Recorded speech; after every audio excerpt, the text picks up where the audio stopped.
All right, Mr. Hughes, good morning. How are you? I'm well. You ready to go? Let's get on the record. We are together again. It's now the 15th of December, and we are resuming the matter of Shackleford versus George Power. Mr. Shackleford is here. Good morning, sir. Good morning, Judge.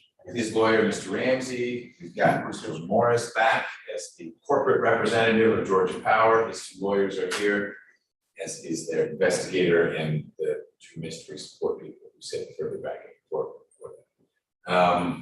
We need to finish up our charge conference the way we left it late last night. Thank you again, folks, staying a little bit later. We had gone over the areas where I had questions or concerns, and then lawyers rightly pointed out, gosh, we haven't had a chance to read it yet, so could we do that? Hopefully that happened last night. Mr. Ramsey, are there any parts of what's in the charge now that you think should come out, or things that are missing that you think should go in? Yes, Your Honor, I have just a few. On the charge for OCGA 40-6-93. So it's on the screen now, it's page 4, yes? Your Honor had omitted, or it had omitted the last portion of that statute. I'll read it real quick. Don't read it yet, let me see if I can. So this would be in yours? Yes, Your Honor.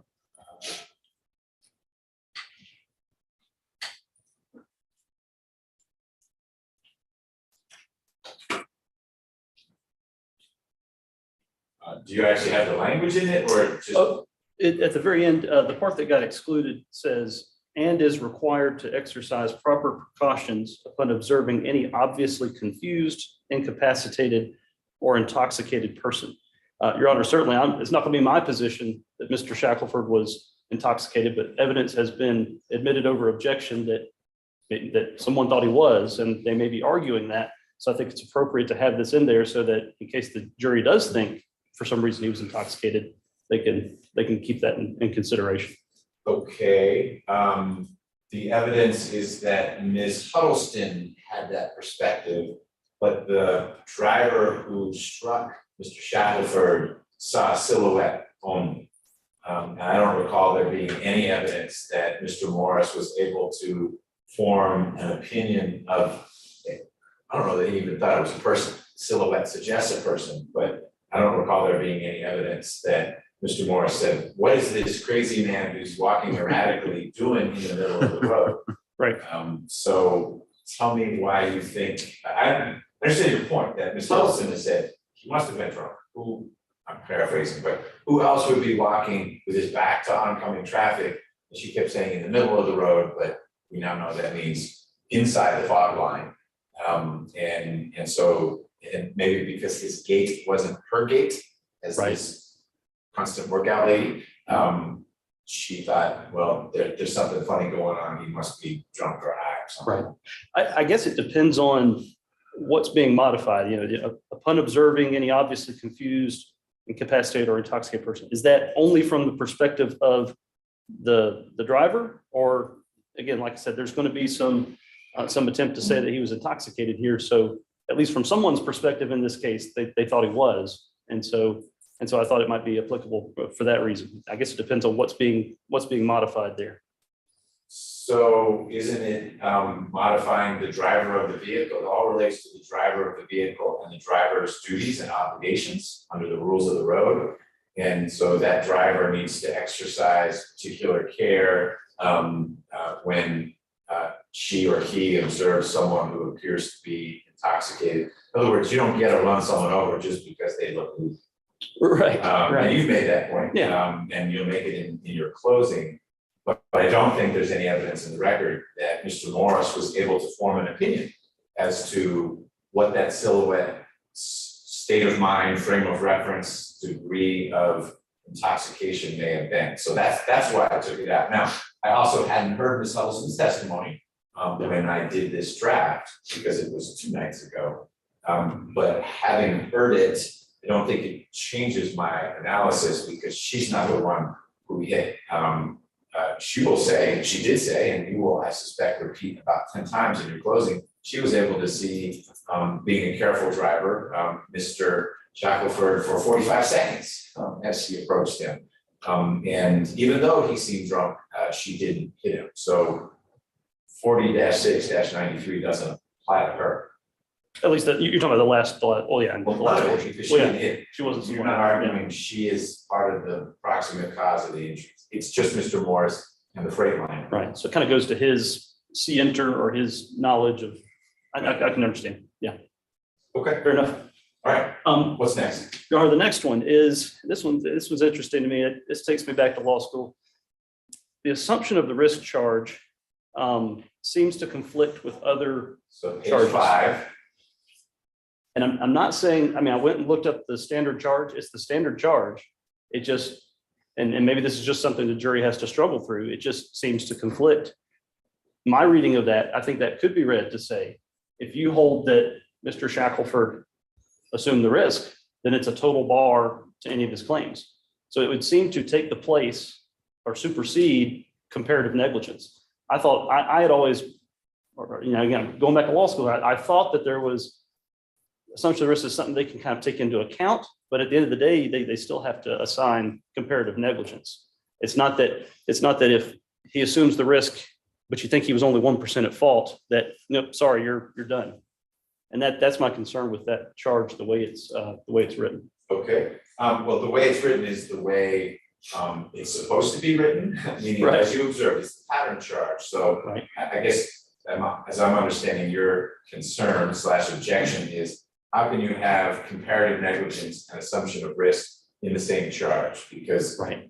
one might counteract the other, cause confusion to the jury. And the only example I can come up with is something along the lines of stunts that people perform in that show, Jackass. Right. Sorry, word. But if you put yourself in a shopping cart and go down a 45-degree angle hill, you're assuming a risk that the danger is so obvious.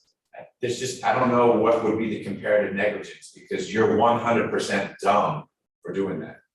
And so you don't get into the realm of, well, but this other person who was pulling his car out of his driveway onto that sloped hill in the streets of San Francisco, he should have taken more care in looking that someone was coming. But being in that shopping cart with no helmet going down the road, it just sort of trumps everything else. Right. I don't know legally how all that plays out. I hear you, so I'll hear from the defense on this. But if I can add one thing, Your Honor, Yeah. I think it also conflicts with the statute we were just looking at, 40-6-93. Obviously, the legislature has made a decision and said, look, even if somebody's in the road, the driver has this responsibility. So it's almost like the legislature, as to this type of conduct, this, assumption of the risk is kind of a broad category. It's almost like the legislature has said, look, on walking in the road, on pedestrians in the road, we're going to mandate that that the driver does have to exercise due care. In other words, assumption of the risk would not apply, and 4693 be applicable, be the It law. could be. It may be that the way our higher courts, I don't have case law to share with you on this, but that was pure events. But the way of parsing this would be basically assumption of risk applies when the risk that the victim of the damages, the one who sustained damages, took basically more than 50% negligence.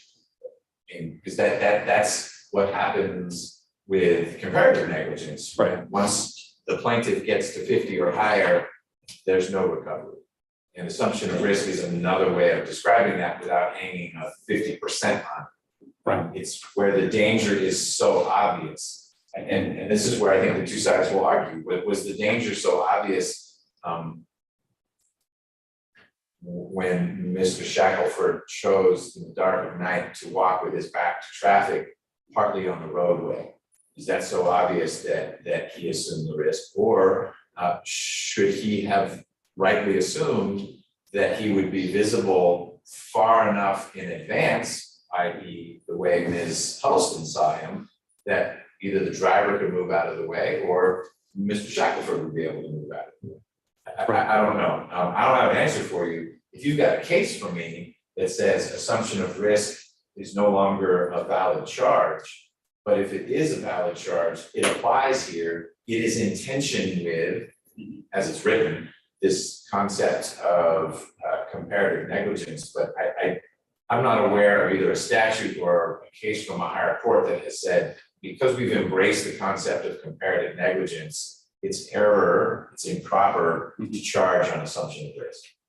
Right, and I guess, Your Honor, I would rely more on 40-6-93. If walking in the road in general is assuming the risk, then there would be no, it would eviscerate 40-6-93. There'd be, why even have any obligation on the part of the driver?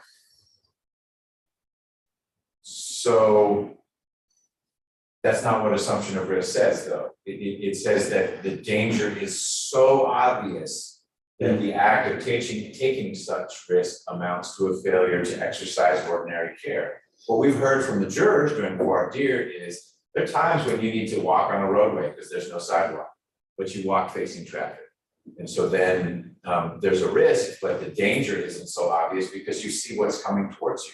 Right. And so I think that, again, their intention, one side's gonna lean more on one, you're gonna lean more on the other, but I think they are both legally appropriate instructions given the facts of this case. Okay. But Yeah. there may be a case out there that says, wait a minute, if we're dealing with roadways and 40-6-93, then it's error to give assumption of risk because jurors might say you shouldn't be in the roadway pedestrian. And in fact, there are laws that say it's not just 40-6-93, it's others you've cited and that are in here that say sometimes there's no option for this pedestrian. Right. You're not forbidden from being on roadways, other than highways where there's signs that say no pedestrians. You're on I-75 walking along, you've got other issues because Right. that is a crime. Crime's right, or it's a violation of the law. Right. It wasn't a violation of the law to be walking along 106. But you're assuming risk the more you are in the middle of 106 than you are on the shoulder. Your Honor, I had one more issue to bring to your attention. There is a charge on nominal damages.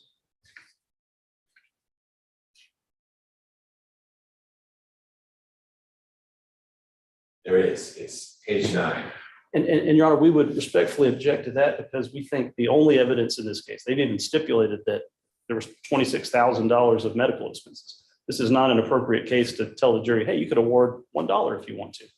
I think that's a fair point. I'll hear from Ms. Peeler, but I think in this case, we need to make sure there aren't categories of damages you'll be asking for. If the categories you're asking for are past medical expenses, nothing nominal about that, thousands of dollars, pain and suffering, nothing nominal about that. Those are two big buckets that the jury may choose to fill if they find liability. The only reason why numbers may be smaller than the total amount of medical expenses would be if the jury decides your client was at fault or more at fault than Mr. Morris, but that's not a nominal damages question. That's a comparative negligence question. So Yes, I think you're right in this case. All right, anything else? that's all we have at this time, Your Honor. Okay, Ms. Peeler, we're gonna work backwards. Let's start with nominal damages. Seems like a stretch in this case. No, we don't have an objection to removing that one. All right. Appreciate you starting out on an agreeable note.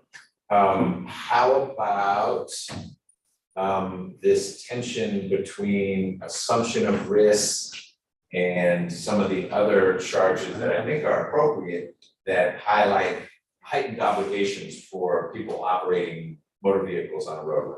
Your Honor, I don't think those statutes highlight heightened operations. We have a charge in here, and it is the law that any pedestrian upon a roadway shall yield the right of way to all vehicles. I think Your Honor is absolutely right. There's no, you can have an assumption of the risk charge and a comparative fault charge, and it's entirely appropriate to do so here.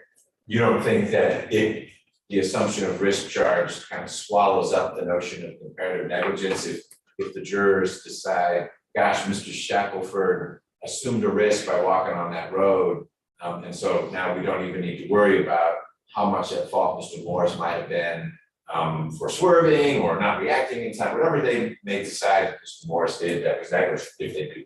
Absolutely not. Assumption of the risk is different than assigning comparative fault. Okay, I agree. I also agree it's confusing. But I would need to see a case that says, we're done with assumption of risk, or in certain cases, it doesn't apply. So you're welcome to do some research between now and not very long from now, but for now, I'm keeping that in. So you don't need to comment more on Mr. Ramsey's concerns. I think I've addressed those, partly with your input on the nominal damages. Did you have things that you thought should come out or should be put in? Yes, sir, and we have a couple. I wanted to start on the judicial notice charge. Okay. I think it's fair, since we are taking judicial notice of the phase of the moon, we also would ask the court to take judicial notice of the time of the sunrise in Toccoa. And we have a table from timeanddate.com that I think the court can use to take judicial notice of it. We would propose just adding it in that same charge. Okay, and what time was the sunrise?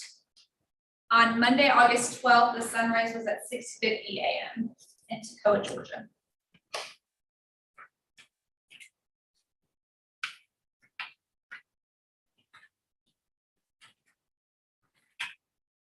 $650. Correct. Apparently, it was also a chilly morning in the middle of August in Toccoa, The Georgia. mountains. All right. Mr. Ramsey, do you have any objection to me taking judicial notice of when sunrise was on August 12th, 2019? It's even more in the heartland of judicial notice. I found many more cases about sunrise, sunset than phases of the moon. Yeah, and I had even, I was telling them before, I said I was even considering putting it in at one point. So what's good for the goose is good for the gander. So we will, and I just double checked the one I had, and their number is, or their time is accurate. So. Yes, it's consistent out there. So you can see on the screen what I'll say in the jury charge. I still need to tell the jury before I charge them that I'm taking judicial notice of those two facts. And so maybe what I'll do, I know there was language that Mr. Ramsey proposed in a pleading yesterday, but what I may do is just read the first sentence that you see on the screen. Maybe after the defense rests, if there's no rebuttal, I'll tell the jury that I'm taking judicial notice of the fact that it was a nearly full moon the early morning of August 12, 2019, that sunrise was at 6:50 a.m. in Toccoa. And Your Honor, on that, I had passed up, I think it was yesterday, I passed up a proposed charge on that. And I'm having to kind of go back on something I said before. I know you had asked about, well, do you want the percentage in? And Your Honor, I think respectfully, I've mentioned this to opposing counsel. I said, you know, now that I think about it, it's probably better to put the percentage, because almost full or nearly full, I mean, that may mean different things to different people, but 91% full is a exact number. And Okay. I mean, it's 6:50 is an exact number as It is. well, so I don't mind saying that. so, Your Honor, the way we would ask would be for it to say 91% full moon.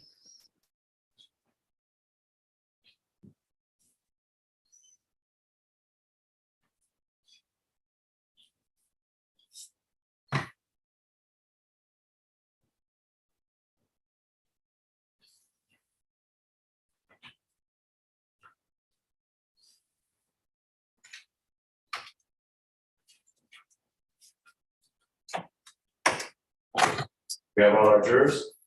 Just two. You only have two? No, two missing. Bugged out on.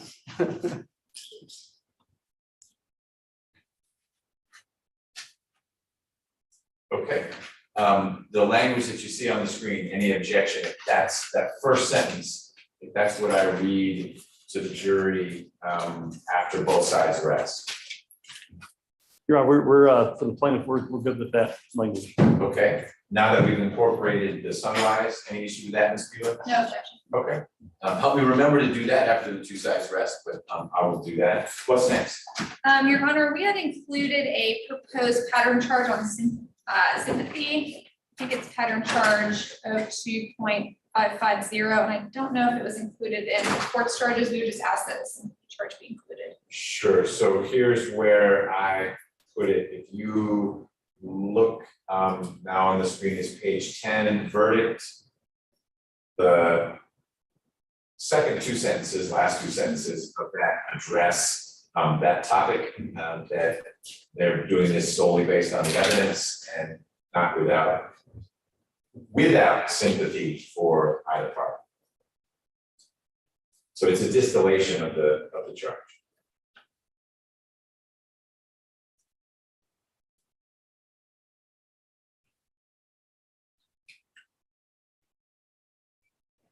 Your Honor, I think, See what's highlighted?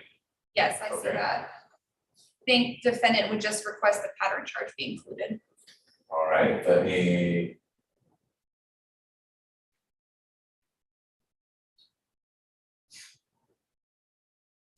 I don't have two charges in front of me. What is the pattern? I don't want to have to read it in the record. You want me to bring this up to you, or I can Yes, read please. you the Yeah. section?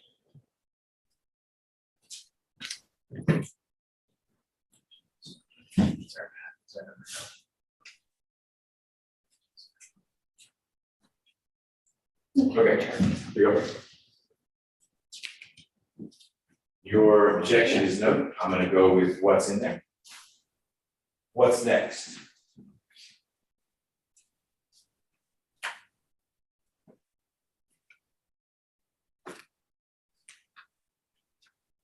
And it's either party, but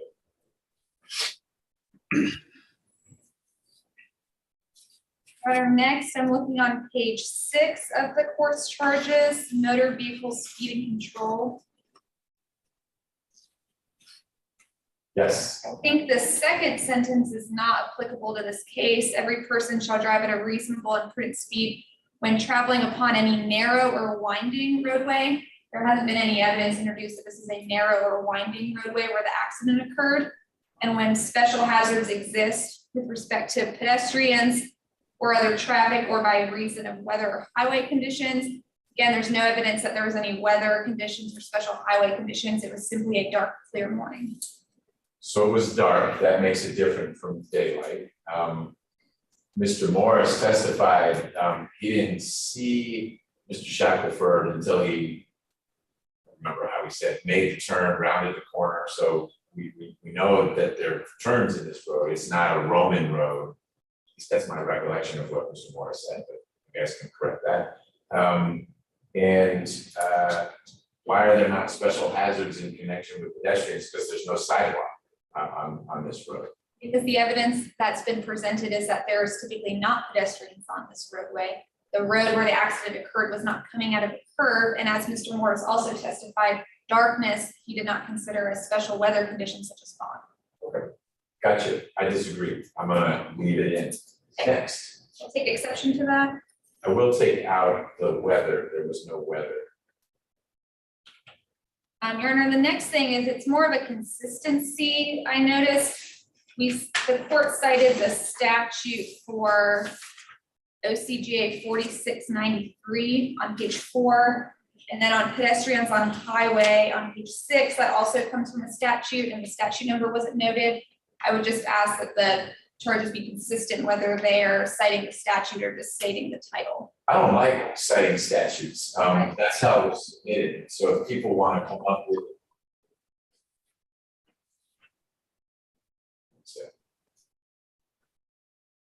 People want to come up with,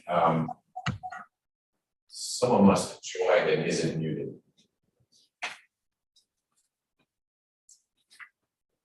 That may be me, Your Honor. All right, Very good. so I'd love to get a title for the one that simply says 40-6-93, and then we aren't. The jurisdiction, what is that symbol after the A and before the 40? Your Honor, the title of that one says drivers to exercise due care. It's within Article 5, which says rights and duties of pedestrians. So my respectfully, my suggestion would be one line that says rights and duties of pedestrians. Below that, drivers to exercise due care. That's a lot of words. What if I simply say due care while driving? Well, Your Honor, I think if Your Honor wants to curtail it, I would respectfully request drivers to exercise due care. That is the the title of the statute. Ms. Peeler, do you have any objection to due care while driving as the label that will, let me take a step back. I didn't describe how the jury will get the jury charge. I will read it to them at the appropriate time. Will also be up on the screen while I read it to them, and then they get a hard copy. I know there's some judges who don't give a hard copy to the jury. They will get a hard copy if they need more than one copy. They can have more than one, but they start with one. So the header will say due care while driving. No objection. Okay, I know you want Yeah, something different. it's close enough that I'm not gonna, that's basically the same thing. All right, Ms. Peeler, what's next? Next on page 6 on the pedestrians on highway.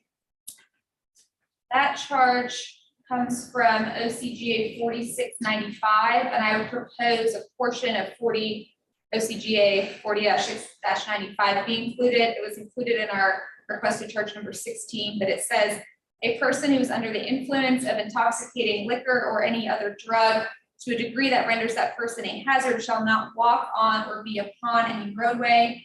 When Your Honor made these charges, perhaps Ms. Huddleston hadn't testified. Now we have evidence in the record that Ms. Huddleston thought that Mr. Shackleford appeared to be intoxicated. Therefore, I think this portion of the statute is relevant and appropriate to be included in the charges. But isn't the evidence that he wasn't? There's no evidence that he wasn't. The Stevens County Hospital record that's been introduced doesn't say 0, it says less than 10. Well, what does that mean? I think that that's what this, for the jury to determine what less than 10 means in a medical record that doesn't say 0 and was taken hours after the incident. I think that there is enough evidence for this to be included in the charges.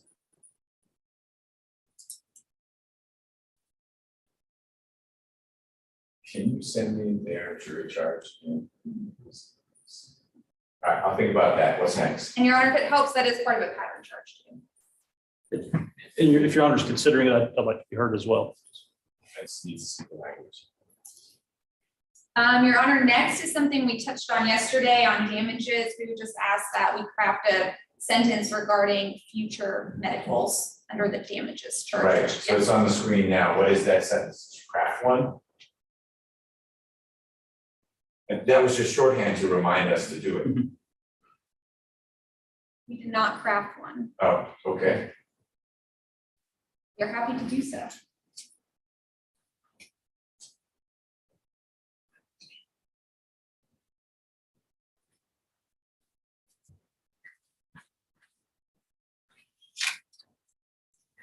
How about this?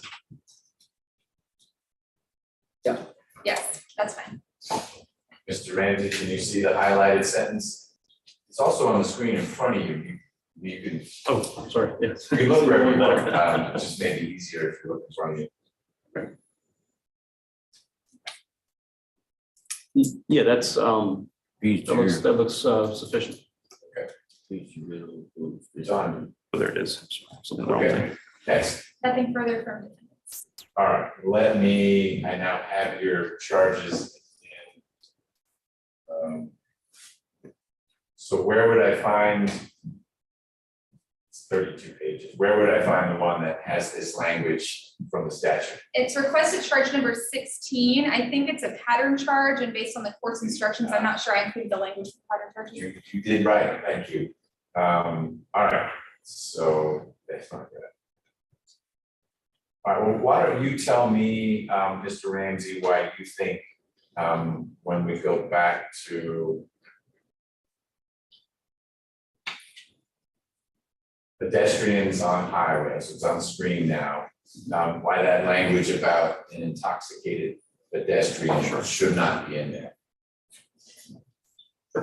Your Honor, it would go along with the same objection we had to Ms. Huddleston testifying about it in the first place. And I think now that her testimony has come in, it's even more clear. We pointedly asked her, and she responded based on her deposition that the reason I believed he was intoxicated was because he was out there at that time of the morning.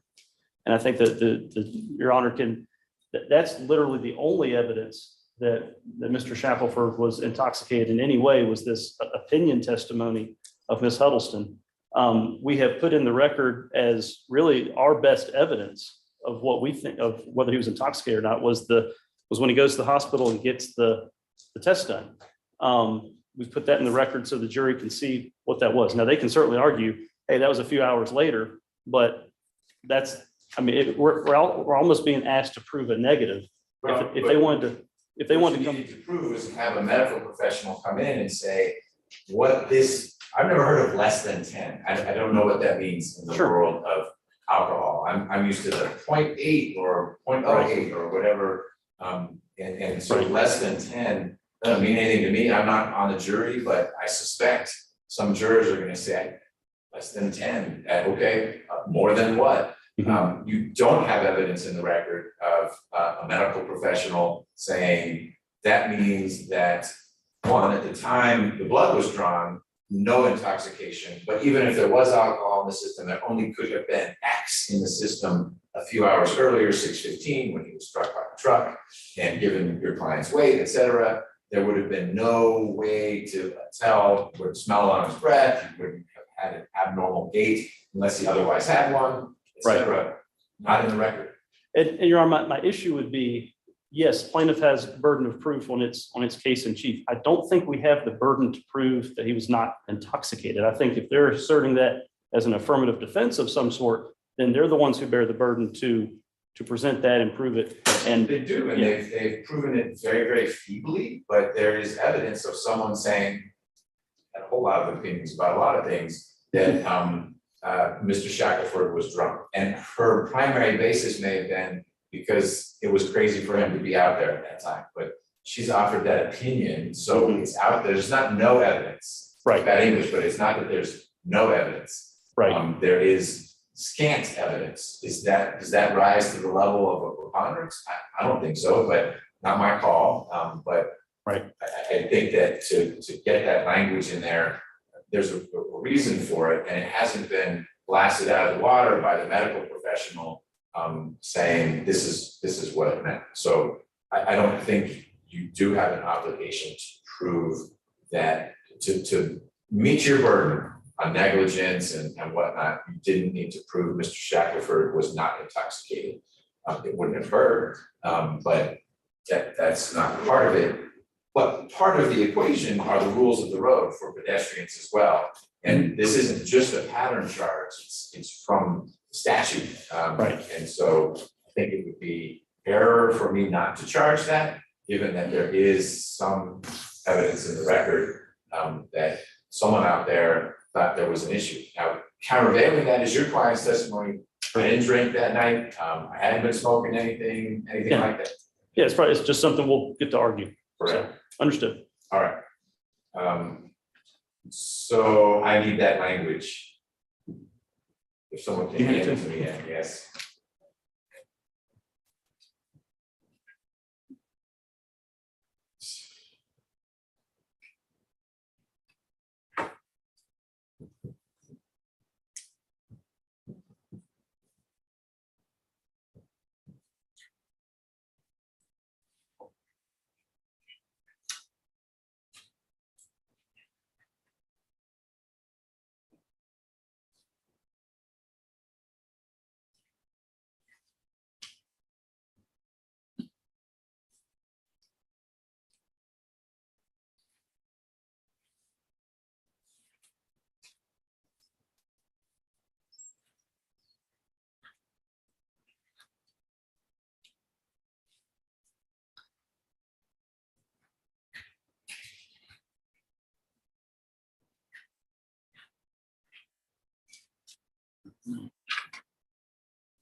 All right, I think that sentence captures the gist of what you've highlighted. Do you agree, Ms. Peeler?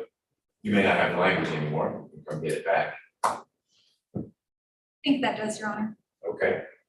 All right. I think we've covered everything. We have a juror issue.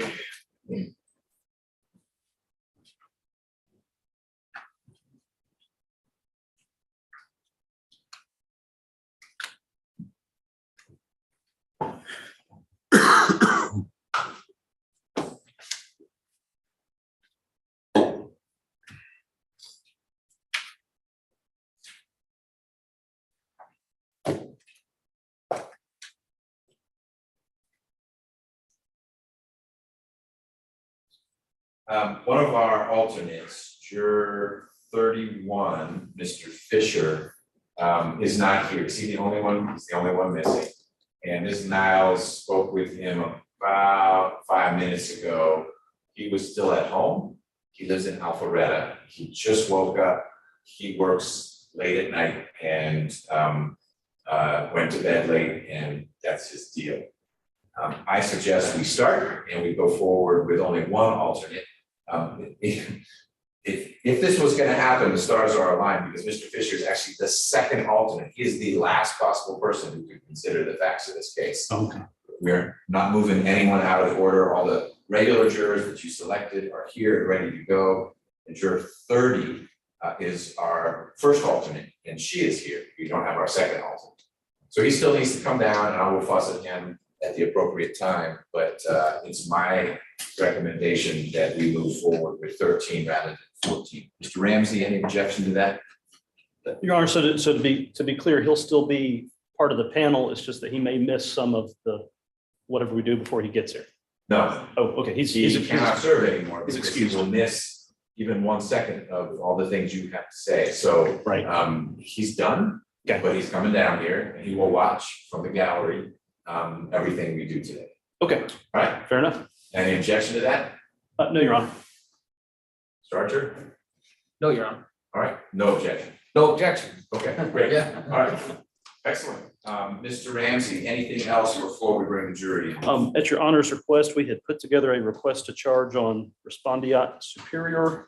So you just talked about request to charge. And you were supposed to tell me the request, we just went through Oh, this. and I'm sorry, Mr. Archer reminded me right as we were. Okay. All right, so why don't you hand it to And me? I can hand it, and the good news is, Your Honor, we reached an agreement on it, so as long as Your Honor is okay with it, the attorneys are okay with it.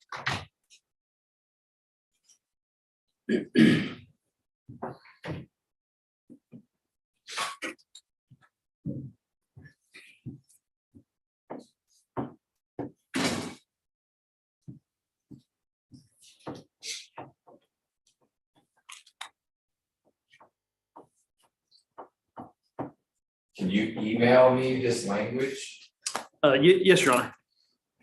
Is Word format's okay? or just in an email? I'm just gonna copy it from any document you send me. Okay.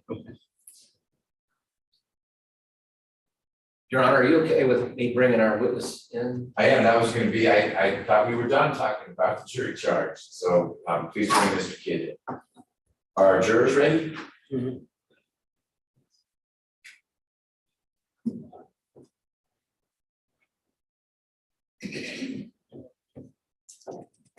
And just email it to Ms. Niles, Your Honor. Sure.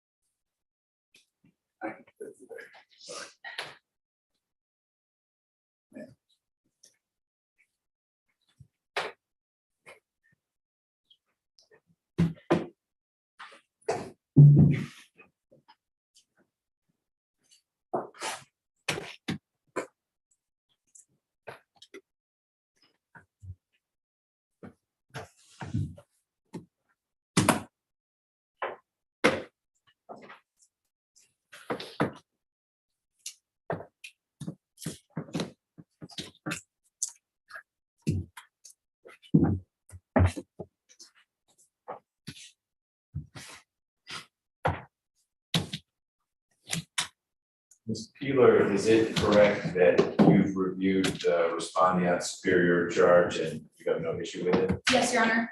Okay, Yes, minus the we made 1 slash in his proposal. You may assume now that gets taken out, but with that correction, we're okay with it. and Mr. Ramsey made that edit to what he handed me, so I'm just gonna get the language and put it in, I'm proposing to put it in where you see on the screen, so it's the lead into negligence.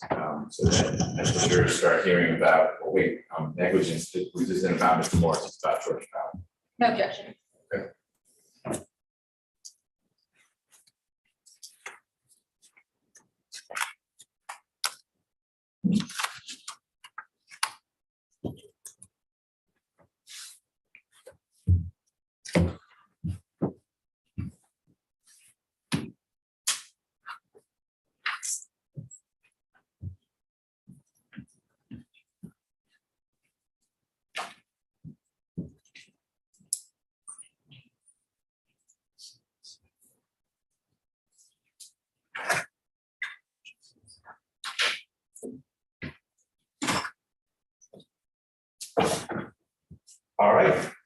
Mr. Ramsey, last chance. Anything else you want to add or subtract from?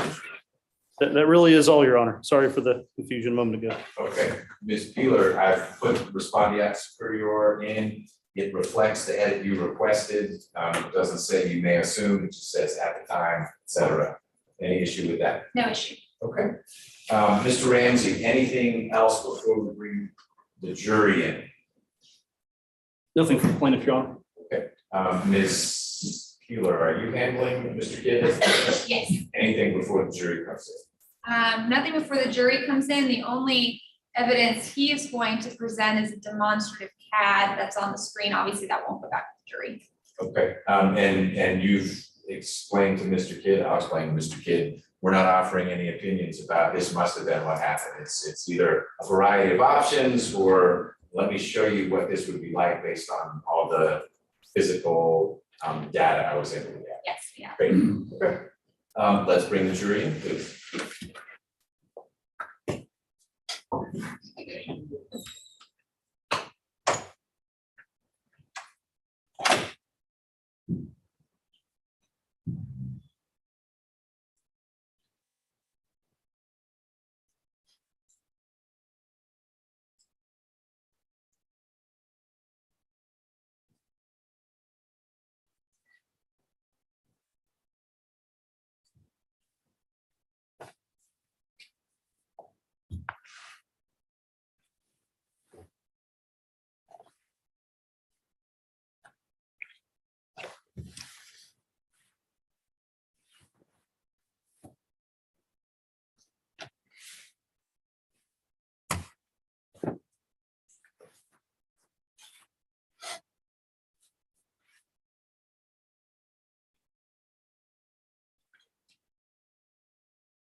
All right, for the jurors. Check and double check and double check.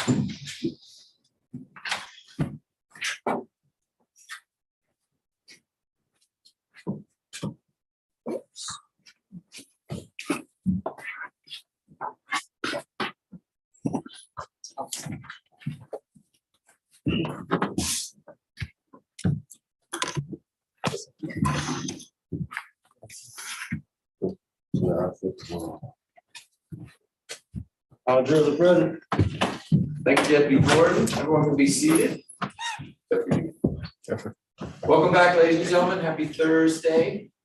World Cup final is set. France versus Argentina. Who's pulling for Argentina? Messi's last. Everyone else is pulling for France. Once the US got knocked out, it was over with. All right, maybe 4 years from now when we're hosting. Ladies and gentlemen, we remain in the midst of the defense case, Georgia Powers case. And to be ready for you all when you came out, we already have the next witness standing near the witness stand. And I'll ask Ms. Peeler for you to make your announcement. Your Honor, defense calls Jeff Kidd. Great.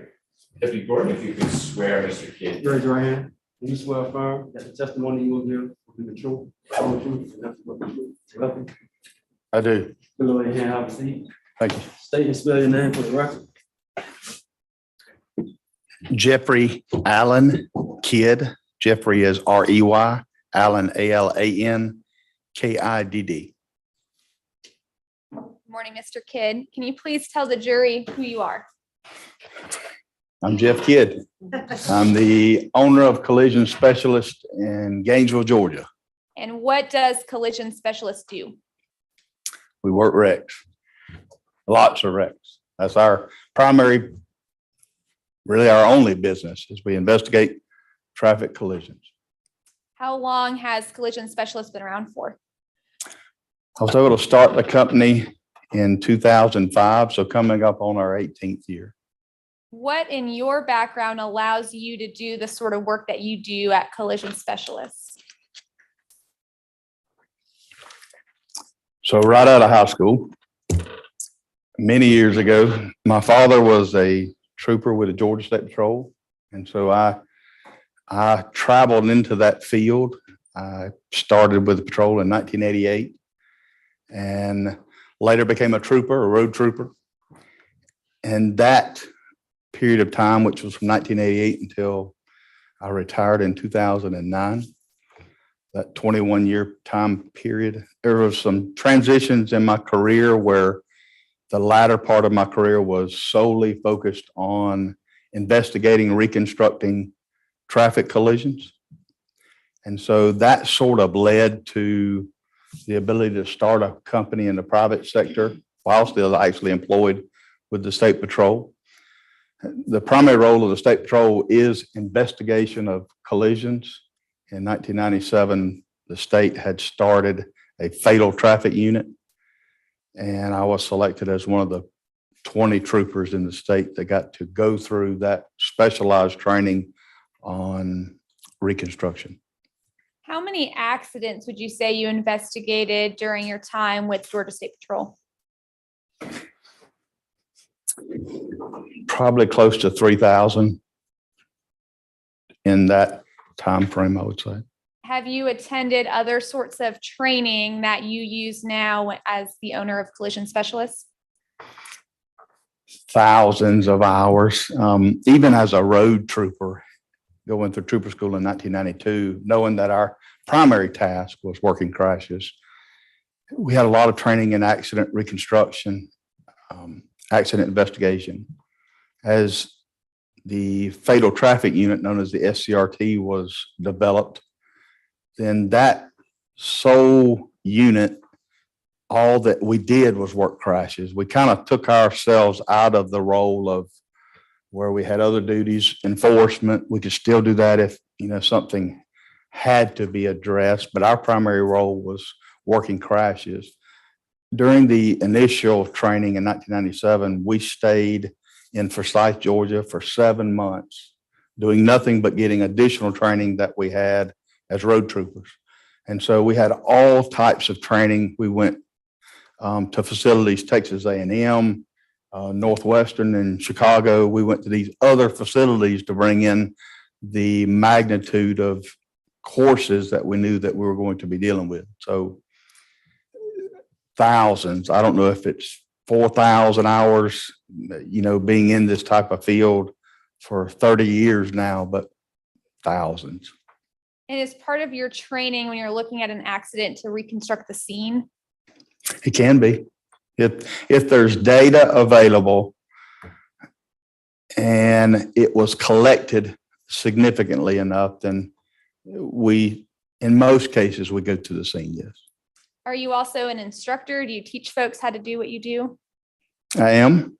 In the original 1997 group, they wanted the 20 members who were receiving this additional training to be able to share that knowledge with the troopers in our state. And so I became an instructor in 1997 and taught for many years. I became at one point the lead instructor for accident reconstruction within the Georgia State Patrol from early 2000 until about 2008, but still certified as an instructor in Georgia and Florida. And you also teach like continuing education type classes? I get asked from time to time to come in and speak at CLEs as it relates to accident reconstruction. Yes, ma'am. And I hired you as an expert in this case. Is that right? As a consultant, but the answer is yes. You hired us to see or determine if we could what the facts were in this matter. Have you testified as an expert in the area of accident scene reconstruction in Georgia before? Probably close to 400 times, I would expect. Do you work and consult for both plaintiffs and defendants? Yes, ma'am. And Your Honor, at this time, I'd move to tender Jeff Kidd as an expert in scene and accident reconstruction. Mr. Ramsey, do you want to examine Mr. Kidd at this time, or do you have any objection, other than things we've discussed outside the presence of the jury, to having Mr. Kidd designated as an expert in scene and accident reconstruction for purposes of this trial? No objection to his qualifications, Your Honor. All right. We don't need to ask him any questions about that. Great. Mr. Kidd, you are qualified for purposes of this trial as an expert in the field of scene and accident reconstruction. Thank you, Judge. Thank you, Judge. Mr. Kidd, can you tell us about the scene work that you performed in this case? So when we received the file, one of the tasks that we undertook was going to the scene, documenting the scene with drone photography, videography, drive-throughs on the scene. We use a 3D scanner, which is a tool that we operate it's a two-person unit, but it collects millions of points of data such that when we're looking at a scene, where prior in my early career with the State Patrol, we had a lot of CAD programs, but they were two-dimensional. And so we didn't have a lot of data points that may be 200 or 300 points on a very large scene. I'm sure people have seen what we call surveyors transits, where you would see somebody standing behind an instrument, maybe surveying land or some of those factors, maybe somebody out on the road with a pole or an instrument moving around. Every time they put that pole down, they're taking a measurement, or measurements plural, to that location. The instruments that we have used now, and we use those instruments in the inception of CSI. About 8 years ago, we transitioned to 3D scanners, where the data collected now is probably upwards of 500 million points of data, where earlier I said total station data was probably 200 points. Now, when we download that data, we can see the foliage, like leaves. We can see all of this three-dimensional aspect that the machine itself collects. And it's to scale. And so the scanning of this scene, what does that allow you to do in this case? It allows us to have an accurate, scaled representation of the roadway, such that you can actually put yourself in the scene itself. It's to scale. The trees, when it's collected, or where they are, the limbs, the lines, the lanes themselves, they can be measured. Slopes, shoulders, all of that is collected. It allows us to have a demonstrative tool to show sequences. And Kyle, if you could at this point, will you pull up the CAD program for the jury? And Jeff, I think you're going to have it on the screen in front of you, but if you think it's easier to explain to the jury out here, feel free to, it's okay with your honor for him to get off the witness stand. Yeah, I can come down. I don't know if it'll be loud enough, but I know they're.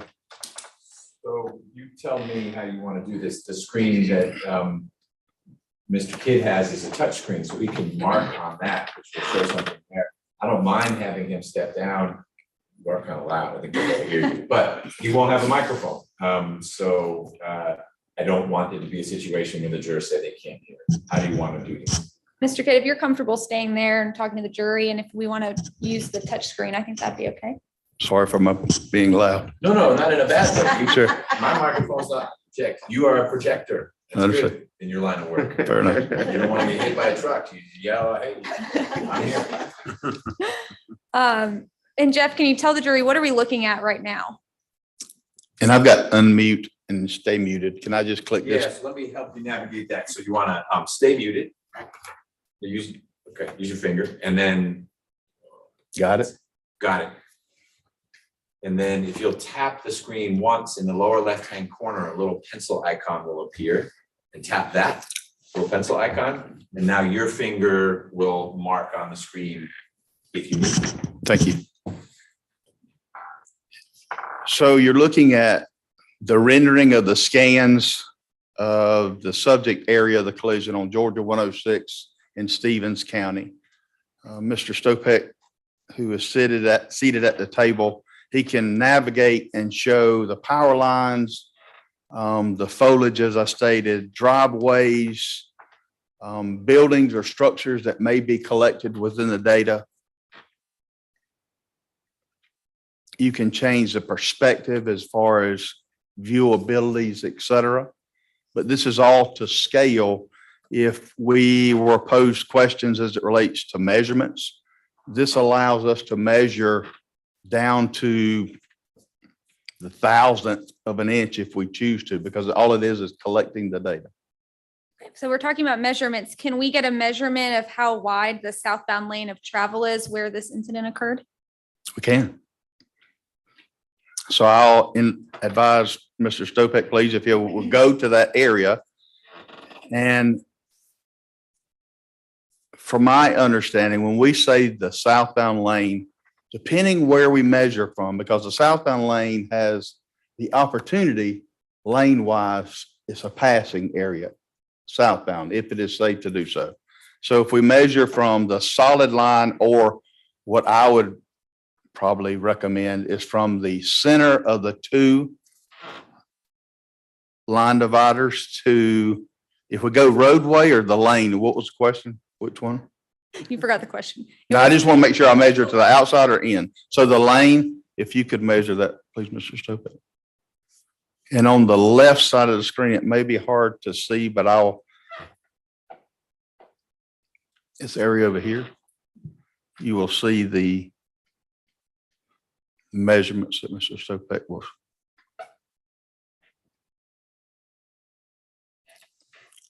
So the width from the center is 12 feet, 12.15 feet in width. And in your work in this case, did you also scan an exemplar bucket truck? We did, yes. And can we show the jury the exemplar bucket truck on your electronic CAD? We can, yes. And while he's pulling that up, can you kind of explain to the jury, what is scanning a vehicle involve? Is that different than scanning a scene? The same. Instead of having a two-dimensional representation of a vehicle, we actually have the vehicle or an exemplar vehicle, similar vehicle, same make, model. And this exemplar was, I believe, only 3 digits off of the actual collision, 3 digits. So they're in the same cycle. But same, we can measure widths on this, heights, placements of certain items on the vehicle, and then place it into the scale of the roadway. They're both to scale. We can use these as a demonstrative tool. Can we place the bucket truck to scale in that southbound lane? Mr. Stope, please.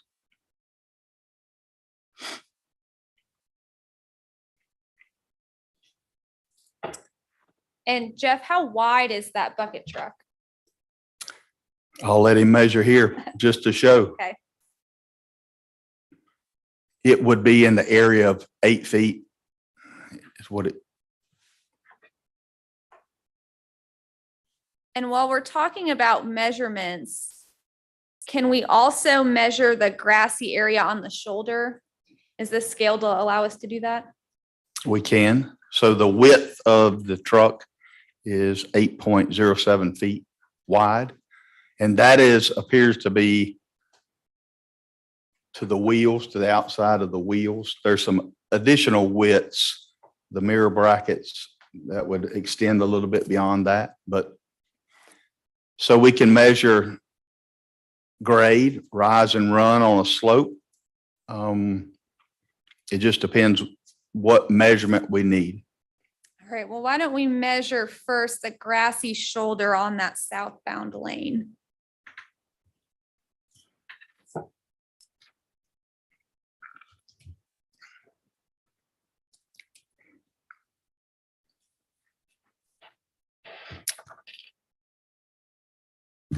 On the southbound side? Yeah, I think we're on the wrong side. Kyle. Yep.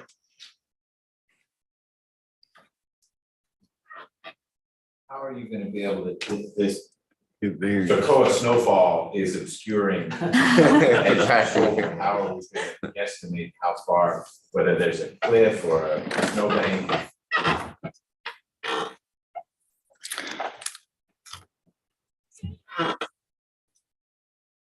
While he's getting to that area, everywhere there's a circle that you see on the demonstrative itself, that is where the system was actually set up on the opposing side of the roadway.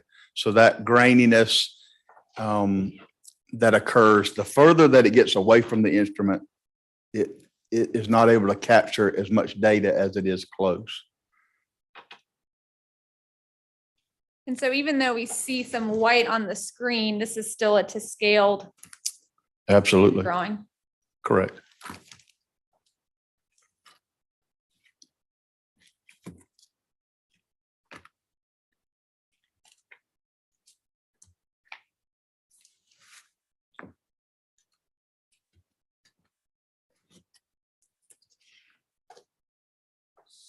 what are we, we're showing is clearly a variable width shoulder here, and you selected a place where it's 25 feet wide. So to the tree line is about 25 feet in width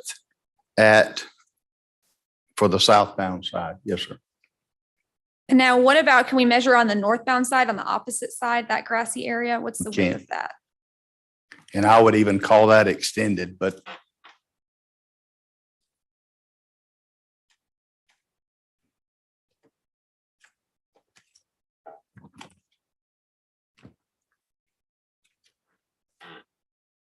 And Jeff, do you see the measurement? It looks like 65 feet. all the way to the roadway of New Hope Road is about 65 feet and some change. And we've heard a little bit in this trial about the fog line. Can you orient the jury? Where's the fog line on this drawing? For the southbound, it would be to the right edge or just inside the actual asphalt portion. And since we're talking measurements, can we measure the distance on the paved portion of the road where this incident occurred from the fog line to the edge of the road, the outside paved roadway? Yes, ma'am.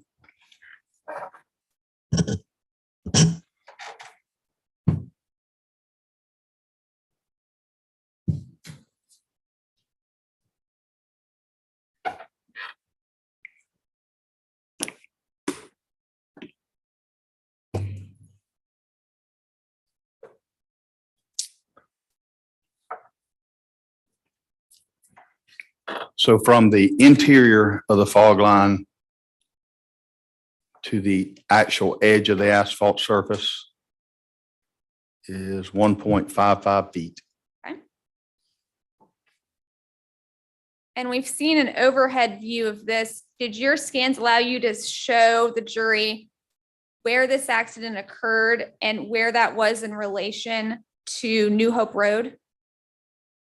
Yes, there were photographs and documents that were taken on the day of the event, as well as some discovery materials, but the roadway had not been resurfaced prior to our involvement. And so the tar that you see, if Mr. Stopek can zoom in a little bit closer, you can see the areas of the roadway where tar or material has been added over time. And that, I don't want to name that they're imperfections. It's just over the course of a period of time, they have gone back and filled in these cracks, depressions in the roadway. And all of those materials or items are still present when we scan it as they are on the day of the wreck. How did you know where to scan? Like, how did you know where this accident happened? We had documentation, some on-scene photographs. We filed our own open records request where we got materials from Stevens County. And then through discovery materials, we were able to identify where the subject collision occurred. And I want to go back to talking about the measurements on the bucket truck. I know you said we can get a couple different measurements. We have the width of it. What about the height from the bottom of the mirror bracket on the passenger side door to the ground?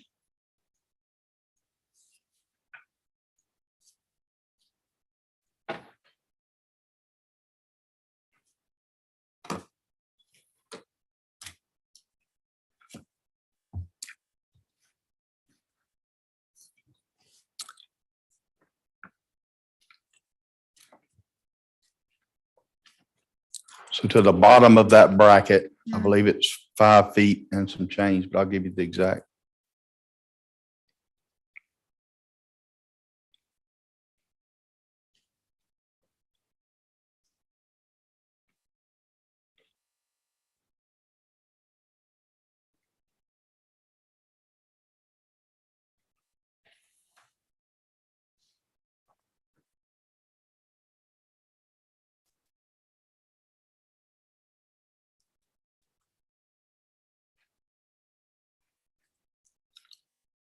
This is something that's already been measured and is in a report that Mr. Kidd could consult. That might be faster than wrestling with what we're wrestling with. Mr. Kidd, do you know what that measurement is? It's approximately 5 feet, 5 inches to the bottom of that bracket. And do you know what is the height from the ground to the front bumper on that truck? to the height would be upward probably a couple feet. Okay. And are the tires the widest part of that truck, or based on your investigation, is there something on the truck that sticks out farther? Clearly, the mirrors extend outside of the wheel track of that vehicle. So that would be the widest part of that truck. And we've talked about kind of the measurements of the scene, and now I want to talk about a little bit of the vehicle involved in this. Do you recall how fast did Eric testify that he was traveling before this incident occurred? He stated 54 miles per hour. And then I think there was a follow-up question where he testified that he was traveling 55 miles an hour. So the posted speed limit on 106. How many feet per second is a vehicle traveling at 55 miles an hour? 80 feet per second. Okay. And how do you determine that? Kind of explain to the jury, how do you get to that number? Good calculator. In the training, you understand that you have to convert the miles per hour into feet per second. So we take the speed, 55 miles an hour, and we multiply it by a constant of 1.466. And that gives us 80 feet and some change, some decimals, as it relates to how many feet every second that vehicle will be moving if it's traveling 55. An example, vehicles on the highway interstate system running 70, they're traveling 100 feet a second. So. And have you participated in training and studies regarding headlamps and lighting illuminations on headlights? Lots, Okay, yes. tell the jury a little bit about that, because I don't know that we've talked about any lighting training that you have. Our unit was going to be solely a fatal traffic unit. That's all that we worked for probably the first 6, 7 years. If it was not a fatal, unfortunately, we just didn't get involved. We had so much of a large territory. A lot of our collisions took place under color of darkness at nighttime. And so we had a lot of training in human factors, in lighting or understanding lighting, what would be available, what could be available. So those were some of the components that we were taught, even as early as trooper school. We knew that we had a likelihood of investigating motor vehicle crashes under color of darkness. So. And does your training allow you to say how many feet a low beam headlight illuminates? Training, yes, but also being in this field for 30 years, working, one of the questions earlier was, how many crashes have you worked when you were employed with the state? And my response was approximately 3,000. At this stage in my career, however, I am over 7,000 collisions that I've been involved in.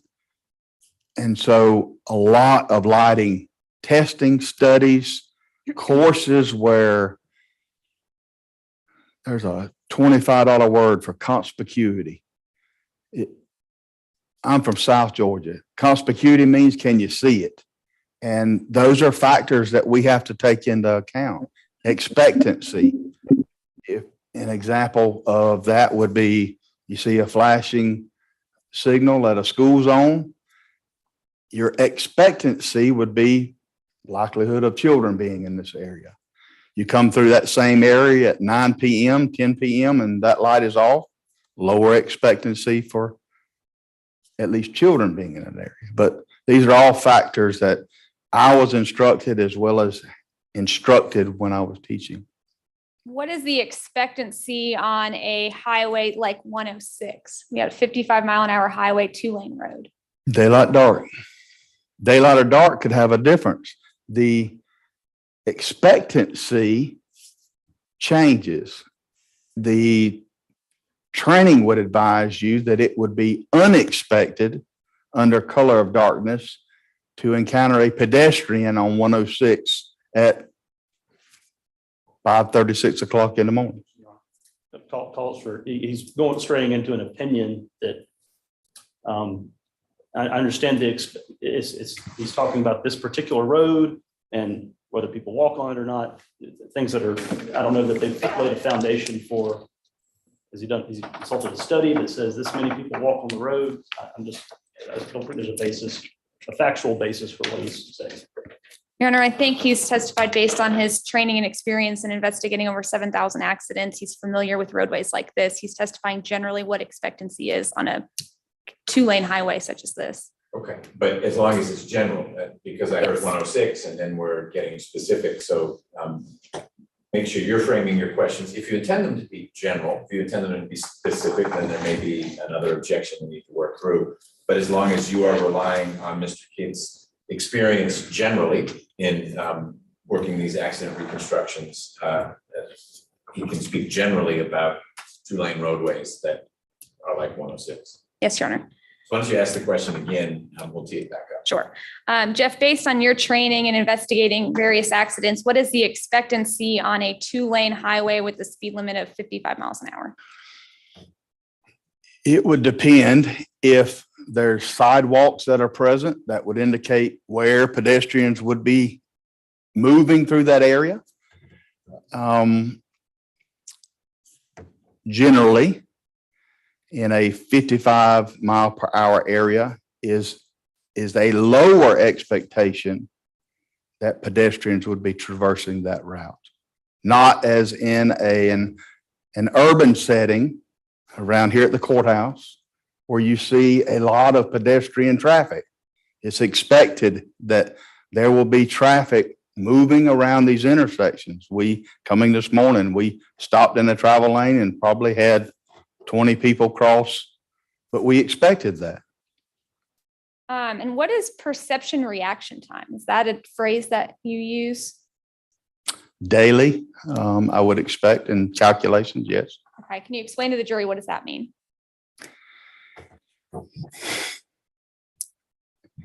Before there's any reaction, something would have to occur, a stimulus that would elicit a response. An example, the answer would be that it is a phenomena, a natural phenomena that occurs before there's some change in behavior.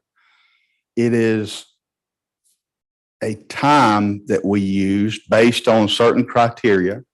An example would be traveling towards a lighted intersection, traffic signal intersection.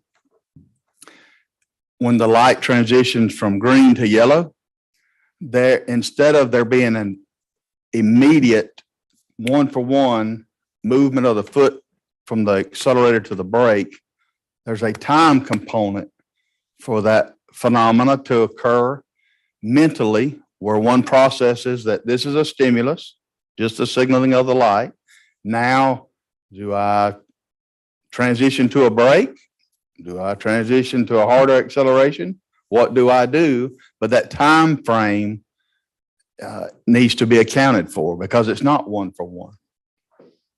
And does that also take into account the light, whether it's daylight, darkness?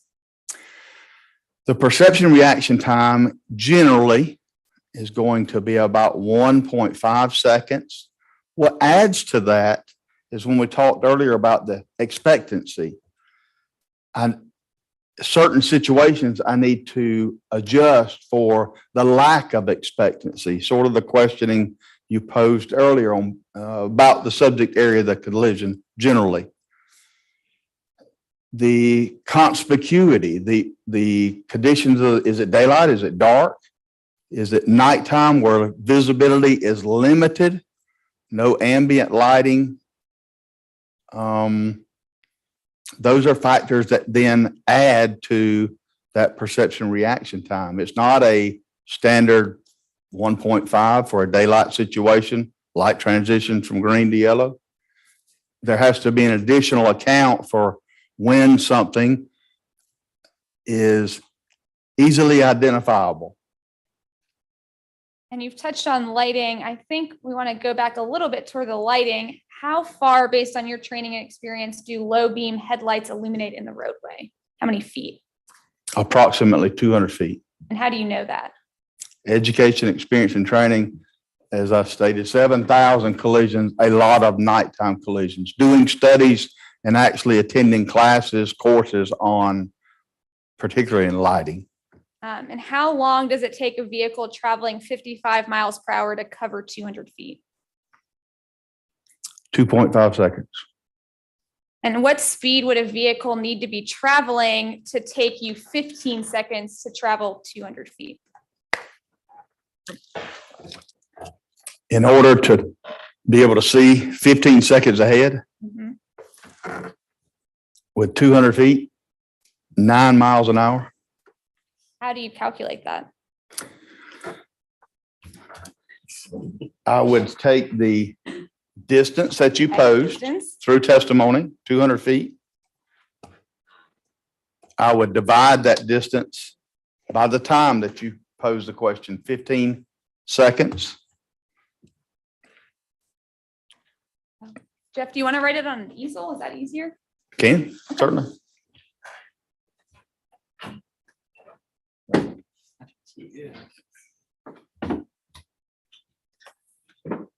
I know you wanted to come out of the box. Sure. Won't be so loud. I can't run the computer. That's more your speed. Yeah.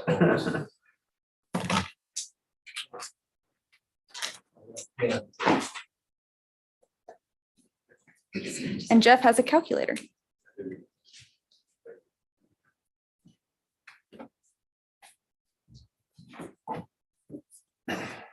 So we kind of at this configuration here, and I apologize for my handwriting. But D is your distance, your V is velocity, and T is time. So if I want to know what the velocity of an object or item is to move, the distance was 200 feet. That's terrible. I'm going to divide by time, which was 15 seconds.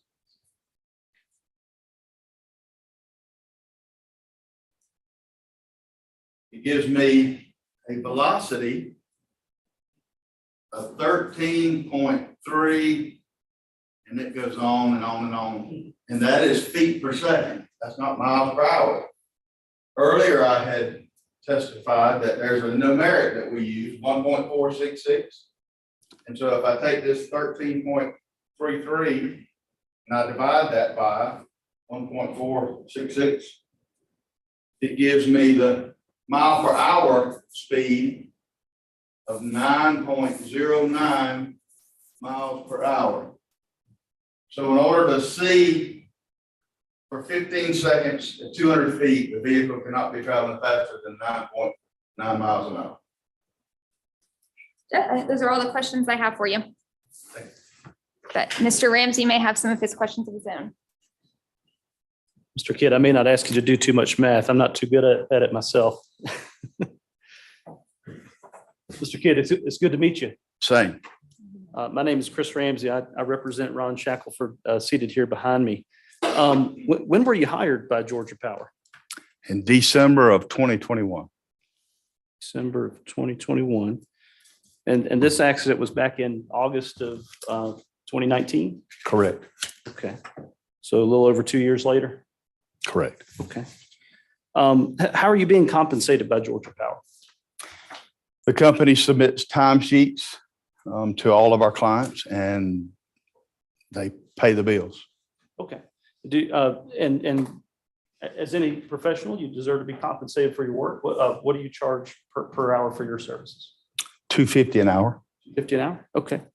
And to date, how much have you billed Georgia Power? I think the company, and there is a separation because we have 15 employees that collision specialists, but I think the current numbers was $6,500, I believe, total. Exactly $6,764.80. 6,700, I'm sorry. 6,764 Okay. and 80 cents. And some of that's probably time and some of it's expense, right? Everything is an expense. If the field guys are collecting the data with the instrument that I advised, their travel time, portal to portal, to and from the office is billed. Their rate is billed. Anybody else that had work done on the file, their time is billed, but company-wide, that's what it amounts to so far. Okay. And do you have a calculation of how many man hours have been spent? Not just yourself, but just total by your firm on this accident? Including all administrative field work, recons in the office, my time is 36 hours, 36.75 hours. Okay. And you were talking with Ms. Peeler about that you went and you did the measurements there at the scene, right? Correct. And now you've done some calculations and things like that, right? Yes, sir. I think you said you got a FOIA request to try to kind of ascertain where exactly the accident occurred. We had the crash report from the client, but we filed our own open records request through the State Patrol, Stevens County, and then Stevens County 911. But ultimately, yes. Okay. Did you talk to any witnesses? No, sir. Did talk to a single witness? I didn't. Well, I guess it would be, who are you? Who is your understanding of witness? Neither one of these parties, Mr. Shackleford or Mr. Morris, I've had no communication with. I saw Miss Huddleston when we arrived yesterday for the first time. And once we arrived, we separated ourselves. I expected that the rule of sequestration was on, but we traveled, me and Mr. Stopek, to the other part. Did I see her? Yes. No other interactions other than that. You've never spoken with Miss Huddleston except maybe yesterday just to say hi, you know, or something like that. Correct. I have not spoken to Miss Huddleston except greetings yesterday. Okay. Have you reviewed any deposition testimony? We were provided 4 depositions during this process of discovery. The answer is yes. Okay. And whose depositions did you review? I reviewed Mr. Shackleford's, Mr. Morris, Ms. Huddleston's deposition, as well as Deputy Maloney's deposition. So those 4. Okay. And so you reviewed transcripts, but you didn't actually go and interview anybody face to face or talk to them over the phone, anything like that. Am I understanding that correctly? You're correct. I have not done that. Okay. That's not something that we do as a company. So Okay. Would you agree that when you do accident scene reconstruction, it's preferable to see the accident scene as soon after the accident as possible? I think in some cases, where there's documentation, where earlier I was talking about the creases in the asphalt, if there's good documentation of the scene, then it really doesn't matter if we're involved 10 years later, if there's documentation that we can process. And so it really depends. In this case, the roadway configuration had not changed. It was the same. So a moment ago, Ms. Peeler was showing you the road with the shoulder on each side, and I think you were performing some measurements there. Do you remember that? Mr. Stopek was, yes. Okay. At the place where you were measuring the shoulder, is that your understanding of where this accident happened? No, it would be, I would have to pull back up the CAD, but I think it was a generalization, but Mr. Stopek can turn on a general area of impact and place the Freightliner, but that would be if you allowed that. I'm confused then. So what relevance does it have where the shoulder is at a place where the accident did? 106, the shoulder, it does not have grade indentions, or it has weaves and waves throughout that area. It is fairly the same. Can we pull that picture back up? The CAD, certainly. Can you move the easel? Yeah, can we move the easel? Sorry, I apologize. I got it. Mr. Stopek, if you will, turn on at AOI, please, not the location reference. And Mr. Kidd, let me ask another question while you got this up. The judge referenced snow. I just want to make sure I'm clear. Is it snow, or is it an area where you don't have data? The data is not as sharp due to being a further distance away from the scanner. Okay, so on the day this was done, it had not snowed. No, sir. Okay. So, I mean, is it fair to say any place where it's white, we don't know if that's grass or if that's a tree or what that is? I think that there's ample photographs, drone, drive-through, anything beyond where you see the edge of the grass to the tree line, all of that is grass on the shoulder. And we'll just have to take your word for it, because the picture I'm looking at is showing white right there. I think that, however, I guess the question is posed. That's my understanding of being on scene myself, as well as the documentation. Okay, so the photo we're looking at now, is it your testimony that's where you believe the accident happened? Mr. Stopek, is that south? Spin it, please. Oh, I need him to orient I my, didn't want you to ask somebody else for no. the answer.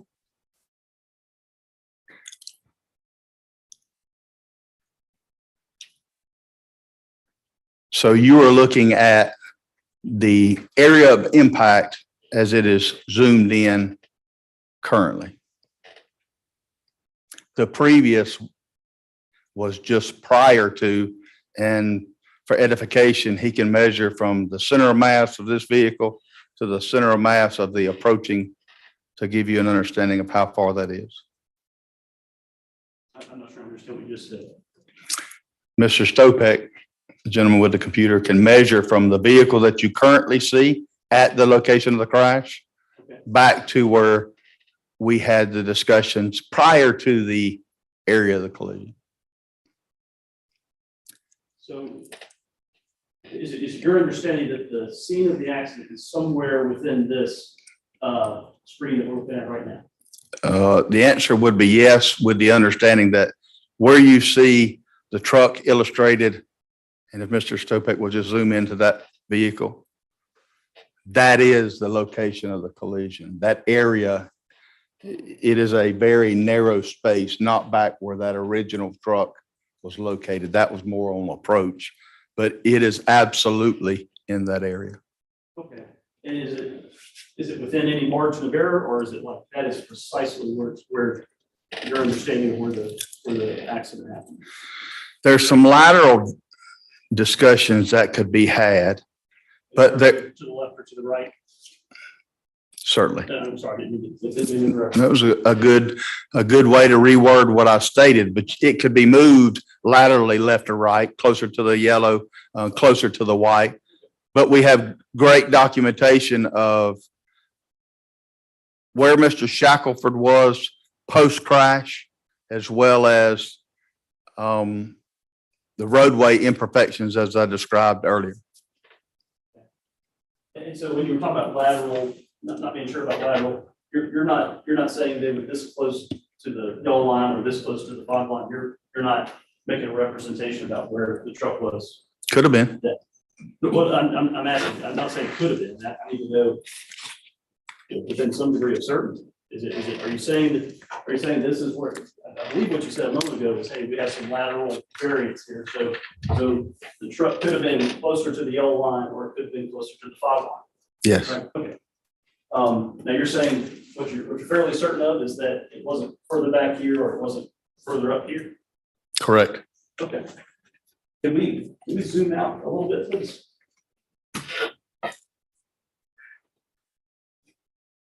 Now, Mr. Kidd, thank you, yes, that's good.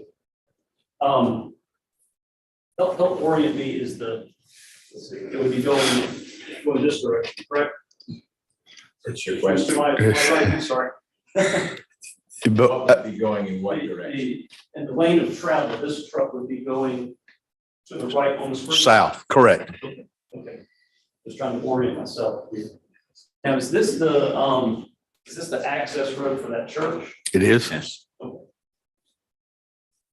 Now, Mr. Kidd, if you're stating that this is approximately where the accident happened, would you agree with me that you can't really measure the shoulder right here because all you have is this tiny little strip of green? I disagree with that. Okay.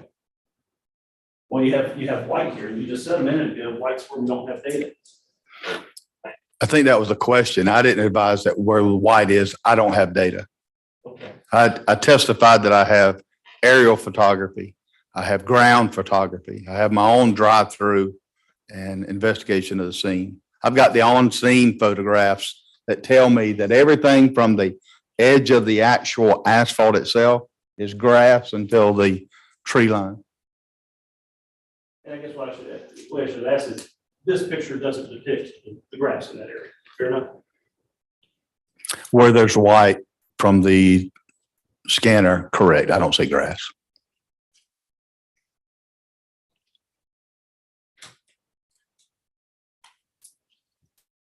Why is it that a minute ago we were looking at the shoulder in an area where the truck had not been, we don't think the truck was located at the time of the accident? Restate, please.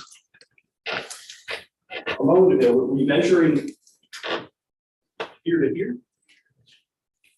You can see to the left where you just indicated, you can actually see the measurement that's still on the, Oh, okay. That's right. It's back here. correct. Okay. The accident happened up here. Correct. So if you measured in that location, but you can see the taper in that area, the closer you get to the church on the east shoulder is going to continue to get wider than that 65 feet that was measured previously.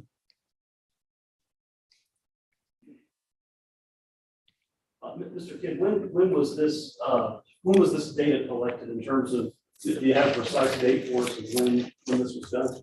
I do. So the scene itself was scanned April 25th of 2022. There was a visit by myself in December of this year, 2022. April 25th, 2022, about 2.5 years after the accident. Collision was in August of 2019, so sure. 2 years and 8 months or so. Mr. Kidd, I understand what you were saying earlier about the roadway. You expressed an opinion that it looks like it's about the same as at the time of the accident. It is the same, not about as the imperfections that I discussed are the same that are present on the day of the collision. It could have some wear and tear, but the widths, the lines, none of that has changed. No resurfacing. Would you agree with me that things like grass and trees change over time? Can, sure.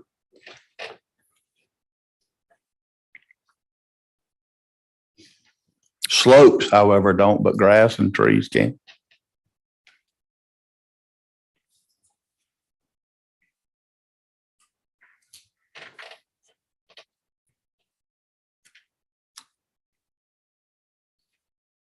You talked earlier about illumination from a low beam headlamp. That was a question posed, yes, sir. Okay. And you talked about generally what a low beam headlamp illumination provides, right? You said 200 feet. 200 feet? Okay. That's in general? It's in general because the left or driver's side light illuminates less than 200 feet.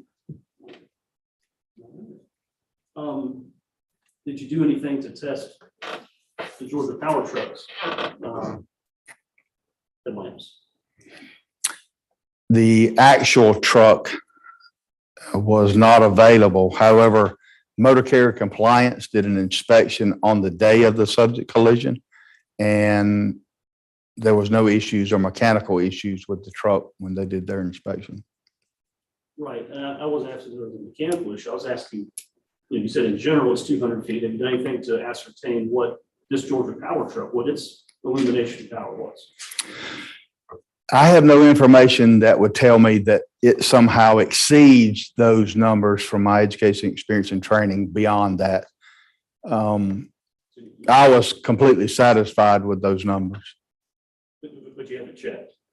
Well, if the vehicle was not available, I don't know how I could check the lighting, but I don't know how I could check the lighting on the actual vehicle if we used it or had to use an exemplar when we were retained. Right, and Mr. Kidd, I wasn't trying to be critical. I'm just, for whatever reason, you weren't able to look at the illumination on this particular truck. I was not, but for the record, I more likely than not would not have. with the location of where this collision occurs, as many lighting cases that I have worked, if you review through history of my testimony of lighting and those components, you're going to see the same exact values in my testimony over the years related to that distance of approximately 200 feet. So you stick with that distance regardless of which particular vehicle you're dealing with? It would depend. But generally for low beams, the answer would be yes, generally.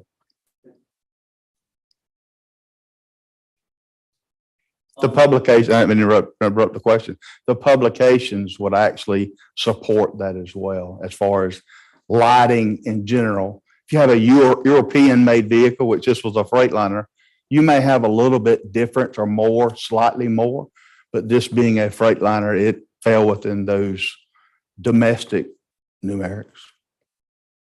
Okay, so you just said it could be more. I didn't say that this could be more. I said a European model could be more. Oh, okay.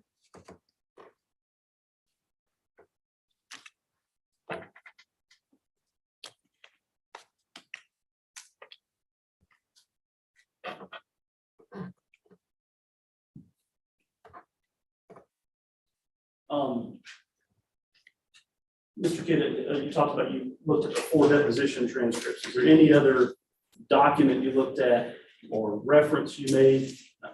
I'm trying to just rely on what Ms. Peeler went over with. Is there anything else you looked at or considered that she didn't already go over? So in this file, we also had discovery, interrogatories, responses where the lawyers communicate back and forth with Q&A. And so that material was a part of the file. I advised or testified about the open records that we ourselves filed. So we had 911 recordings. We had the officers' body cams, the Stevens County deputies that were there. I think there was about 7 or 8 of those. We had the interactions with Trooper Coffee on scene. We did our own site inspection, which we talked about. We did our own inspection of an exemplar vehicle and then producing this in CAD, reviewed. We looked at Google images to just have as a reference. We looked at, earlier I talked about that the Freightliner that we inspected, scanned, was only 3 vehicles beyond the actual collision vehicle. So we have documentation showing that the VIN on the exemplar that we use was manufactured 3 after the actual collision vehicle. And you literally like coming off the assembly line, there's the collision vehicle, and then we took a break for lunch, boom, the one you looked at came off. Exactly. Anything else? We looked at some rules of the road as a part of this file. Some calculations were done, but generally that's the work in this file. Okay. What was your understanding of the, or let me ask it this way. Did you, in performing your calculations, did you take into consideration what the weather was that night? I did. Did you consult any witness statements or any meteorological data on what the weather was that night? So the answer is yes. The weather was about 70 degrees, 76, I believe, that time of morning. It was cloudy. Really? Really? Okay. Where did you get the information that it was cloudy? So it's in Weather Underground. There's a database that we use. Did you review any witness statements that conflicted with that? I don't know, knowing that it's dark, I don't know that I reviewed or that was something that I would have hung my hat on, whether there was conflicting statements, whether it was cloudy or not. That's not something that I guess I focused on. Mr. Kidd, when you say it's dark, I mean, different, or would you agree there's different levels of dark? I guess I could, if there's some ambient lighting, but this area of 106 at 6 o'clock in the morning on August 12th, 2019, it is dark. There's no lighting other than automotive lighting that is traveling through that area. No lighting whatsoever. There's some lighting at the church, but it is approximately 800 feet away. Not any lighting that is illuminating a pedestrian that may be moving about southbound. So it's your testimony, the only light, I just want to make sure I understand what you were basing your opinion on. You were looking at the headlamp of a different truck, later serial number, but a different truck. Or did you you did look at that one, right? The one that was the later serial number? We inspected the truck, yes. Okay. Did you ascertain what the power of the headlamps was? Again, it would be expected that it would meet the standard. The standard would be, I think the publications are 150 to 200 feet for low beam. Okay. We take the higher number to have a little bit further projection of light. Okay. So if it perhaps exceeded the 150 to 200, you don't know that, right? I testified earlier that this was a Freightliner manufactured domestically. It would not be expected that it would exceed those values as I testified. Another way of saying that is you assumed it was going to be at 200, right? I assumed 200 through my education experience and training, whether it was a Freightliner, but American-made vehicle, that it would fall within these values. If you wanted to get it right down to the precise number, you would go do some sort of test of the accident vehicle, right? I don't know what I would be looking for, I guess would be the follow-up to that. Okay. So in considering how far, I think you're talking about like reaction time and things like that, in terms of trying to get an idea of, and you used a fancy word about basically being able to view something, right? What was the perspicuity or? It was about like that. It was conspicuity. I was close. In terms of evaluating how far someone would be able to see, you were, I just want to make sure I understand all the factors that went into it. You've got headlamp power, right? It's my understanding that the headlamps were on the truck in this case. That's my understanding too. Anything else that would have shed light on a roadway on August 12th, 2019? There was testimony from Mr. Morris that he was meeting two other vehicles that were traveling northbound. Okay, so those would have been shining light on the roadway, correct? And I think the testimony was that the lights were on the log truck, sure. Okay, do you know anything about the make and model of those log trucks? No, sir. Do you know anything about how much they shine light on the road? I would expect that if they were low beams as testified, that they would meet the same standards as I advised earlier, that 200 feet for low beam would be on the upper end of, if assuming those are domestic vehicles pulling the logs, which I would expect that they were. Okay. And was that one of the factors you considered in terms of those approaching log trucks would have shed even more light on the road? They would shed light or have illumination on the roadway, but they're not going to have a factor as it relates to where a person may be inside of travel lane. So earlier, I think you got you didn't know about the left driver's side lamp. And so if Mr. Morris is meeting those vehicles, then the left driver's side headlamp is actually shining much less than the 200 feet. They're designed to be on the driver's side, more downward and more to the right to keep from blinding oncoming motorists. So the lights from the log trucks, other than, I mean, there's always a little diffusion, but they primarily would be trained in the lane of travel of the log trucks and not illuminating what might be to the right side of the Georgia Power Trucks lane. Yes, sir. And for that reason, you wouldn't anticipate that those lights of the log truck would in any way blind the truck driver in the other lane, right? I wouldn't expect. No, sir. We pass traffic every day in our travels and headlights don't normally blind us. Mr. Kidd, I just want to make sure I understand all the factors that you considered on how far ahead, I'm not going to use the word, but I'll butcher it again. How far ahead the person can see. I understand you considered his headlamps or a general, the 200, just of any generic headlamp, right? And then, I think, did I hear you just say that you didn't consider the log trucks at all in your calculation of, is that accurate? The question got kind of Sorry, compound, so You were absolutely right. Let me ask it this way. You did consider the headlamps of Mr. Morris's vehicle, correct? correct. You did not consider the headlamps of the approaching log trucks, right? I disagree with that. Oh, did you? Okay, I'm sorry. I testified that the lighting would be from the left side pointed outbound or to the passenger side. So considered it is a non-factor for illumination of.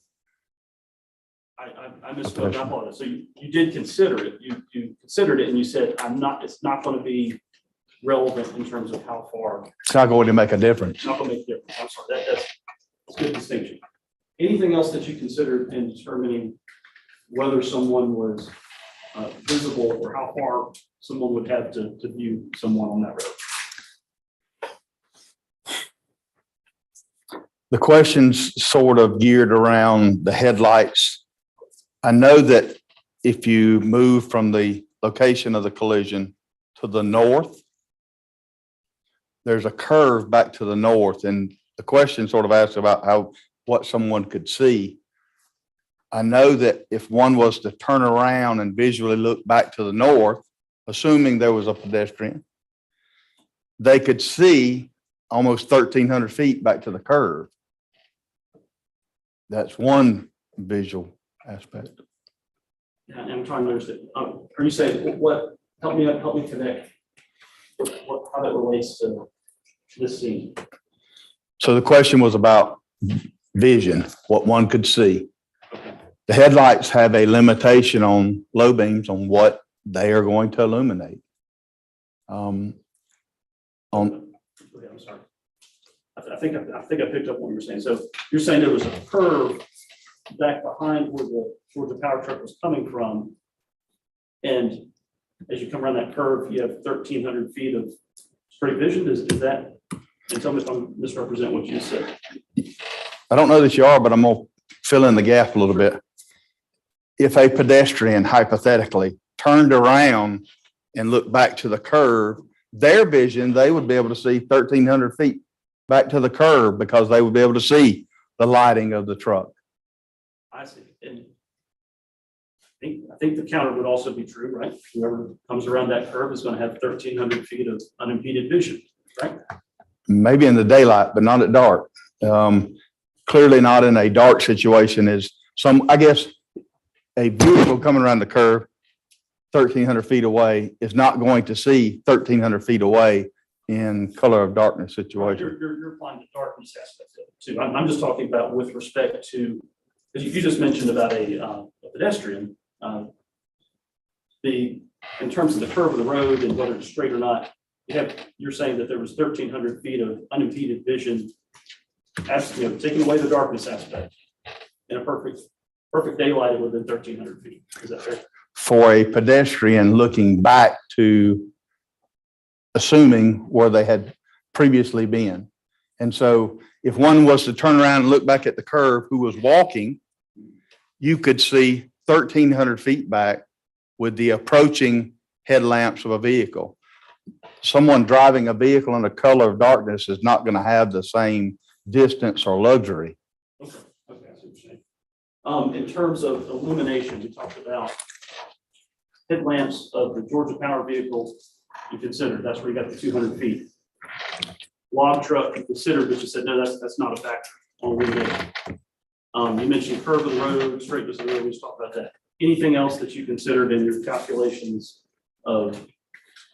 And I think your final calculation was 200 feet, right? Again, it's kind of compound, but my education, experience, and training and doing this for 30 years, those were clearly some of the factors that I considered in this file. And I guess I want to know, were there any other factors?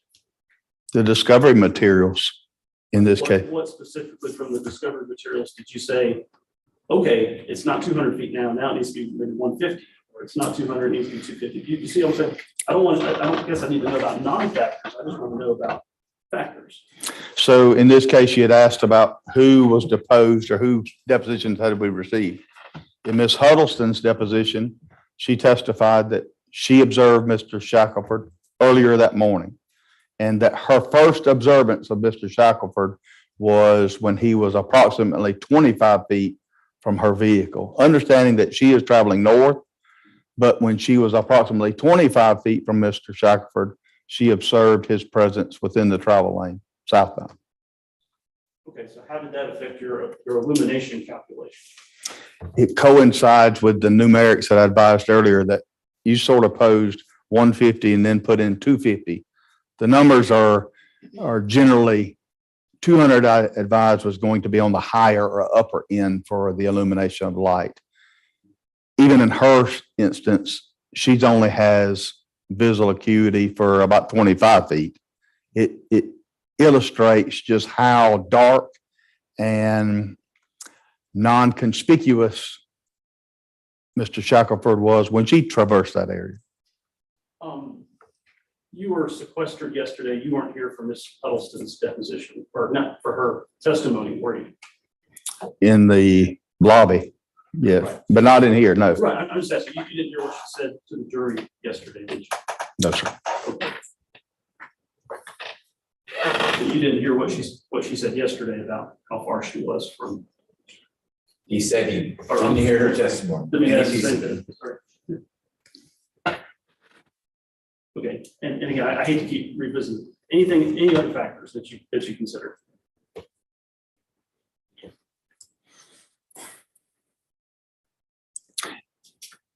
With regards to what aspect, and I apologize that I have to ask the question, but I've taken a lot of other considerations.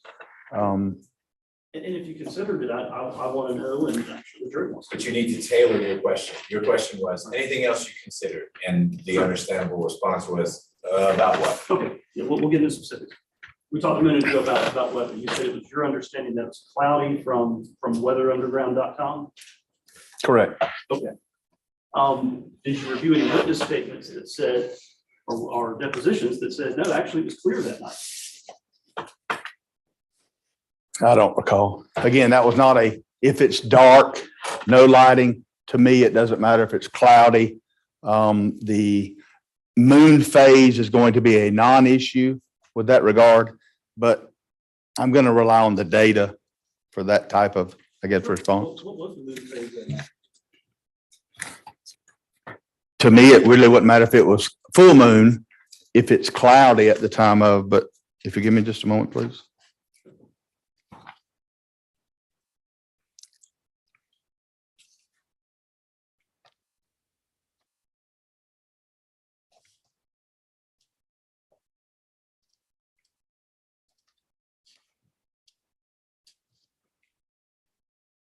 So the condition in Toccoa goes from mostly cloudy to cloudy, fair, mostly cloudy. That sounds like that covers every possibility. It doesn't say, The question was the phase of the moon. I'm sorry.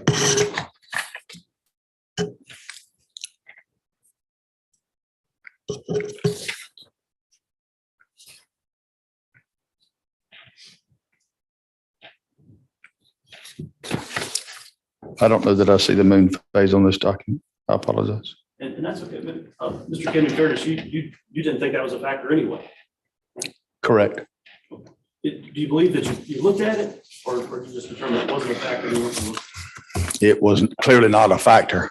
Moon phase is not a factor in these situations. But In terms of the weather, I know you mentioned you looked it up on Weather Underground. In terms of weather, if someone who was there at the accident scene said, the weather is this, would you defer to that person's statement of what the weather was at that exact location versus something off of Weather Underground? I really don't have an opinion whether it was cloudy or not cloudy. I guess I've testified about that regard, but it's a non-issue. It could be clear. Weather Underground advises that it's not. It's a non-issue for me. Okay. It's dark in the location of the crash. It's dark, but if it is not cloudy and it's a full moon, is that different in terms of lighting conditions than not cloudy and there's no moon in the sky? There is, but there is no appreciable light. If I take the hypothetical that it is a full moon, 100%, there's still no appreciable light on the pedestrian in that situation. Zero. If the pedestrian was walking, no automotive traffic whatsoever, there will be no appreciable light on a pedestrian. It doesn't extend the 200 feet to 250 because there's a full moon and it's clear out. Correct. What about, did you look at what clothing Mr. Shackleford was wearing that day? Goes back to there's differences in testimony. There's differences in on-scene personnel discussing the clothing. There's discussions about very dark clothing, and then there's some testimony and some items that was produced after a deposition, but considered. Okay, did you look at actual photos of Mr. Shackleford's clothing? I looked at photos that were produced that were described after Mr. Shackleford's deposition as his clothing. I don't know that that's his clothing. There's differences as it relates to on-scene personnel about the color of clothing. It's a non-issue for me. So I'm trying to understand, you mentioned that you looked at the weather, right? I did. You think you looked at the moon phase? Maybe. I don't know specifically, but when it was posed, I don't know if it was full moon, not full moon. It's a non-issue. It's a non-issue, and you knew that. Why would you even bother looking at it? You may ask me the question, what was the temperature? And your answer would be it's a non-issue, right? Well, if you ask specifically what temperature was, I'd tell you what the temperature was between certain times of that morning. It still would be a non-issue, whether it was 30 degrees or 76, as I believe I've testified. It's a non-issue. So your testimony is that you looked at those things just because you thought I might ask them at the trial of this case. I think it's being proficient in making sure that I look at the data. Okay. So you did look at the moon phase. I think that question has been posed now. I don't know that I did or did not. Oh, okay. Okay. I'm sorry. I thought your earlier testimony was that you had, and I may have misremembered. I We're thought not asking about the moon. Next question. Same thing for the clothes. You said the clothes are a non-issue, but you looked at them anyway, right? I saw the differences in testimony statements, on-scene interactions with Stevens County. It's a non-issue. Non-issue. Okay. With the understanding that there is nothing reflective worn by Mr. Shackleford. His clothing is clothing, but there's nothing reflective at the time of this event.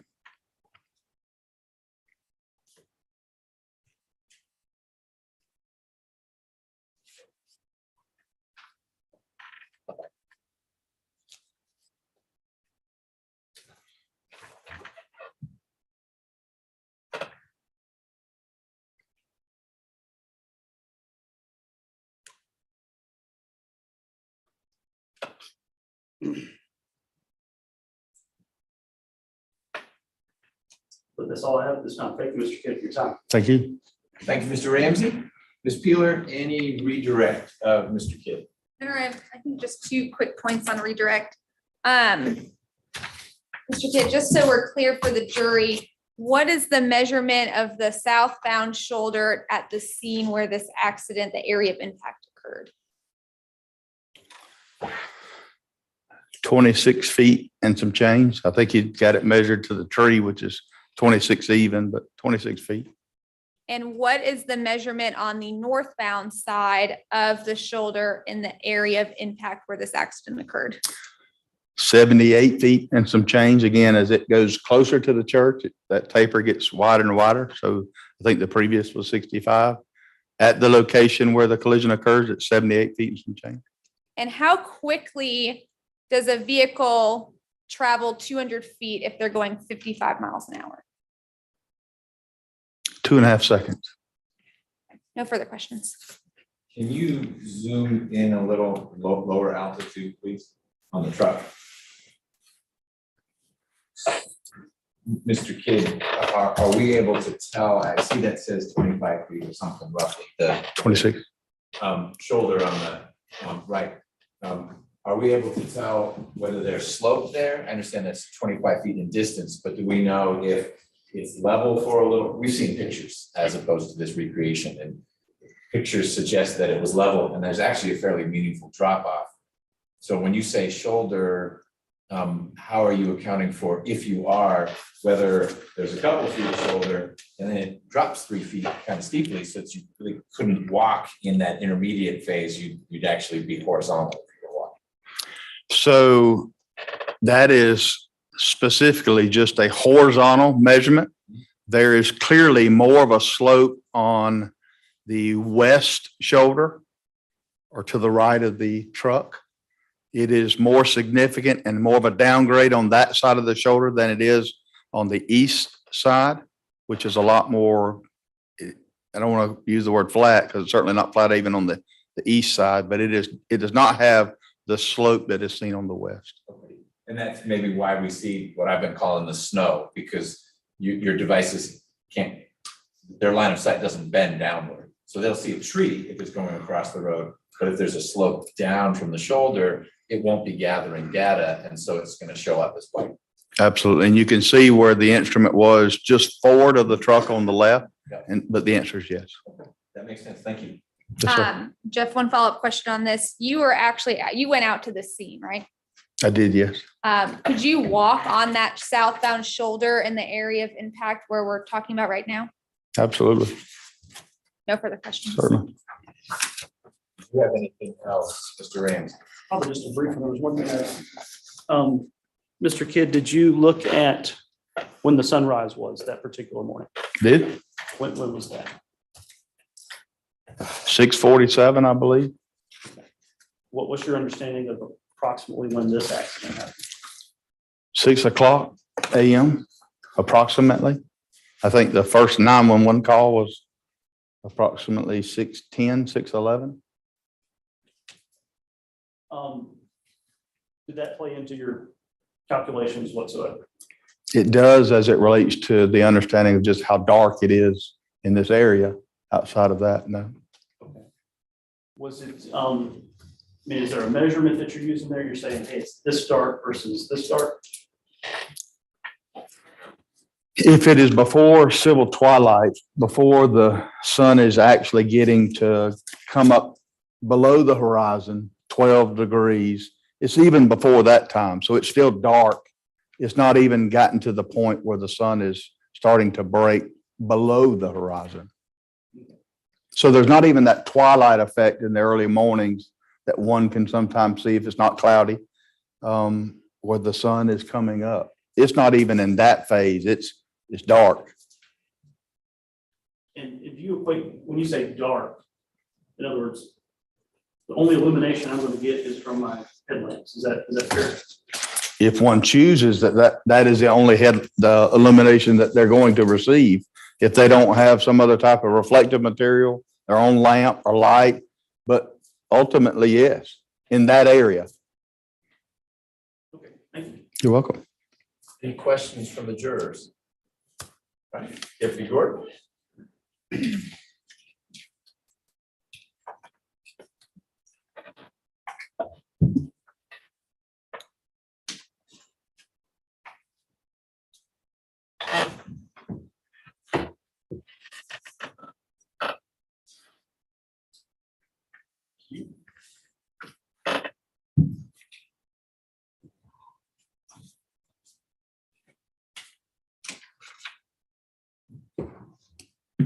Ladies and gentlemen, while I'm talking about these questions with the lawyers, if anyone has an urgent restroom need, hit it now. We're gonna go till 11:30, 11:40. And we have a long lunch break today because of some other scheduling issues. So we're not gonna do a morning break just because of when we started, because we were waiting on someone. If you all need to use a restroom, use it right now. It's not a formal break, but you should do that if you need to. We'll be back in a moment. Thank you.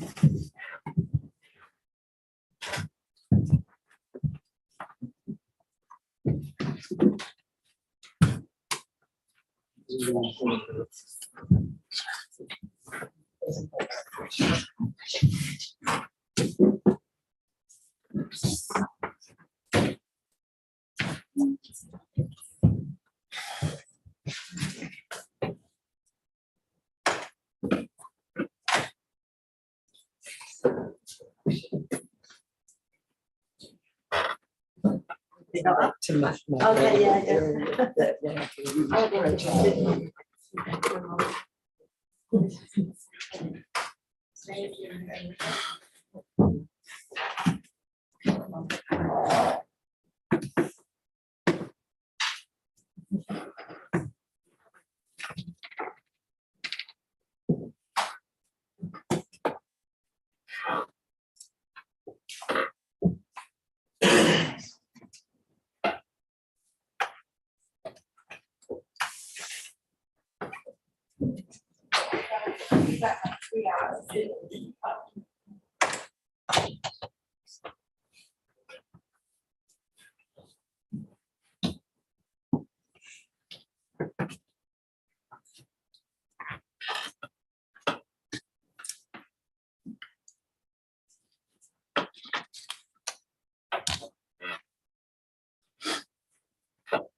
All right.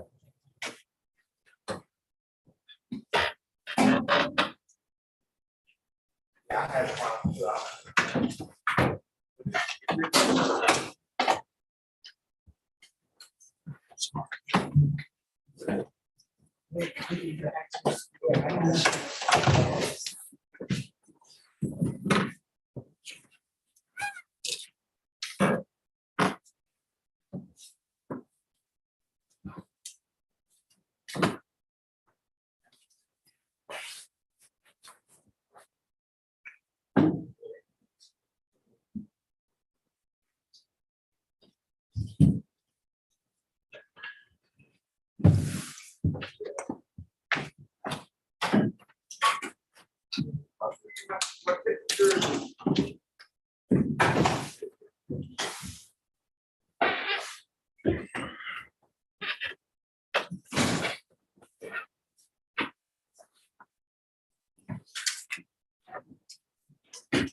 All right, welcome back. You're welcome to see.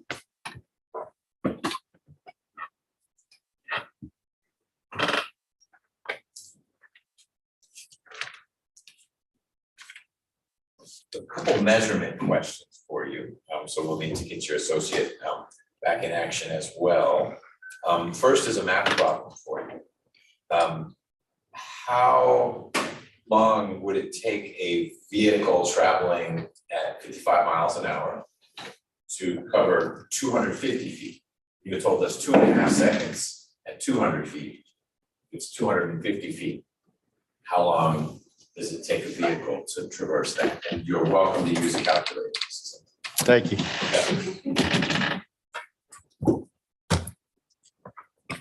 Assuming you're relying on the same formula you shared with us, applying that with the distance being 250. Constant velocity. Yes, sir. Okay.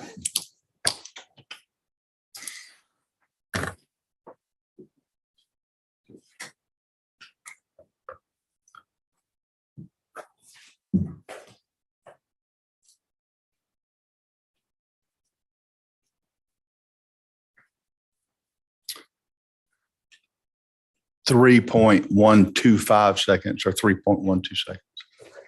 So a little more than a half a second longer than 200 feet. Yes, sir. All right. The truck that we see on the screen now, that's the truck that is at the location of the impact, or is that the truck that was just in a random place on the road? You're looking at, that is the area of the collision. Yes, sir. That's area of collision. So this is truck area of collision. Question, how wide is the area of green shoulder to, if I'm sitting in the driver's seat, the right shoulder, how wide is that from edge of road to the snow? In other words, the drop off.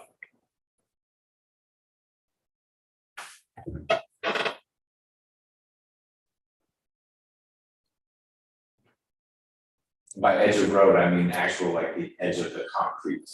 I was going to fall, but I understood. Not the fog line, the actual edge of the pavement. Right, so how much grass basically is there before it starts to slope? Let's say 3.3 feet, It looks like 4.33. 4.33, great. And I think you measured these before, but if you could, if they weren't written down, measure them again, please. How wide is the lane of travel, which the truck was moving? So from the yellow line to the fog line. And previously, I believe we measured from the very center of the roadway between the two, and that was close to 12 feet, but we'll measure that again. Okay, so close to 12 feet. And then how wide was the truck? So the truck width, Excluding the mirrors. So I think you did, the first one was wheel bolts to wheel bolts. which was 8 feet, So 8 versus 12, correct. give or take. Yes, sir. All right. There is some change there, but the answer is yes. Do you know if there had been any construction in the relevant strip of 106 between the time of the accident and the time that you did your work that would have changed either lines of sight or the slope or flow of the shoulders? And if I can ask the court for some leeway, if we go to the imperfections of the actual roadway, take the truck completely out of the, turn off that layer, please. And to be clear, by construction, I don't mean they were putting more of the tar or sealant in there, but road work that would have changed, not road work, construction that would have changed what the sides of the road look like. The answer is no. There's been no changes. The road bed, the shoulders, they're the same, with the understanding that there was a question posed about could there be some changes in the height of the grass, trees. Outside of that, no changes. Okay. Does it affect the accuracy of the measurements that your system is making? How far away the object is? So if we're determining, for example, what's the distance from the center line of the road to the edge of the road, we know that's about 12 feet. Is that 12-foot measurement any more or less accurate than if we were measuring from the center line of the road to the church parking lot? Because that's so much further. Does that question make sense? Accuracy? It does. There is, I don't know the exact number, but it depends on, because everything can get finite, you know, when you discuss to scale, I guess, and I put those, is it to the 1,000, 100,000? It would depend on, the ultimate answer is no, there would be no changes. If we wanted to measure and had a surface that we could actually click to, then if he wanted to pull a linear measurement, point A to point B, that's going to be to scale. Ms. Peeler, do you have any questions for Mr. Kidd based on those? No, Your Honor. Mr. Ramsey? None for the plaintiff, Your Honor. All right, Mr. Kidd, thank you for your time. Thank you, Your Honor. Ms. Peeler, next witness. Your Honor, defense rests. All right. Any rebuttal? No, Your Honor. So, ladies and gentlemen, the evidence is closed with potentially two exceptions. Well, one I know of. I'm going to take judicial notice, and I need to tell you what that means and of what I'm taking judicial notice. 1 second to pull that up. So there are certain facts in life that a court, a judge can take judicial notice of, like dates that making this one up. April 1 was a Monday. That is something that is knowable, doesn't need to be proven by the lawyers. And if I tell you that April 1st was a Monday, you have to accept that as proven. I'm not saying April 1st was a Monday. I don't know that. But these two I do know. I am taking judicial notice of the facts, two of them, that one, the moon was 91% full on the morning of August 12th, the night preceding night, August 11th, and the morning of August 12th, 2019. 91% full. It's called a waxing gibbous moon if you're an astronomer, but it was 91% full. And sunrise occurred at 6:50 a.m. in Toccoa, which, as you've heard, is somewhat near to the incident location. I'm taking judicial notice of those two facts. You should assume they have been proven. Moon 91% full and sunrise 6:50 a.m. So that's number one. Number two, do you have a mortality table that you want to tender? Yes, Your Honor, I have not heard, shared it, no objections. No objections? No objection. Okay, we'll make that exhibit G. I think that's the letter you're on. It'll be made part of the record and you'll be able to talk to the jurors about what a mortality table is during your closing. Thank you, Your Honor. Can I ask a question? I want a question about your judicial notice. You mentioned the moon was 91% visible. So stop. Okay. Two things. One, we don't get out the back and forth. Okay. Nothing wrong. This isn't one though where you get to write down the question.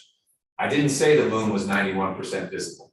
What I said was the moon was 91% full that night and morning. I said nothing about weather, cloud cover, lack thereof, anything like that. Judicial notice of two facts. When the sun came up, don't know if anyone could see it that day. How full the moon was, don't know if anyone could see the moon that day. The location, do you know? Okay, all right. You've heard what I heard. All right, I don't need thanks. to be like an oracle, and you've asked your questions and must leave. But I've taken judicial notice of those two facts, how full the moon was and what time the sun came up. And that is with the agreement of the parties, and you should assume those facts as proven. And with that, the evidence is closed. Ladies and gentlemen, what is next is closing arguments or summations from the lawyers. This is their opportunity to attempt to, oh, I'm sorry, Mr. Kidd, you can. I didn't want to do while you're speaking, Joe. It's still there. I didn't want to do that. No, it's okay to walk across the line of fire. I'm shooting blanks today. You're good. What's left from the lawyers are their summations, which is their effort to persuade you to decide the case in favor of their client.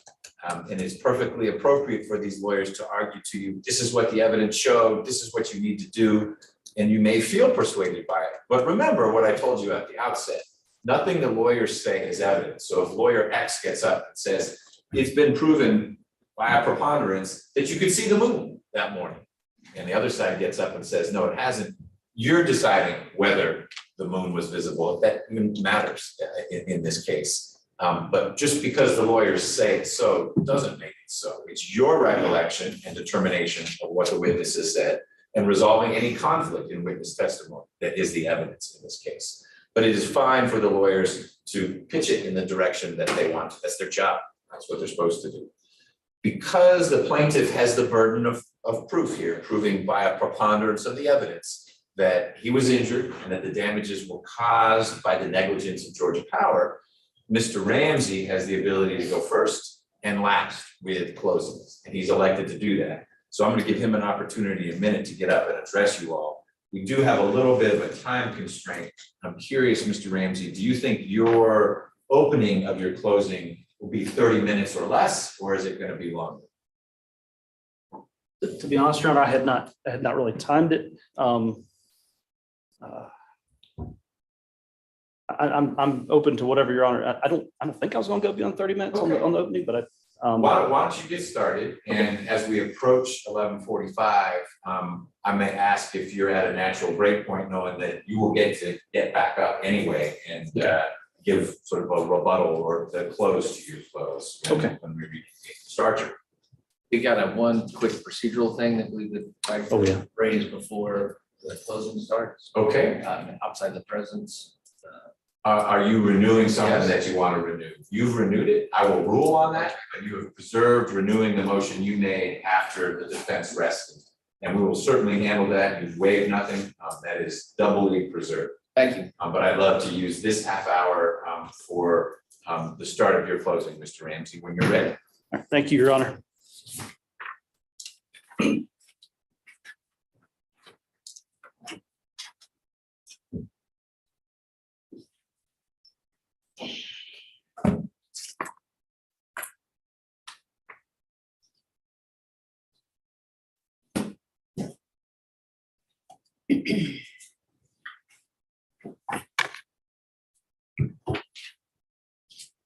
Good morning.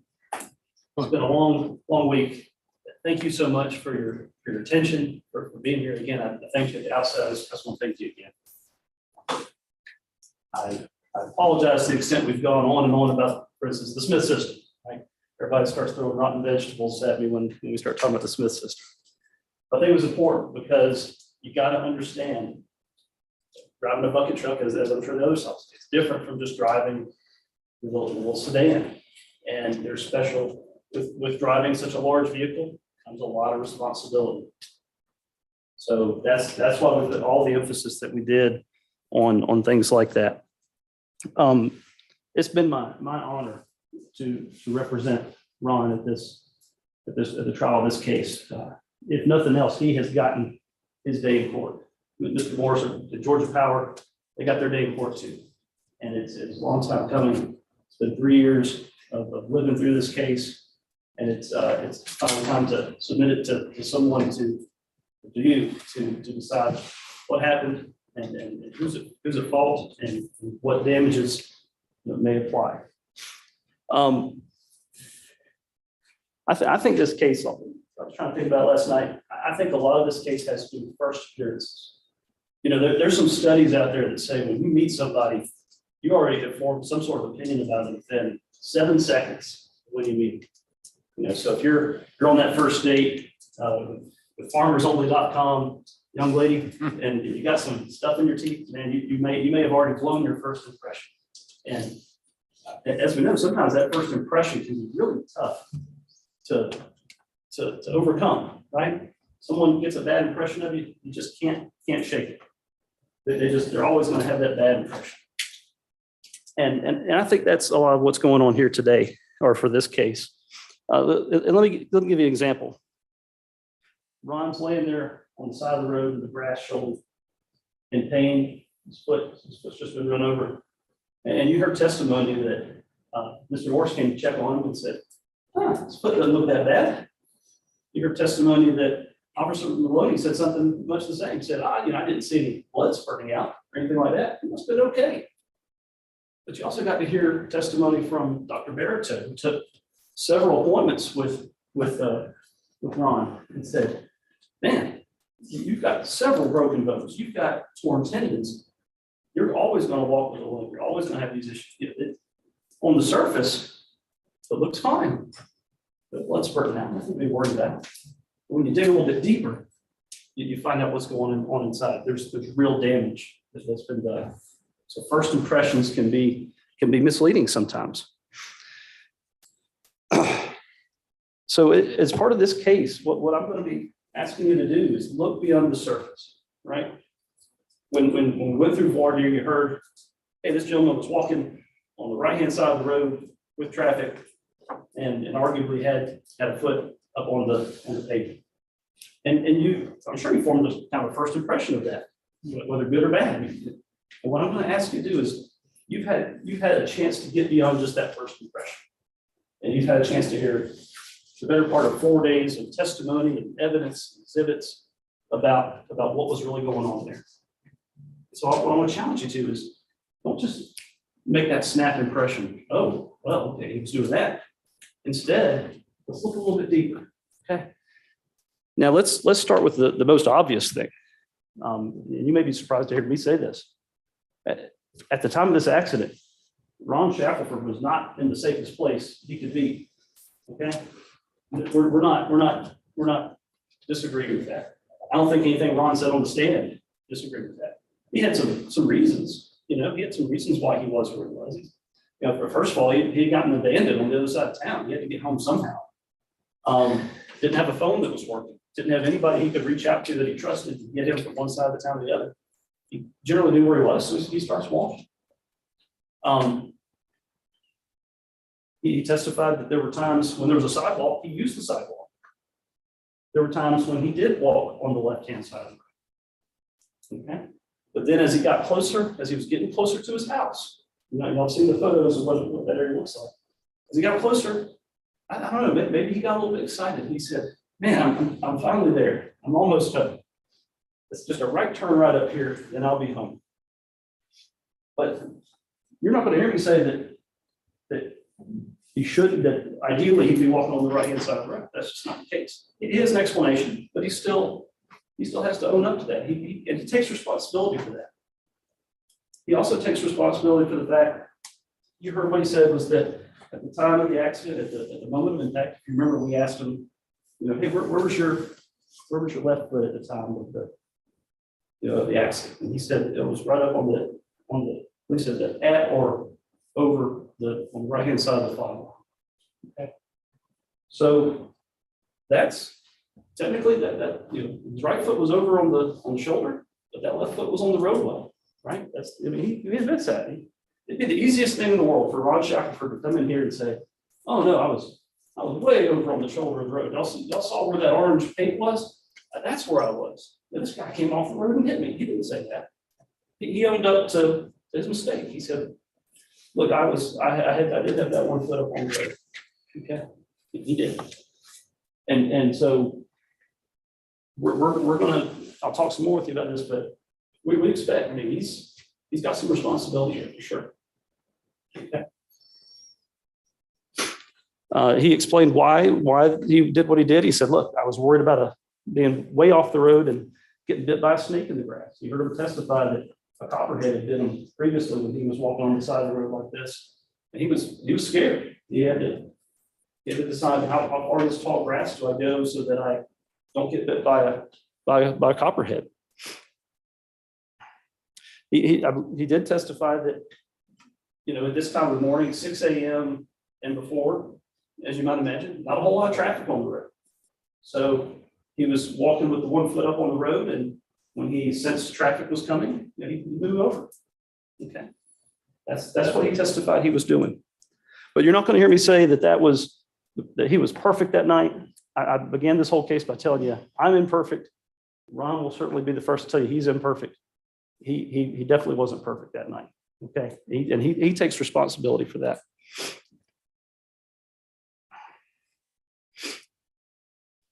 Again, the reason he was on the right-hand side of the road, right on up, he was going to be turning. He was right there. But ultimately, regardless of those reasons, the justifications that he makes, he has to own up to that. He takes responsibility for that. And I wanted y'all to know that. Now, it would be a really simple rule if we just said, you know what, anytime somebody's in the road, they're at fault. They're responsible. They're 100% responsible. That would be an easy rule for us to apply, right? Ooh, but we wouldn't be here. The judge is going to instruct you something very different, though. Granted, yes, the pedestrian has a responsibility to look out for his own safety, okay? But there's also law in the state of Georgia, and you'll be shown OCGA or a portion of a state statute that says every driver of a vehicle is required to exercise due care to avoid colliding with any pedestrian upon any roadway, is required to give warning by sounding his horn when necessary. Okay, so that's a state law. The judge will instruct you on it, and obviously you don't consider that one to the exclusion of other instructions, but you're entitled to look at that and say, okay, I don't just look at what Ron did and say I'm done. I have to look at what the other driver was doing too, and that's where I'd like to take us next. Now let's examine something first. Let's think about how we know what the driver was doing. And as you have heard, there were really only two possible eyewitnesses to this accident. One was Ron. As you've heard, he was getting out of the way. He was moving to get out of the way. So he wasn't really looking to say, okay, well, is Mr. Morris here or there or wherever? He was trying to get out of the way. And again, he says, hey, my left foot was right on the outside of that fog line. Okay, on the road. It was on the outside of the fog line. The other eyewitness to this accident is Eric Morris. Okay. Nobody was sitting in the cab with him saying, okay, you're driving correctly. We've heard testimony that there's a video cam. There's a dashboard video cam that shows out looks right out the windshield and would have shown us, or would have given us a video of some sort of what happened. But you also heard Mr. Morris's testimony that, yeah, we didn't keep that up. It didn't work 99% of the time.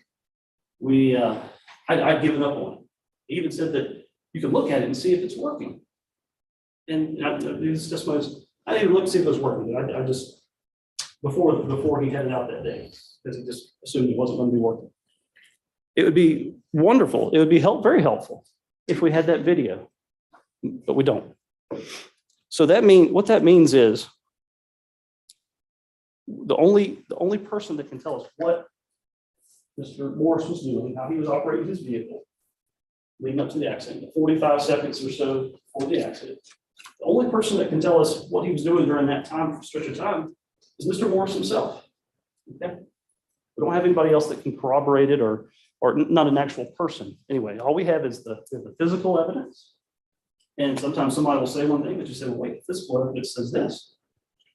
And so it's important to be able to look at that and say, okay, does the physical evidence back up what you're saying, or does it support something else that may have happened?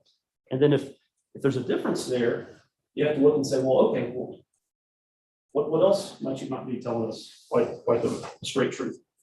Yeah. So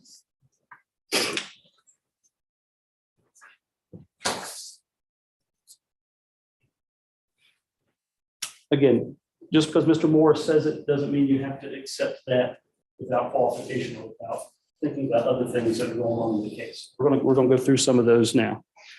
So let's think about some natural biases. You know, we all come into life with biases, right? I have my favorite football team.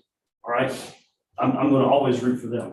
You know, that's just part of my natural bias. And if we're all honest with ourselves, we all know each of us have our own biases too.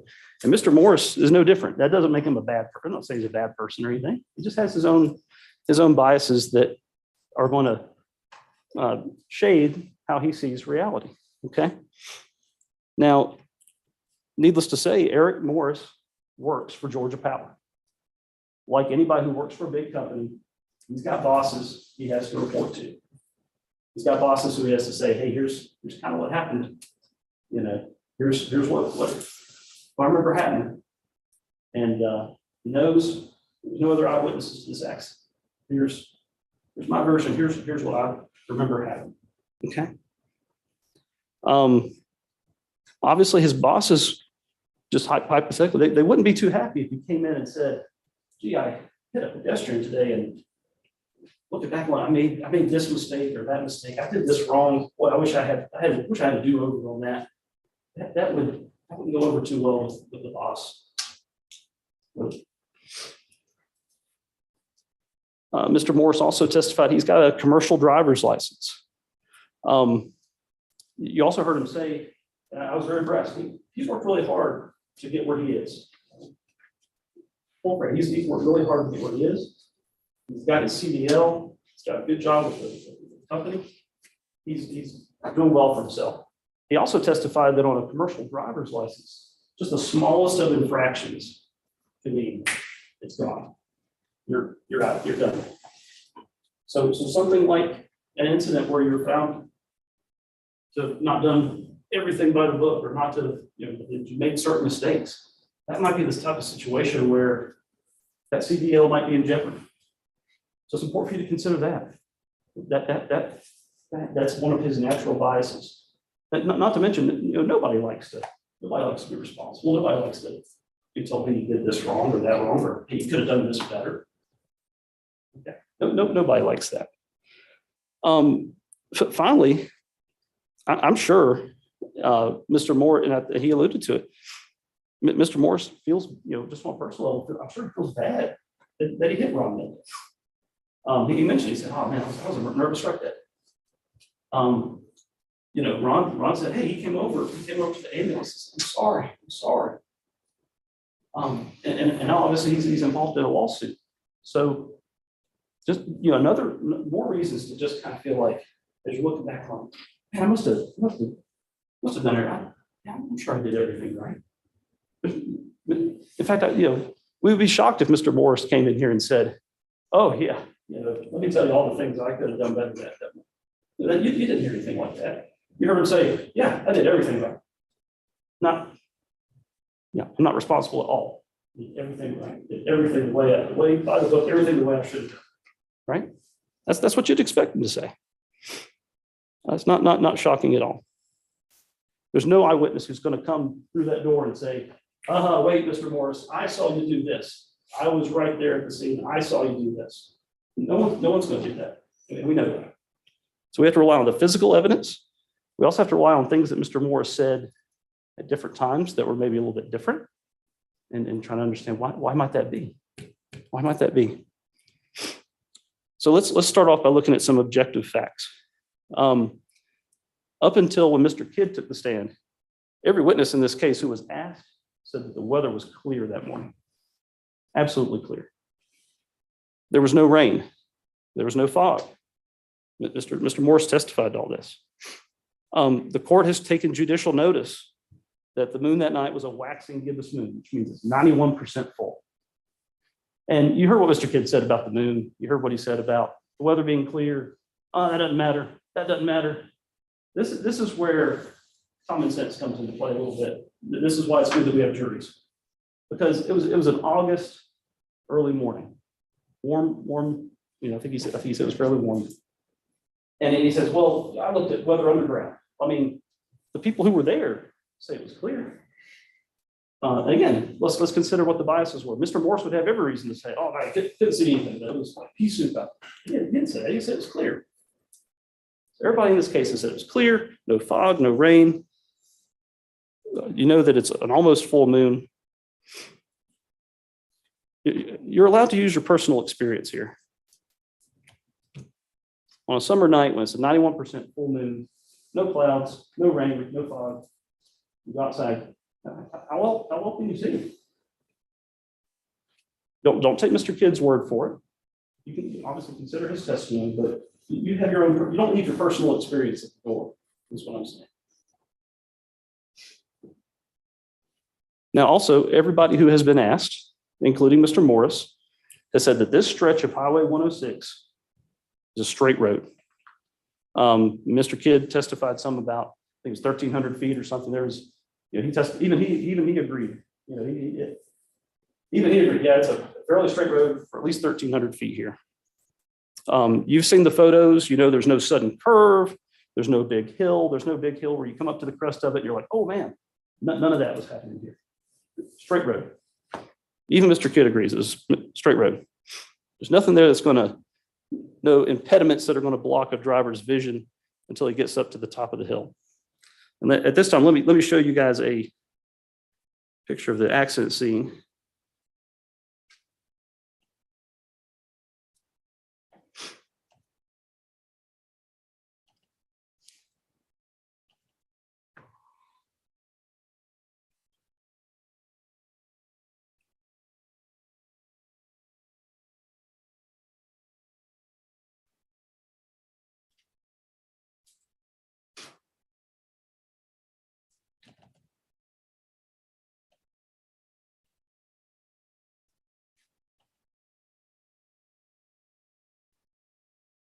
How do I get that bigger?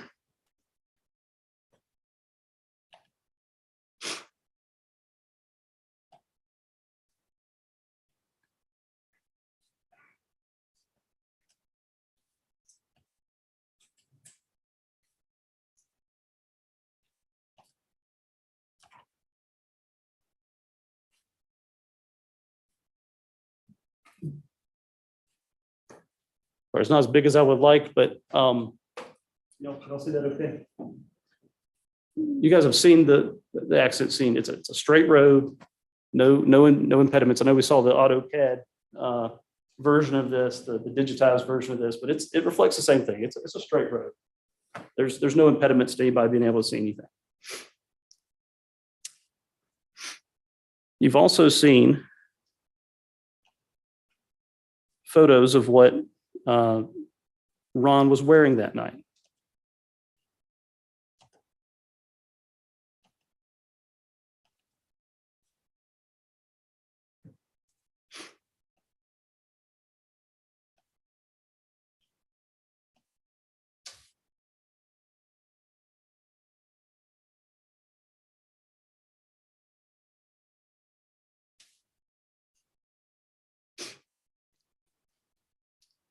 Seen the photos of what he was wearing that night. I would describe that.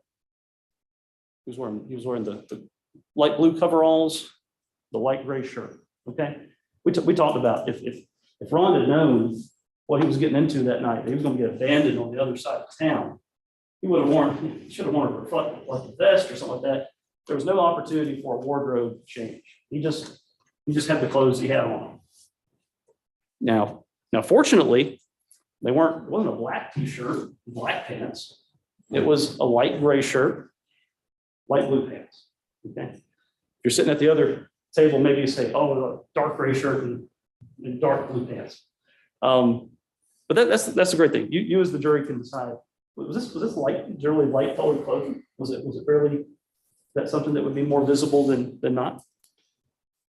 So it was wearing light colored clothes.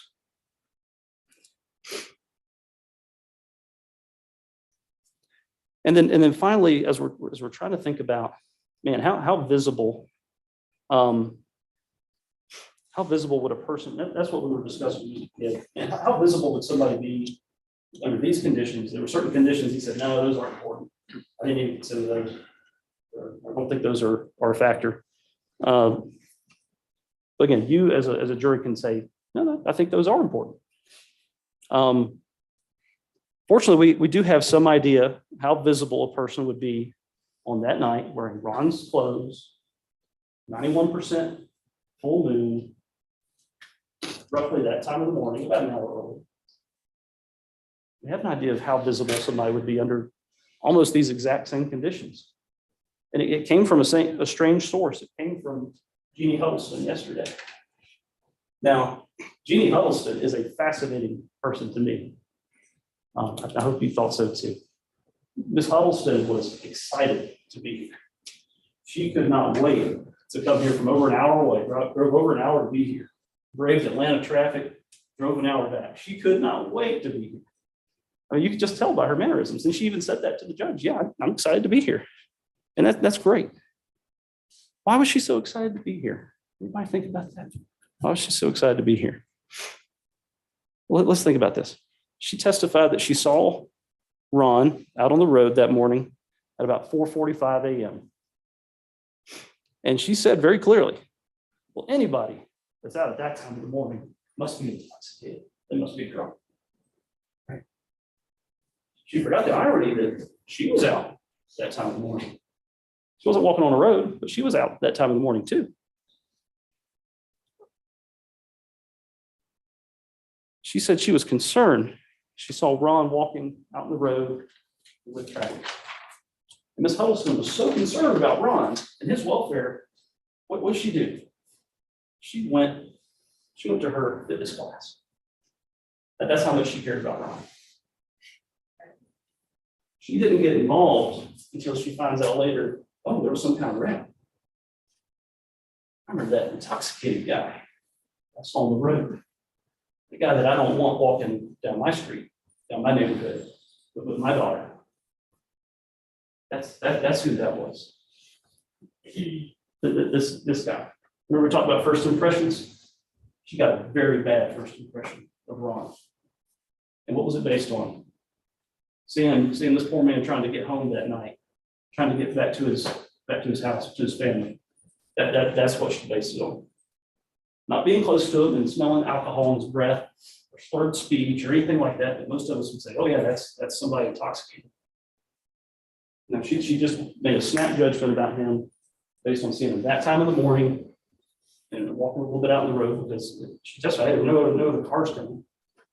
And that's what he said. He didn't get had split up on the road because he was, and then as cars would come, he would move. But that's what that affected her entire impression of Ron.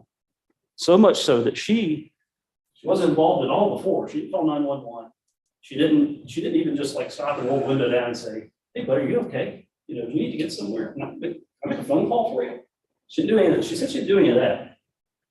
But after she saw there was a wreck involving Georgia Power, she goes over and she makes sure she talks to the police, tells them, oh, I saw this guy. He looked like he was drunk. She makes sure she talks to Georgia Power and says, hey, if you ever need to know what happened out there, come talk to me. Okay. That's what Jean Waddles. And then as you heard her say, Ron shows up at her door, and either she didn't know who he was or said, okay, that's that guy. I'm not going to talk to him. He comes back. And why did Ron go over there? Even she admitted, what did Ron say when he went over there? He said, hey, I heard that you called 911 for me. And she didn't, but that's what he thought. I heard you called 911 for me.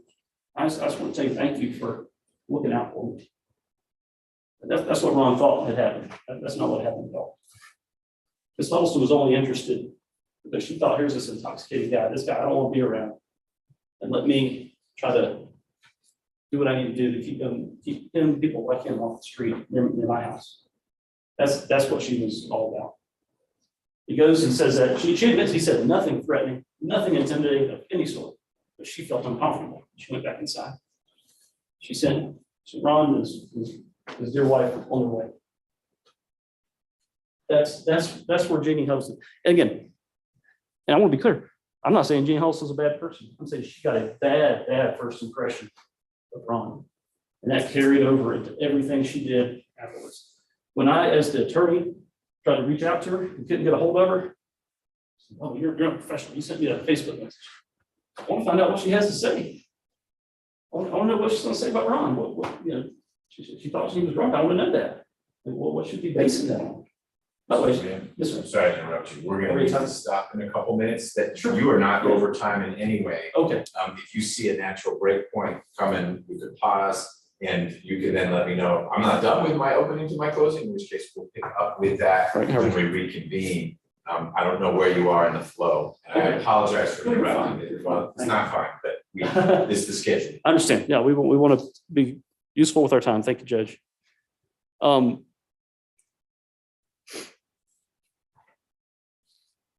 So we were talking, the reason I was talking about this was, the reason I got off on Jean Huddleston was She had a really bad first impression of Ron. It carried over. She even applied it to me as his attorney, was trying to find out, hey, what are you going to say? You know, what are you going to say about this whole thing? And again, I don't take any offense. That's fine. I don't think she's a bad person. Bad first impression carries over, right? So it's kind of an unlikely source that she comes in here yesterday. She's excited to be here. She's going to say, man, that guy, he was out on the road. He looked drunk. Man, no wonder he got run over. No wonder this happened to him. I saw it coming, even though I didn't call anybody to do it. She was excited to be here for that.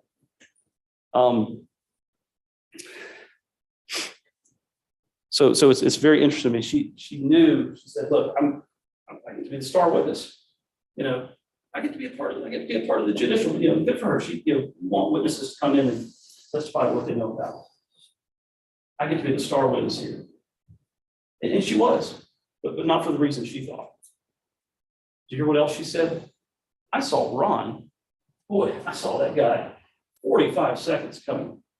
Maybe she was exaggerating a little bit, okay? 45 seconds.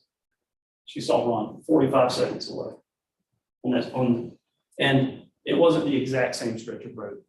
Granted, it was the same highway. She says he was in basically the same place.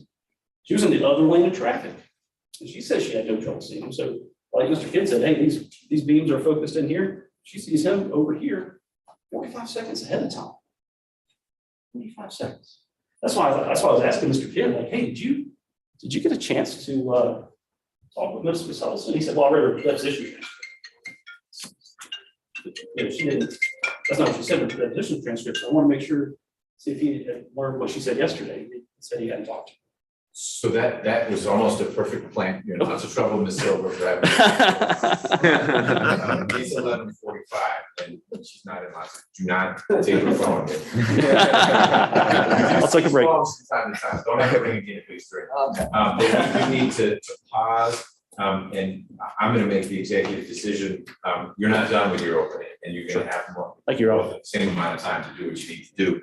When we reconvene, you should pick up as best you can where you left off. Unless when you come back, you say, I thought about it, and I'd just like to reserve everything else. That's up to you. I'm not dictating that anyway. And again, I apologize. I know you gave an estimate that you thought I might be able to do the opening within a half hour.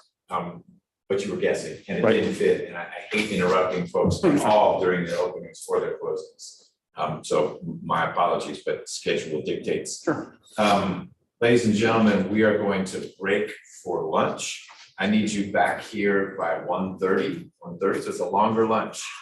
So you can have an appetizer and a main at American Deli right outside the building. But I've got two things I can't move, unfortunately.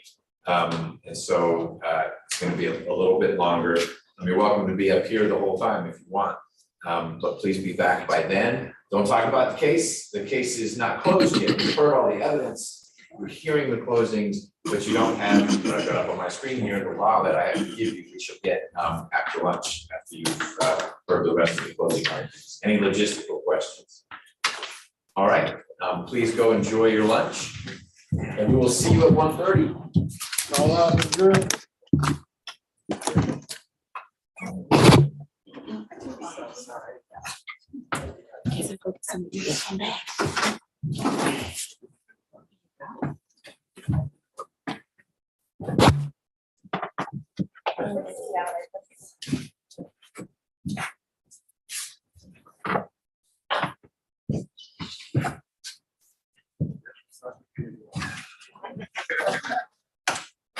All right, everyone but Mr. Fisher can be seated. Mr. Fisher, anything you want to add? What happened? I work nights and a genuine mistake I oversaw this morning. Okay. It turns out by pure coincidence, and this is why you're going to get to leave now instead of going somewhere with Deputy Gordon, you are our second alternate. So you are our backup to our backup. And so we decided to go forward without you, since when we connected with you, you were in Alpharetta. That meant it would take a while for you to get here. So we still have an alternate in case we lose a juror and we're moving forward. But folks did need to wait around, whether you want to go back there and say sorry or not, that's up to you. But in the future, I'm sure you wouldn't oversleep for work. I appreciate your work is at a different time, but you knew that coming in and you were actually on time on Tuesday. I know Wednesday must have been great for you because you didn't have to be here till 1. But we needed you here at 9, so we had to press on without you. Got any questions about any of that? No, Your Honor. All right, happy holidays. Okay.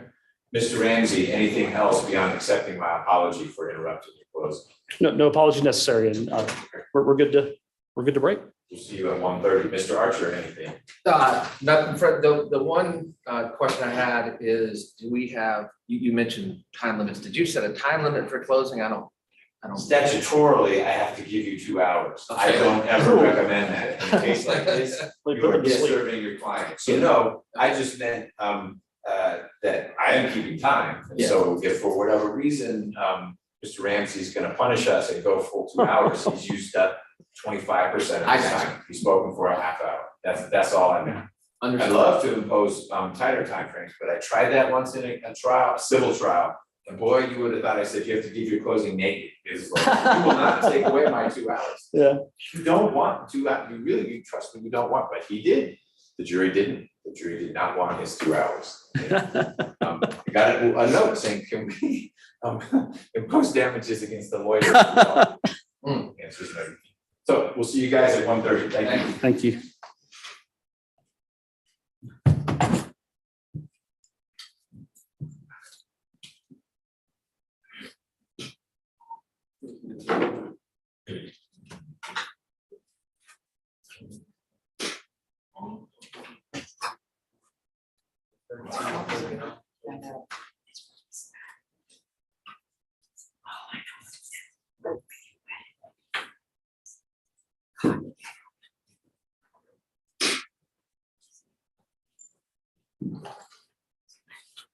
Okay.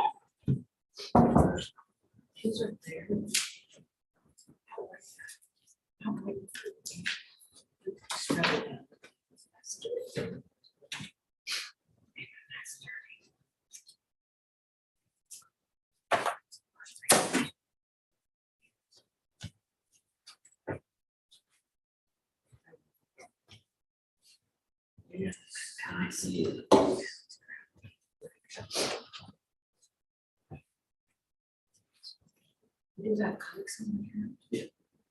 And that.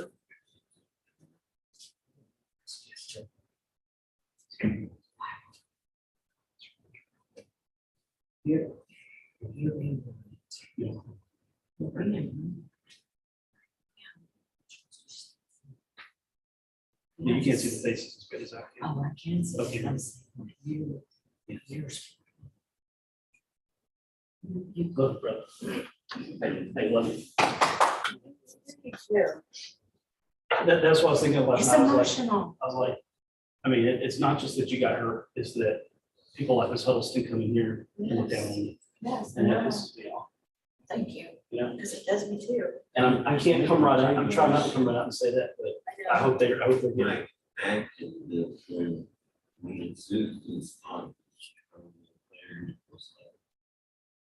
She wasn't, but she wasn't acting like she was.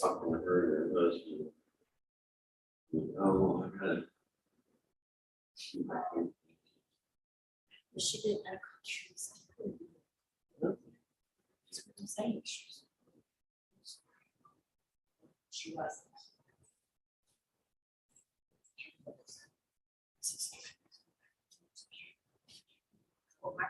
Try to listen to them.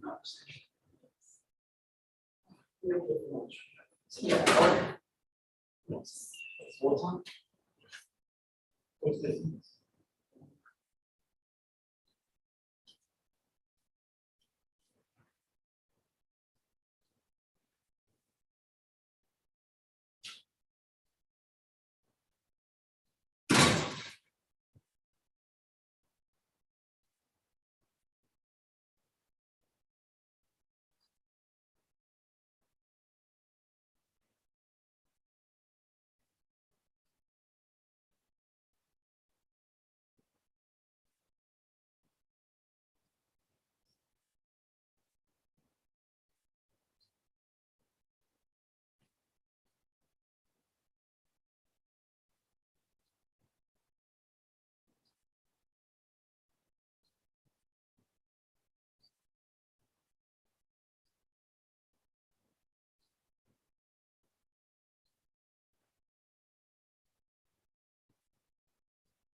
a very long time and That's, the first spending machine, none of them work. I said, "Are you kidding? Are you kidding?" I asked this kitty guy, I said, "What percent were there?" And then I put one.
Shouldn't be expected, you shouldn't have to make that decision. You ain't gonna struggle out on us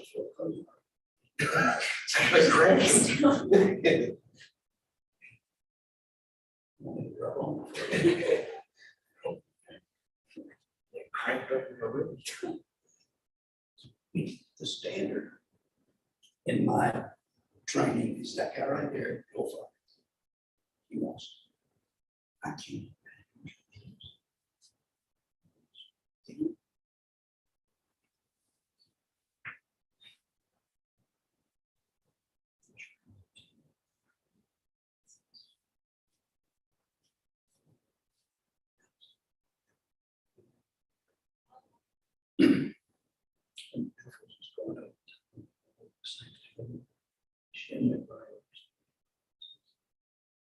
And he was about to explode.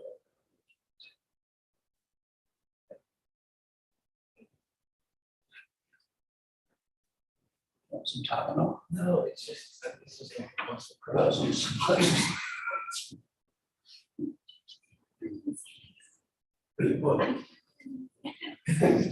all I have is Tylenol and muscle relaxant, doesn't work.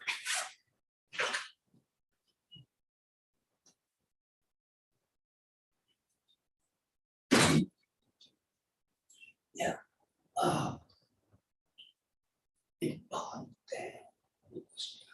Do. I move faster.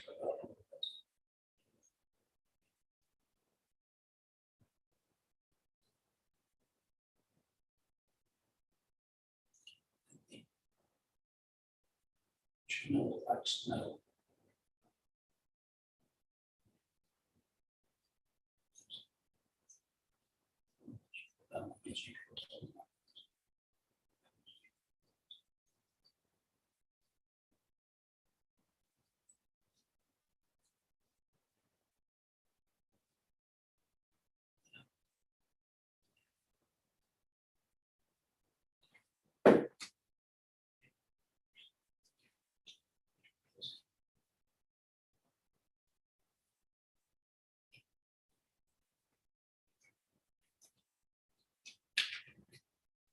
Did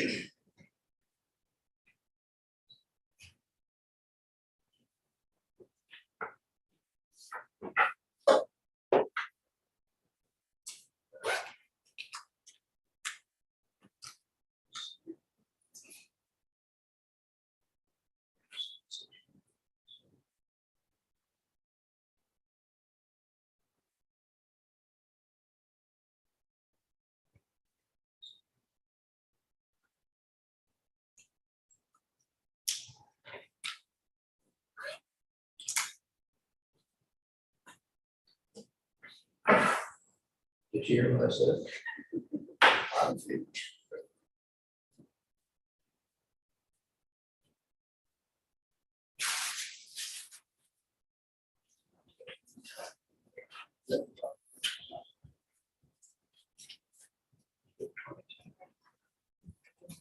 We have something wrong with that. Who's watching? Say nothing.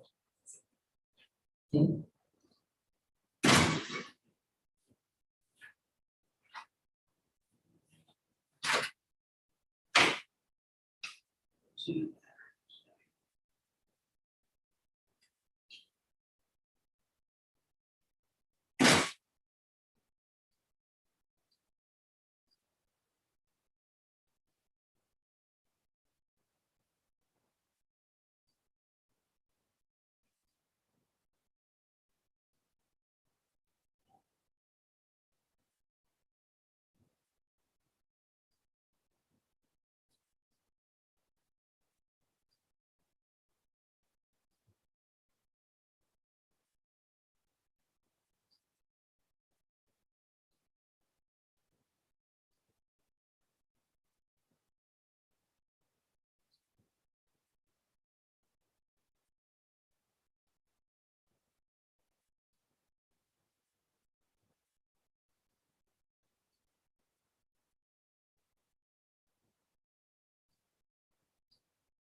Okay, Ron.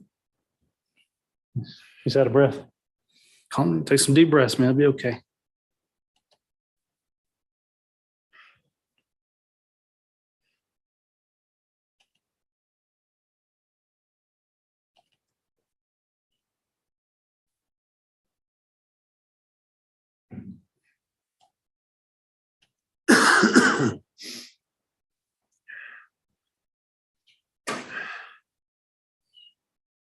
Oh, it's only 1:15, ain't it?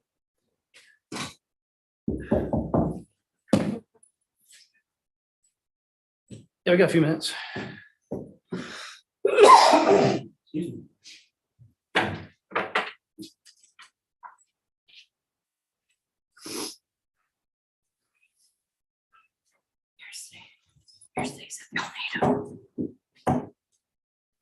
Make sure you keep drinking a lot of fluids because you're really sweating. I think you need some water.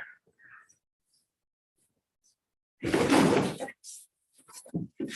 gonna be exhausted, but you gotta just keep hanging on, baby. Y'all watch that, what's that If show you we need some watch? sugar, these are the peanut butter granny. Okay, I'm good. That Thank you. show we You want one? watch? Like Patron Light? No, the You want one, Chris? about No, I'm the, good. Thank you. Want one? I'm gonna get it. where ID? Hank lives, yeah, has the house at Montana. Mhm. Yellowstone. Yeah, do you watch Yellowstone? Do I watch Yellowstone? No. No, man, He's busy, man. it's good. Let him have his time right now. He's got to do good.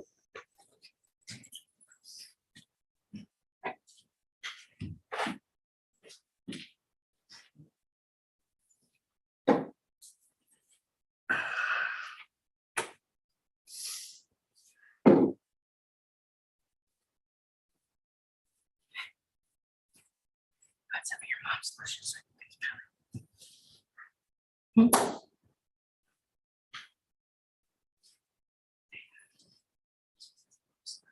Oh. Yeah.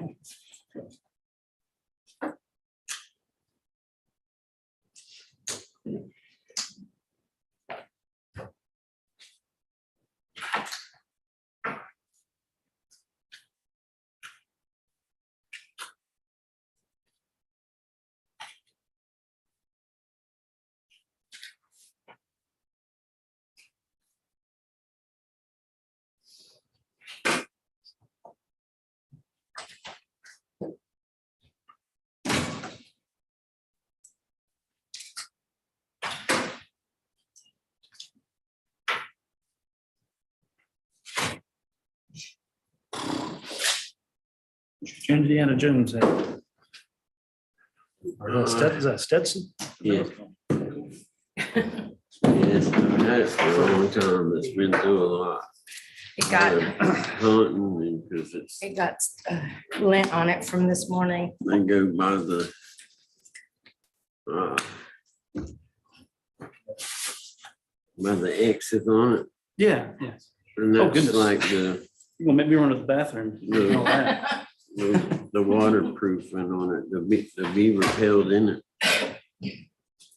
The more X's, the better it is.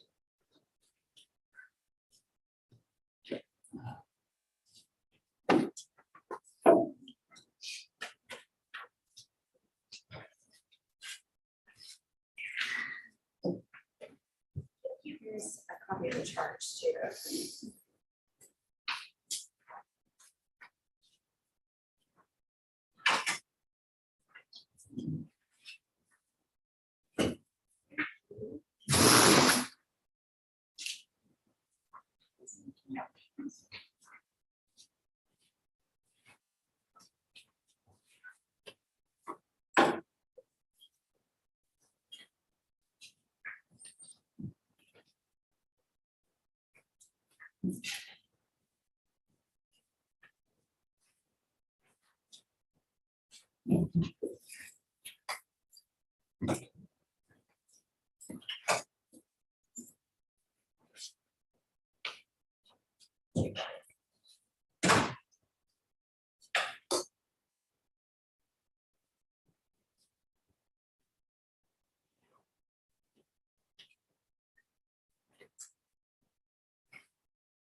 Did you get a chance to see the verdict form? Yeah, we did. Okay, it wasn't what I put in either. There's no, I don't understand. They need It's my a lot. liability. It's a lot shorter than what I Yeah, they need was my anticipating. liability. Yeah.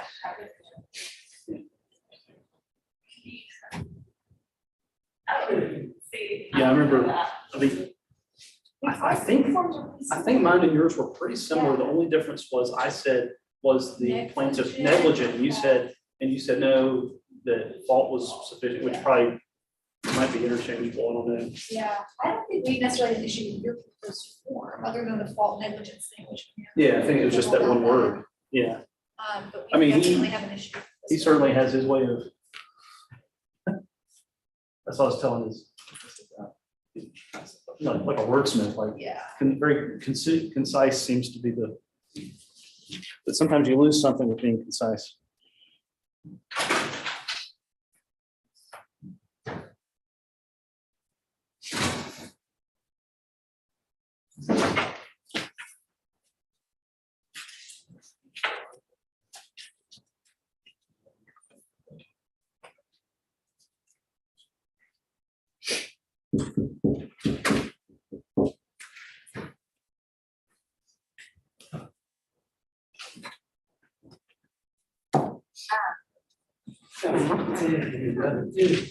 Okay, I got 11 next to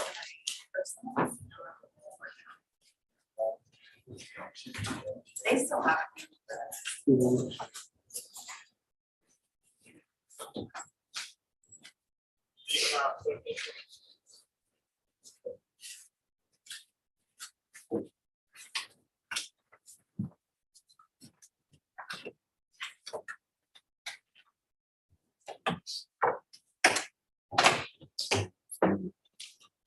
What's that? See your screensaver.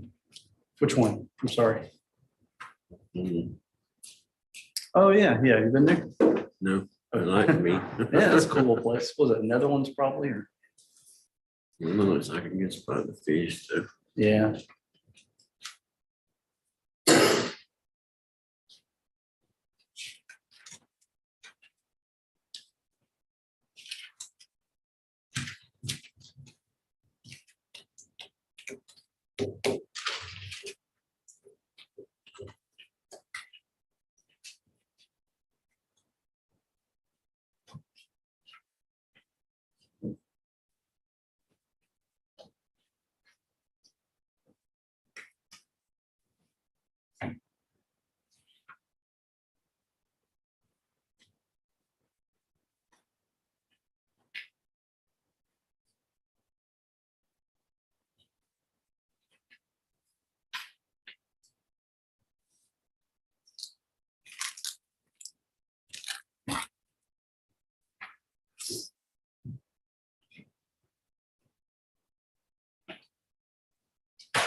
That's what we did the first day, we were talking to the jury, potential jury.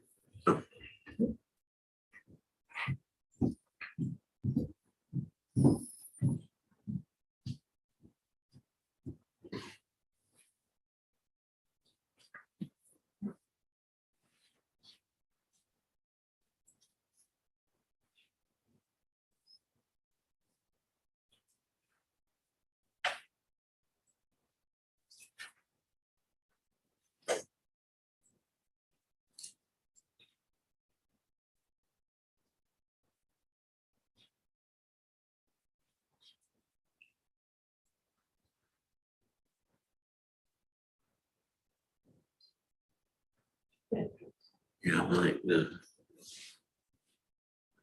judge, she's like, you know,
Looking at the verdict form and stuff.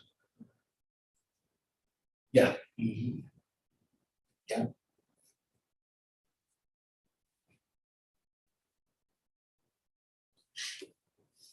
So. You know, I think I've had the same, see, I've had the same experience in South Carolina. So.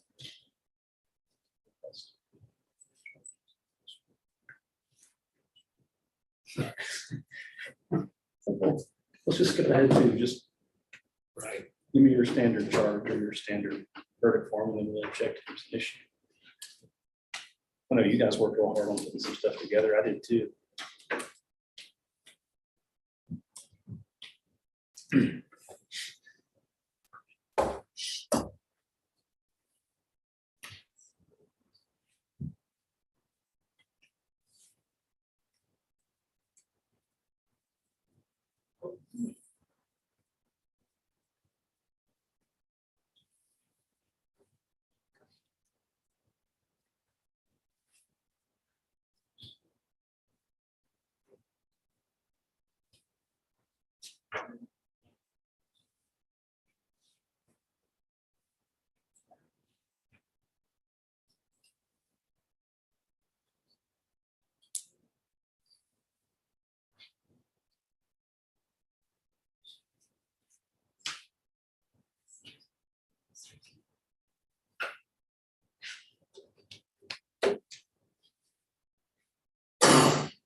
You know if he's going to take up the verdict form before we start that? No idea.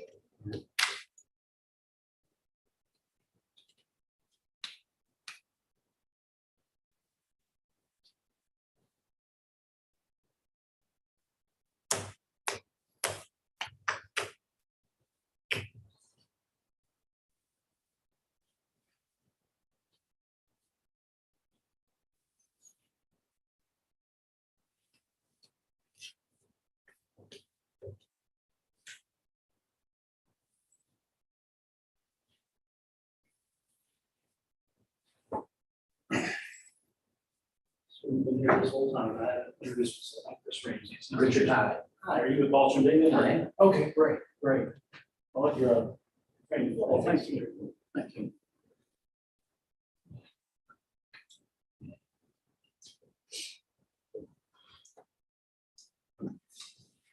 Did Balch and David too, or? No, George Power. Oh, George Power, okay. I'm Jeremy. Hi, Chris Ramsey, nice to meet you. It's Chris, yeah. Have you been here for the whole thing? Yes. Okay, I'll there too. I'm going at it so hard, I haven't had a chance to say hey to her, but. Figured that out. Figured I could speak to you after it's over, but. Oh, yeah, yeah. You can speak to me. So, yeah. Yeah, that's a little time out here. Right here. Bless his heart. That's where the deputies were picking up. I think I wanted to crawl through the floor. He did. Myself, I so bad for him. We've all been there. Yes.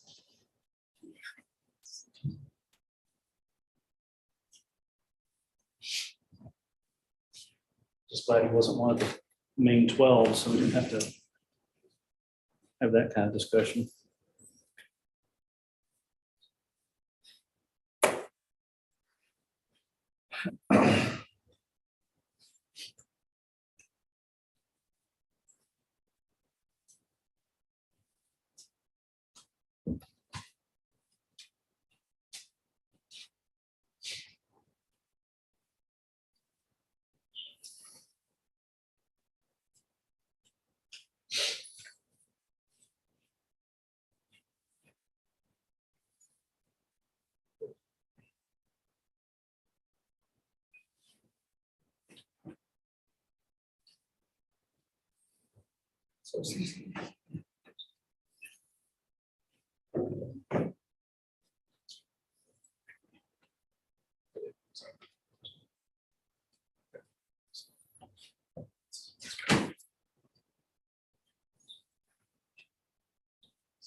Do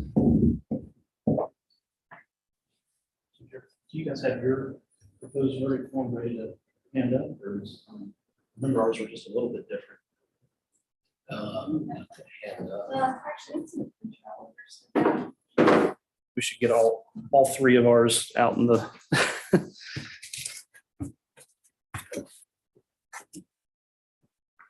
Seems like the kind of thing I really hate to have versatile error or something like that. So, well, no, I think that's fine now. Here's yours. Like this.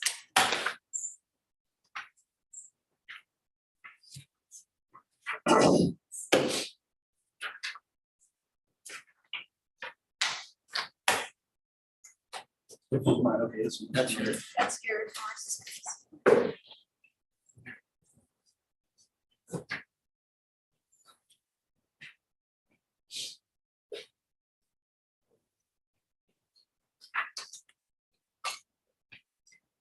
This is, to be honest, I used one that I've used in South Carolina or had an experience with in South Carolina. I like the idea that, hey, answer this one. If it's this, go here, if not, Yeah. kind of like a computer program. Yeah. That's ours. But, yeah, you guys. Yeah. Yeah, obviously. Yeah, we need to correct that.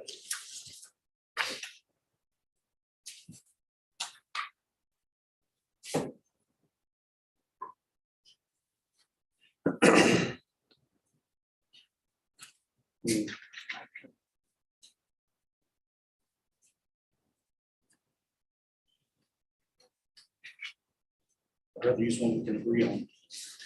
I don't want you guys objecting to it and saying, no, I'm gonna use this one anyway, and then it turns out there's some technical thing wrong with it. We do this all over again.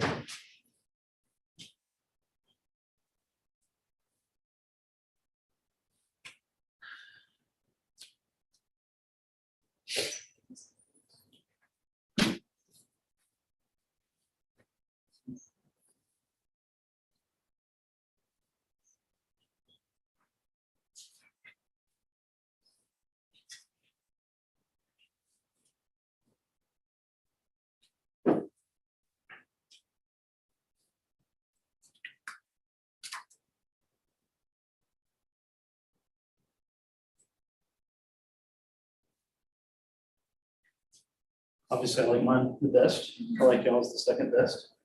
It's maybe the third best. Would you guys be willing to just go with mine? At least as opposed to the one he put out there.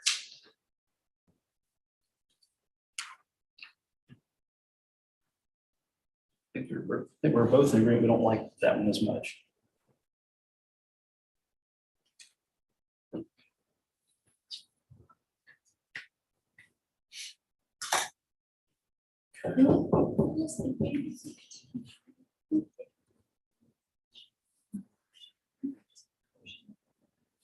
Yeah, that's the Yeah. debate we have. Yeah. Because I think that's just like the. I don't mind. Like. Well, how about this? Do you want to, would you be agreeable to it except for that wording, and then we just put it to the judge and say, look, they're saying it needs to say call. I'd rather it say negligent and let him make the call. I mean. I would think that you just strike out question 2. You go from 1 to 3. Without 50% of that. I don't think they can find this. There's like a lot of limitations. Just be a tricky. Yeah. I'm happy to go with whatever he.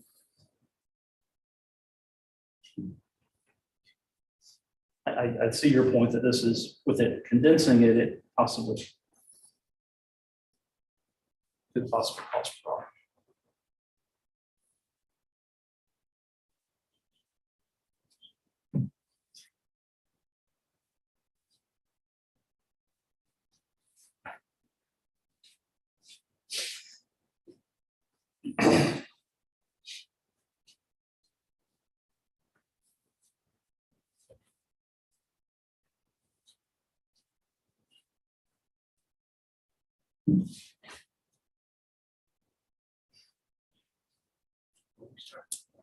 I thought so, but he had that other thing going on, so.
The judge had another. Yeah, he's scraped in. I know, it sounds like.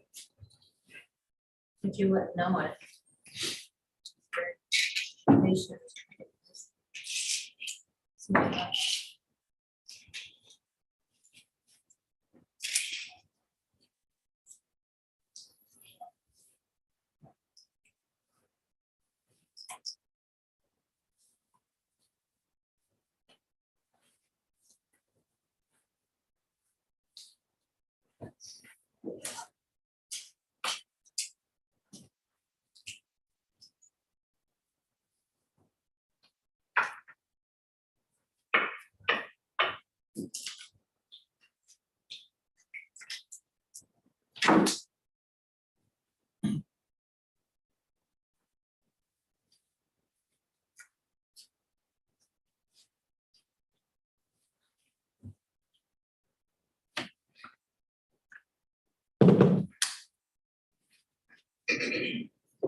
nervous energy. Yeah. It's like, come on, let's just get this done.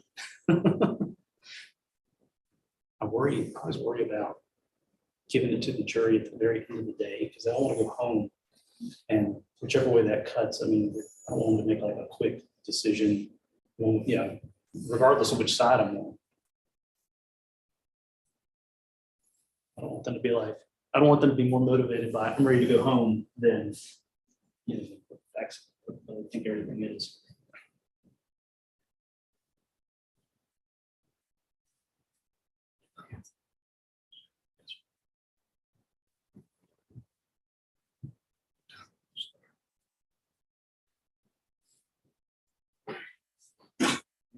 Paul can do them as well? No. Which power? I'm sorry? Did you say maybe? I couldn't hear what you asked. Don't worry about it. Oh, I'm just trying to be friendly. I wasn't. Nice to meet you. Okay, it's nice to meet you.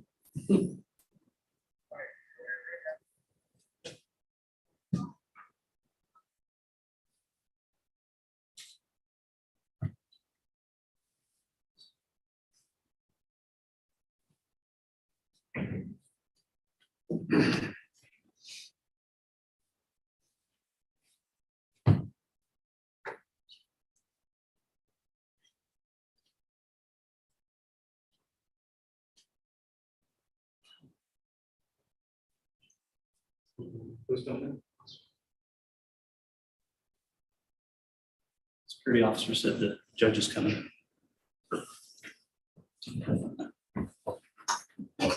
Stay seated. I apologize for being late. I trust you were all here. It's not okay. I feel bad. JQC not in here right now, but either way, I'm sorry, and I'm sure the jurors have been ready. So are we good with our 13 jurors? Sir. Ms. Fuse, are you ready? Yes. All right, before we bring the jury in, Mr. Archer. Yes, Ms. Niles brought us the verdict form, and as I read the verdict form, it's the only option is to find for the plaintiff.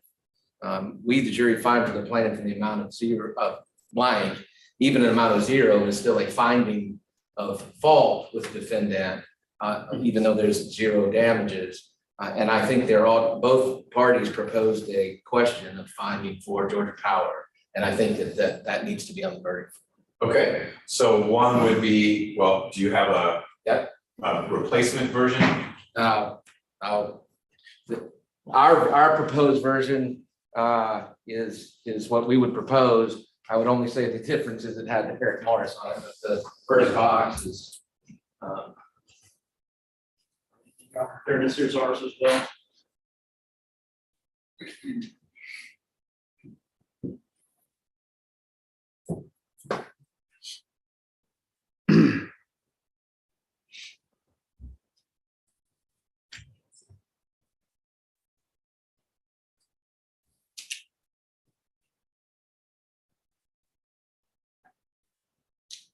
Do you, I'd probably flip around defendant's question one, but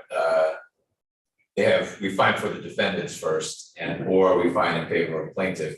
I might flip that around, but it introduces that option, which ought to be there, I agree. Right. That no, we find for the defendant, in which case they don't put a dollar amount in. And then it has the other part I had, which is the percentage of fault. I don't have an issue with doing it that way. I understand your approach, Mr. Ramsey. I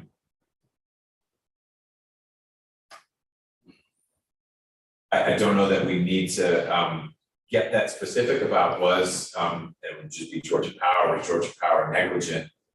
It is simply, are they finding in favor of, for whatever reason they are. Right. And it would be based on negligence, that's what the charge is, but it Right. focuses more on, we're finding in favor of, because they balance, whatever they balance back Right. there. They did all that work. Mr. Shackleford, and then there's a dollar amount, or the defendant, Georgia Power Company, and there's no dollar amount. If they find in favor of the plaintiff, then they go on to that second question, and come up with 100%, something that adds up to 100%. So I'm gonna tweak it a little bit, but I think I'll go with something along the lines of what Mr. Archer submitted. You can see what I do, but assuming it follows more or less this format, any objection to that? No, Your Honor, I understand their concern, and I think that their proposed verdict form addresses that. I borrowed this verdict form from a MARTA case where the MARTA bus swerved out of its lane and head on with another car. So it wasn't, there was no fault at issue. It was really, is it $1 million or is it $15 million? Right. That doesn't fit this case. And that's why I shouldn't have pulled from that case. Because the threshold question is, wait, is someone at fault here? Right, And that was right. not an issue. MARTA came in saying, we blew it. Yeah, That guy don't work for us anymore.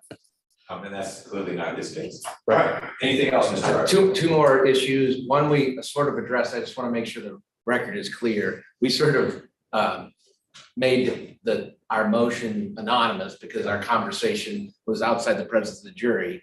I think I understand your ruling. I just want to be clear that at the close of the plaintiff's case, defendant renews its motion for directed verdict on the same grounds that Ms. Peeler articulated the first go around, and just want to be clear that we did renew that. Sure, I think correct one thing you said, it was at the close of the defendant's case. So it was when you rested. That's right, yes. You wanted to renew. That's right. You did timely move for a motion for directed verdict at the close of plaintiff's case. Ms. Peeler argued it extensively. I ruled the way I did. And then you renewed that motion a little surreptitiously by design, purposefully and appropriately, because all 13 jurors were in here. And I noted what you were doing and acknowledged you preserved, you timely renewed the motion for directed verdict. And I am now renewing my ruling, but it's now doubly preserved. It was timely made at the close of plaintiff's case, renewed at the close of the defense's case. Right. Just wanted to say the words. Yeah. The last issue, our original charge that you accepted part of with respect to the pedestrian's duty along a 2-lane road. Our original charge said you must be, if you're on the shoulder, as far away as practical. And then it also said that if there is no shoulder, you need to walk on the against traffic on the left-hand side. You took that second part out because the evidence was There is a shoulder. There is a shoulder. During the testimony of Mr. Kidd, there was some questioning of him of the slope, suggesting that part of that shoulder had a slope so severe it could be walked on. And I am concerned now that there could be some concern on the jury's part that you couldn't walk on that side. And I think that second sentence is now appropriate. To be clear, if you're saying the slope's too great, you should have been on the other side. Okay, I hear you on that. I think, I know I engaged Mr. Kidd a little bit because of this mystery snow that the part of what the photo showed arguably favorably to Mr. Shackleford, that it was a smaller shoulder, was suddenly mysteriously, you couldn't see it very well, there was snow, and then Mr. Kidd's partner would just draw the line to the base of the tree. That was a 26-foot shoulder. That's not what the photo showed. There's space there, but the photo showed very clearly, I believe, but the photos are going to show whatever they show, that there was an ample shoulder before it dropped down, but it is misleading to suggest that there were 26 flat feet where someone could be. There was, however broad it was, and for whatever reason, the defense didn't have Mr. Kidd, instead of working with the snow-filled reenactment, also look at the photos that were taken to say, well, did you guys measure how broad is this flat, level, grassy shoulder that runs along that Mr. Shackleford said, I didn't want to walk in that. It was there, it was walkable, I didn't want to walk in it because of snakes. But then it does drop down, and none of that was made clear in the snow-filled side, really the action side of the demonstrative that Mr. Kidd had produced. So I think that's what got explored. I don't think the record shows that Mr. Kidd ever said there was no shoulder on that side, or it was all at the Alps slopes, and so there's no meaningful shoulder You have a different recollection? No, that his recollection is you could walk there, and my recollection of what the plaintiff has said is that he could walk there, he just didn't want to be there with the snakes. Yeah. I don't want there to be any confusion for the jury to go back there and say, well, this question's about the slope, maybe he couldn't walk there, and not understand that if they find that for whatever reason, then that just means under the law, he has to be on the other side of the road. And that's why I think it's appropriate to put back in that portion, because it is no excuse that the slope is too great to stay over there when you can be on the other side. That's what the law says. Okay. Mr. Ramsey. Yeah, it's like deja vu, except I think I was making this argument a day or two ago. Because I think I wanted the portion you're talking about in. But if you want it in, then if Yeah. both sides want it in, let's put it in. I'm fine with putting it in, because then that way the jury can make a judgment call. Was there a shoulder or not? And if there's not, then they can make that determination on their own. Okay, so that goes under which of That was the statute. pedestrians on highway? Yes, Your Honor. So the first sentence right now is when a sidewalk is not provided, but a shoulder is available. And then I took out the intermediate sentence and then we've added it, the request pedestrian under the influence of alcohol. So that's in there. What is the sentence that should go back in?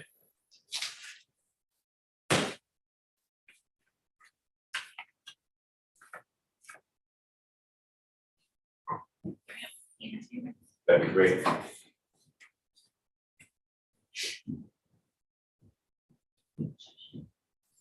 You.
So I've added a sentence that reads, when neither a sidewalk nor a shoulder is available, pedestrian walking along a two-lane roadway shall walk only on the left side of the roadway. Thank you, Your Honor. I thought there was another part to it, Your Honor. I'm trying to remember. I don't have the statute right in front of me. I thought it gave two options there, and I was trying to remember what the other one was. I thought it said as Well, close to the edge of the road as you can, or something like that. If it's not a two-lane roadway.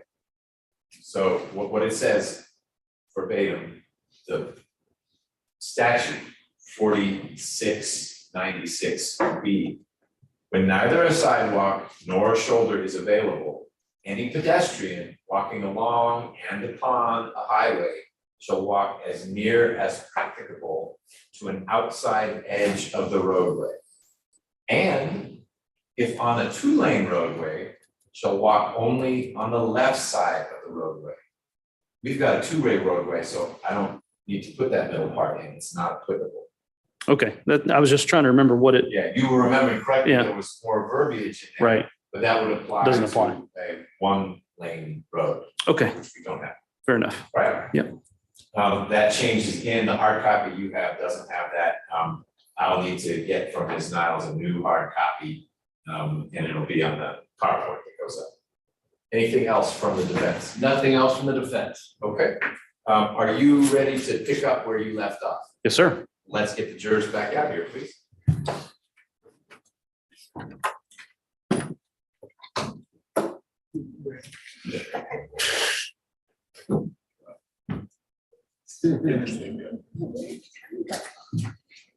I'm not quite- All right, so jurors.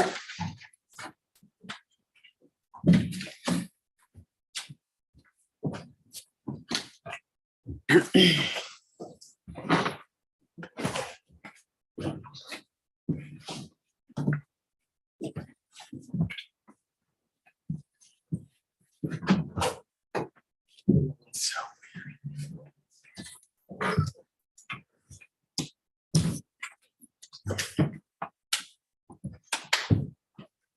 the president. Thank you, Deputy Gordon. Welcome back, ladies and gentlemen, on the most longest lunch break ever. We have covered a few more things and are ready to resume with Mr. Ramsey's first part of his closing argument to all of you. When you're ready, Mr. Ramsey. They're like, oh boy, there's going to be a second part. Good afternoon. Thank you all for coming in after lunch. I want to talk for a minute about alcohol. The only evidence you have in this case that there's been any intoxication on the part of Ron is who? Ms. Huddleston, right? Ms. Huddleston has no medical expertise. She's driving by in her car. She says the whole basis of her opinion is he's out there in that time of the morning. Anybody out in that time of the morning must be drunk, right? That's the only evidence you have of any consumption of or intoxication on the part of Ron. Now, Georgia Power would love nothing more than for you to think, oh man, Ron must have been drunk at the time of this accident. They love nothing more than that, okay? And now you, as this trial went on, it actually, right after we got done with Mr. Shackleford, there were several people who passed up notes or questions asking, what was he, had he been drinking, or what was the case there? And we tried to address that the best we could. Aside from Ms. Huddleston's opinion, what do we have? We've got Ron saying, I didn't drink, I hadn't had anything to drink that night. Okay. We've got his wife who says he's not a big drinker. We've got now what defense counsel will probably point to, what George Powers going to point out is, yeah, there's a medical record where it says you smoke, and I believe he said yes. You drink alcohol, I believe he said yes. Ron never said he never drinks alcohol. That's one of those medical questionnaires that you fill out. It doesn't say he drinks a 12-pack a day or anything like that. There's just no evidence in the record whatsoever from which you can conclude, man, Ron was out there drunk. The other thing you can conclude, I don't know how many people drink alcohol. And the uncontroverted evidence is that Ron set out on his walk about midnight that night. Unfortunate situation, he had to try to get home. He had walked several miles. But let's assume for the sake of argument, he had had a couple of drinks. Do we really think he would have still been in a drunken stupor at 6 a.m. or that he would have even gotten that far? It's just not reasonable to think that that's what was going on here. But Georgia Power wants you to think it was. They want you to think that based on what Ms. Huddleston said.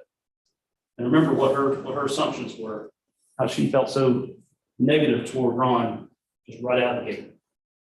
Now, what we've tried to do in order to let you see what the evidence is, when Ron went to the hospital, like anybody who goes to the hospital with a serious injury like this, they're going to be giving them fentanyl, they're going to be giving them painkillers, and one of the things they want to know is, man, does this guy already have something in the system? And so we've submitted that into evidence. Now, I'm not going to sit here and try to comment. I'm not an expert on blood alcohol level or anything like that, but we put it in there for you to have and for you to consider. It says less than 10. It says what it says. What I will tell you, there's a Sherlock Holmes story out there. I don't know which one. There's a time when Sherlock Holmes said, well, it's all about the dog that didn't bark. So what's the dog that didn't bark here, right? Ron was evaluated by multiple medical personnel. He was evaluated by Officer Maloney. And if you remember Ms. Keeler's question, she said, Officer Maloney, was he slurring his speech? And he's like, that's just the way Ron talks, right? That's just the way Ron is. So what she was getting at was, you think he was drunk? And Officer Maloney didn't take the bait. He didn't say anything about, oh yeah, I smelled something on his breath, or he was acting weird or anything like that. Officer Maloney, and again, Officer Maloney's an acquaintance of his. He was very clear, hey, we're not like best friends or anything. I know him from high school. And so he had no reason to lie about whether Ron had been drinking or anything. So you got all these police officers out there, you got all these medical personnel there at the scene and at the hospital. And so what's the dog that didn't bark? If there was someone out there who could say, man, this guy, if somebody other than Ms. Huddleston, there's somebody out there who was up front and close with him and did some kind of test on him who could say, then we would have heard from that person. You can bet if Georgia Power is going to go get Ms. Huddleston to talk about his alcohol level, they're gonna go find anybody else that maybe might be a medical person, or might be a sheriff's officer who can say, yeah, I've got experience with DUIs and things like that, and this is what he had. So that's the dog and bark. We just don't have anybody like that who's gonna say that. And I would submit to you, it's not Ron's job, it's not our job, it's kind of like to prove that negative. It's like, well, prove you weren't drunk that day. Well, I mean, here's my blood alcohol test. That's all I've got. You know, no one else is affirmatively saying, other than Ms. Huddleston, that this guy had anything going on in terms of drugs, alcohol, whatsoever.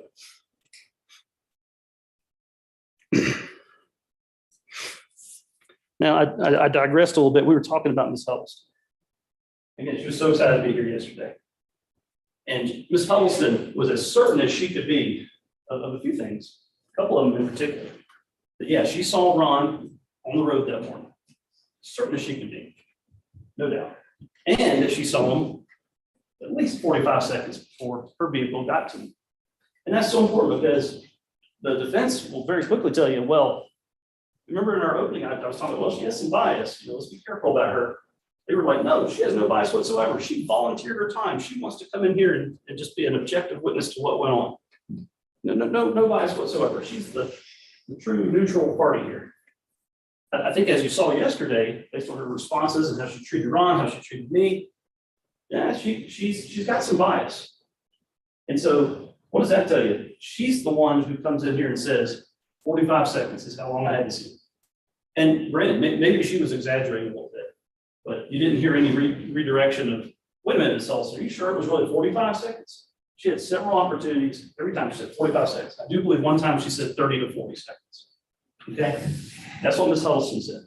And if she was exaggerating a little bit, if she was off a little bit on the time, what was she really saying? She was saying, I had no trouble whatsoever seeing that Ron was out there. Ron was in the road.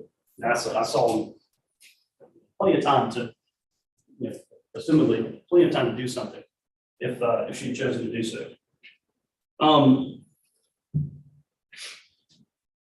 It's interesting because Ms. Huddleston was dealing with almost the same situation or the same circumstances as what Mr. Morris would have been dealing with.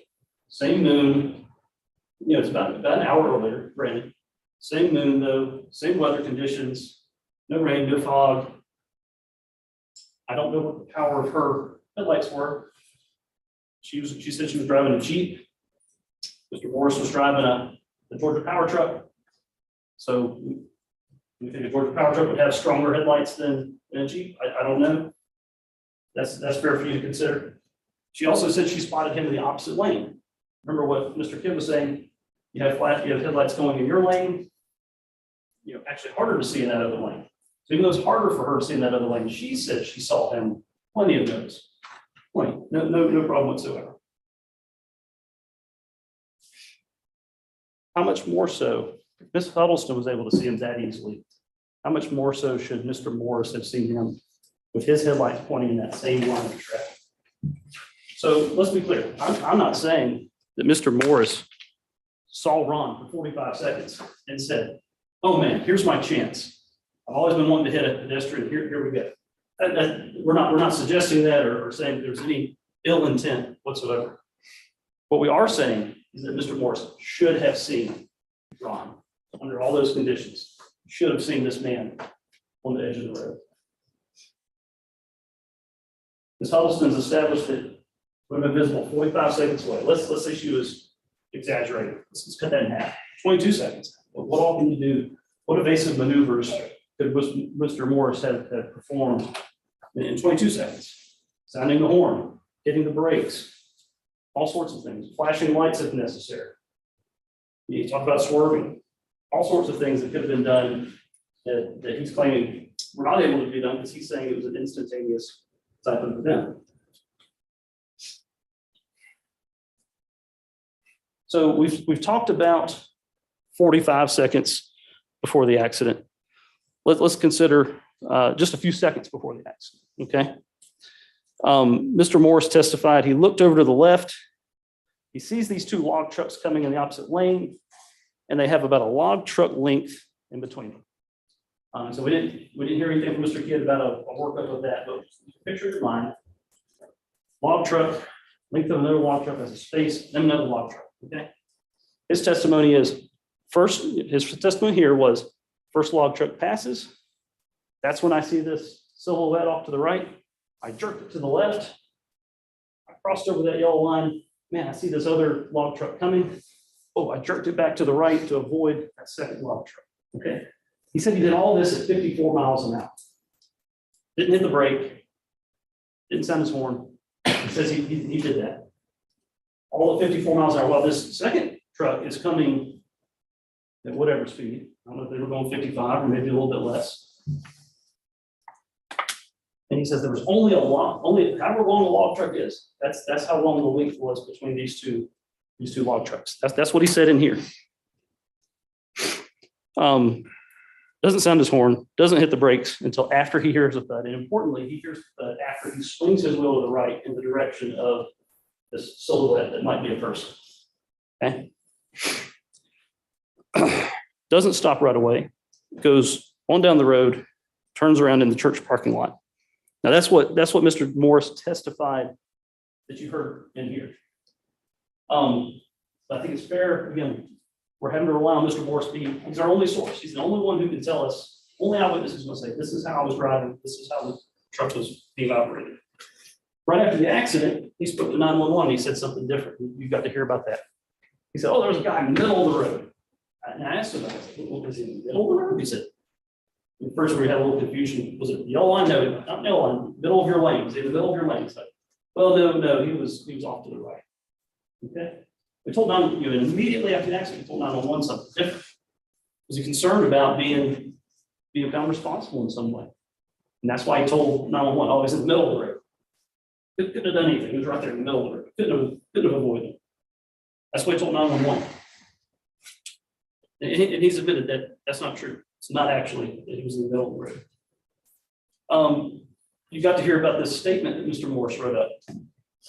Within a couple hours of the accident, he's out there at the accident scene.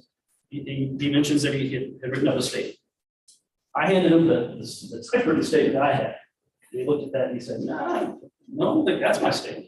He said, I can recognize this. This looks kind of like what I wrote up. It looks a little bit different. I was like, okay, well, this is the only statement we know about Mr. Morris. He says, no, I had a handwritten statement. You've seen it. We got it that night. We get to come back in here and talk to him about it. See it for the first time as we're talking to Mr. Morris. We can ask him about it. Now, if you read that typewritten note, it says past two log trucks, caught a glimpse of a guy, swerved to miss him, heard a thud. Importantly, it says past.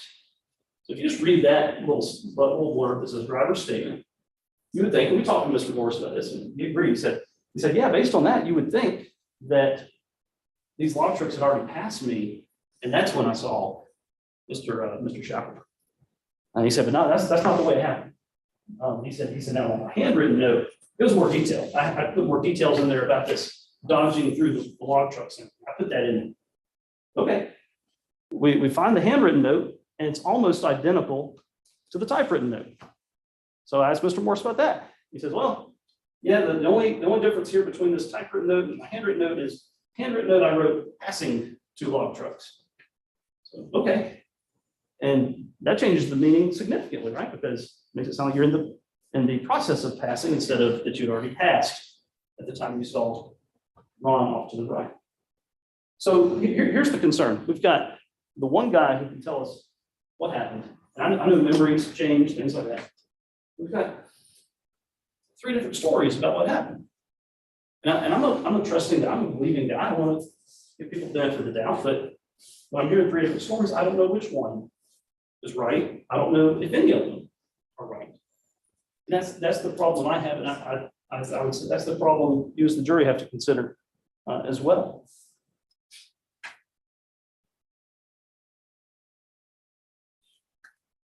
So let's just accept the version that Mr. Morris told us here in court. Let's not worry about the other two statements or the 911 call. You heard him testify that his attention was on those two log trucks, remember? And I asked him, he said, yeah, my attention was on these two log trucks. He said, I didn't have tunnel vision, but my attention was on these two log trucks. In response to some of his counsel's questions, he says, oh, I pass log trucks all the time. That's not a big deal for me. I'm a very experienced driver. I pass log trucks all the time. He said, I'm not worried about a log truck coming over in my lane. Right? Remember I asked him, I said, did you think about moving a little bit over to the right? Because these log trucks were coming. He's like, no, I don't worry about that. They're not coming in my lane.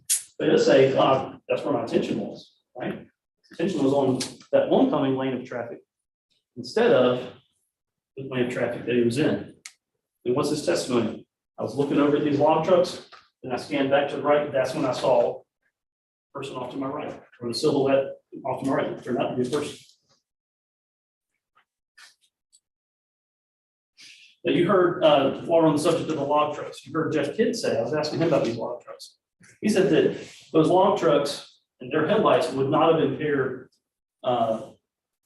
Morris's vision in any way. He said, hey, those log trucks, headlights are designed to go in their lane of traffic. They wouldn't have kept him from being able to see what was going on. You remember that? That's one thing Jeff Kidd said. Would not have impaired his vision, didn't cause a problem. And I don't know that Mr. Morris said they caused a problem. Mr. Morris admitted he didn't apply the brakes at any time before he hit Ron. All this he's describing about weaving in and out of log trucks, at no time did he hit the brakes. Even after the thud, he goes on down the road for a ways, he gets turned around. He admits he didn't hit the horn before he got to Ron. He stated that he swerved to the left to avoid the silhouette, then he yanks it back, he hits Ron with his front right tire. Right? I know there's some, Mr. Kidd, I think may have called that into question some, but I think it was Mr. Morris's, there was some agreement. I think I asked him all the possibilities. He finally said, yeah, by process of elimination, that's what hit him was the right front tire. I mean, he's the guy that was there, not a guy looking at it 2 years later. And if he truly swerved around Ron, how is it that it's the front part of his truck that's hitting Ron's foot? Ron really that fast? How's it that he's hitting the front part of his car is hitting Ron's foot after he says he swerved around? He knows that in this few moments that this is happening, he knows as he turns it to the left, there's the silhouette over here to the right. And what does he do? Turns it right back into the silhouette. And that's when you hear the thud. Well, it didn't happen on a split second right before that. It happened after he turns it back in the direction of this person. Again, this is all just based on what Mr. Morris said, because that's all we have. We have that and we have physical evidence. That's what we have to deal with. We also have Ms. Huddleston saying, hey, here's what I was able to see things going on out there.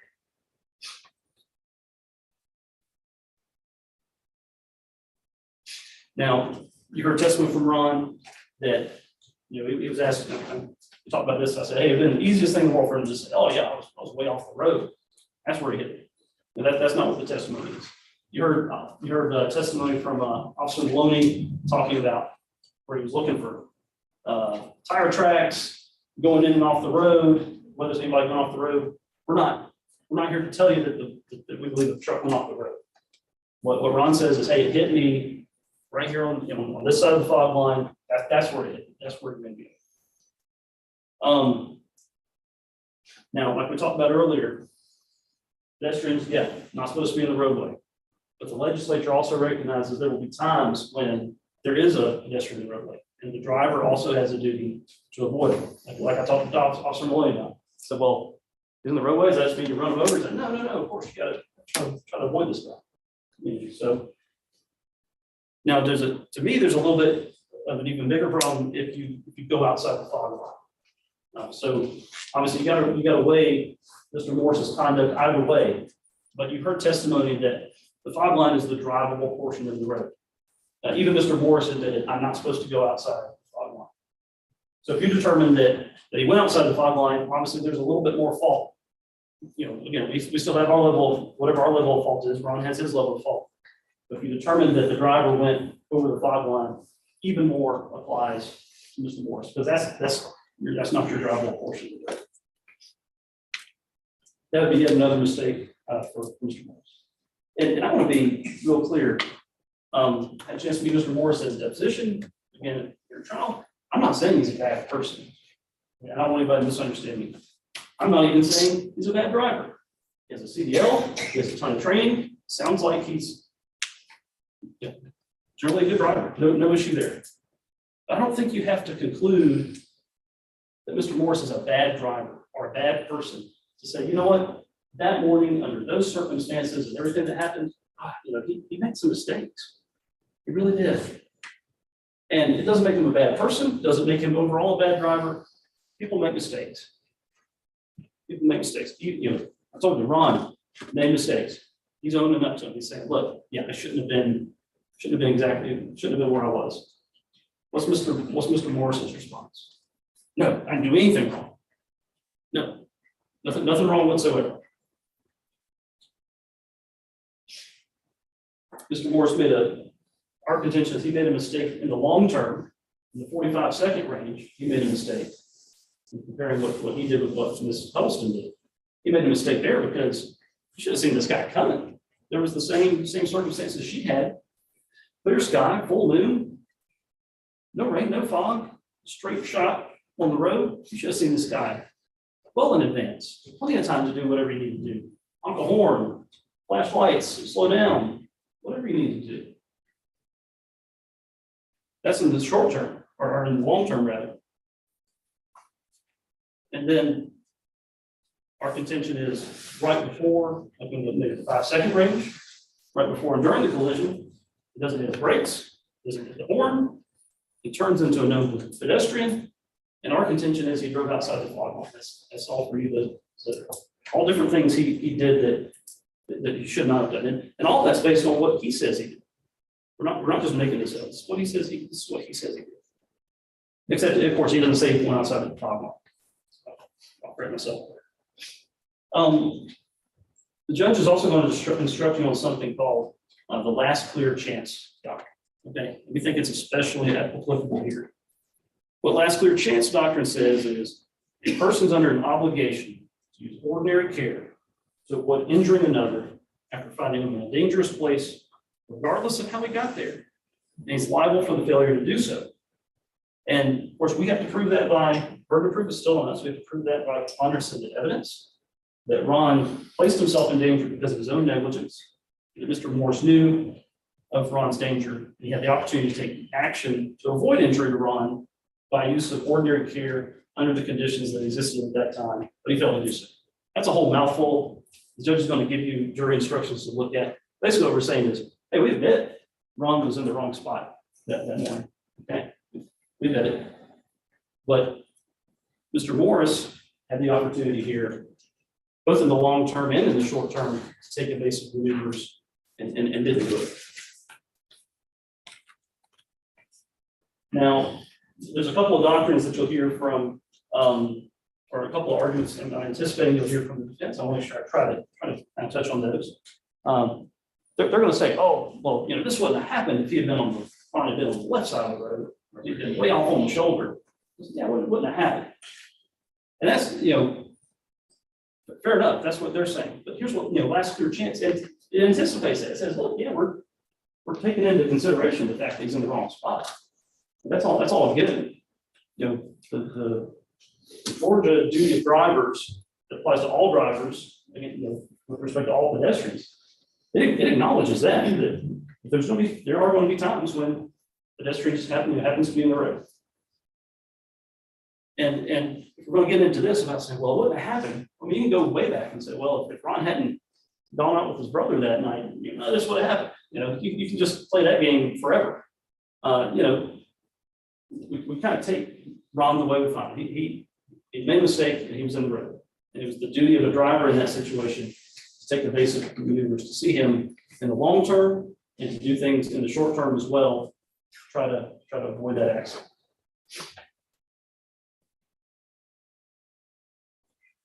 Now, we believe the evidence is going to show, not that Ron was perfect, not that Ron did nothing wrong.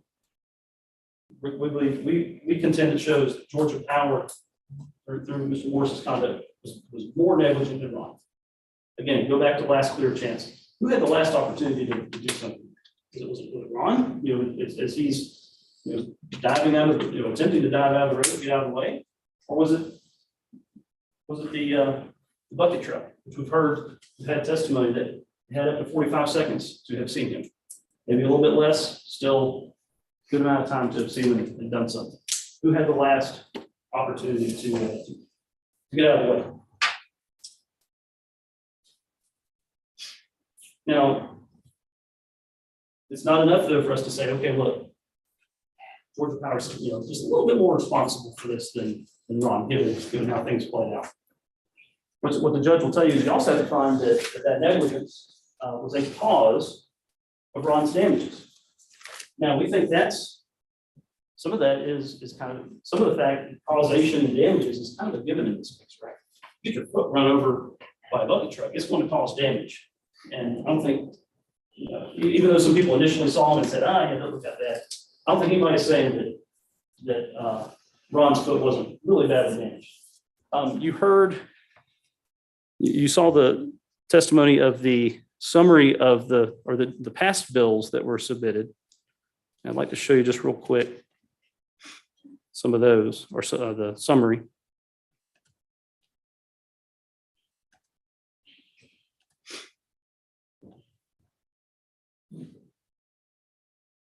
Okay, there they are. Can everybody see that? Okay.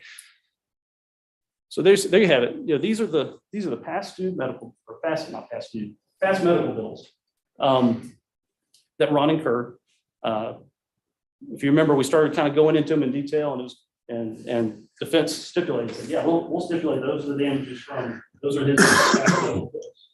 So that's what we're, and you'll have those in evidence if you want to look at them and see what they were for and that sort of thing. That's what we're working with. Georgia Power has stipulated those are his past medical bills. Yeah. Now, as you also heard from Dr. Barito, Ron suffered permanent injury to his left foot. We called Ron's wife. Sometimes it's difficult to kind of talk about yourself and say, man, I can't do this anymore. Or I can't do that anymore. We called Ron's wife. You got to hear from her just the serious impact this has had on him and on her, on his life. She knew him before the accident. She knows him now after the accident. She's one of those people that can compare the two things. Talk about how bad it is for him. She said she started dating him because she saw him on Farmers Only, and boy, here's a big, strong guy. And that's what she wanted. She said, at least she said her daddy was the same way. She wanted to date a big, strong guy. She said that's not the case anymore.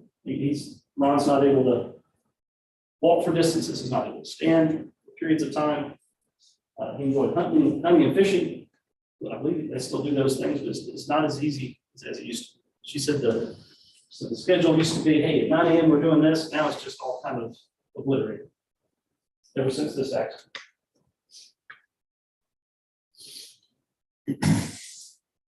Now let's discuss for a minute what you'll hear about damages and award of damages. What you'll be instructed is that, of course, if you find in any way for the plaintiff, then you are to calculate the damages. Whatever in your enlightened conscience you think the damages are that should be awarded. You'll also be asked to assess percentage of responsibility on Ron, and then the judge will take care of reducing those damages as appropriate. It's he's got a permanent injury to his left foot. It's a permanent disfigurement, loss of enjoyment of life. He has past and future pain and suffering. I'm sure you heard the testimony. He was in pain there on the side of the road that day.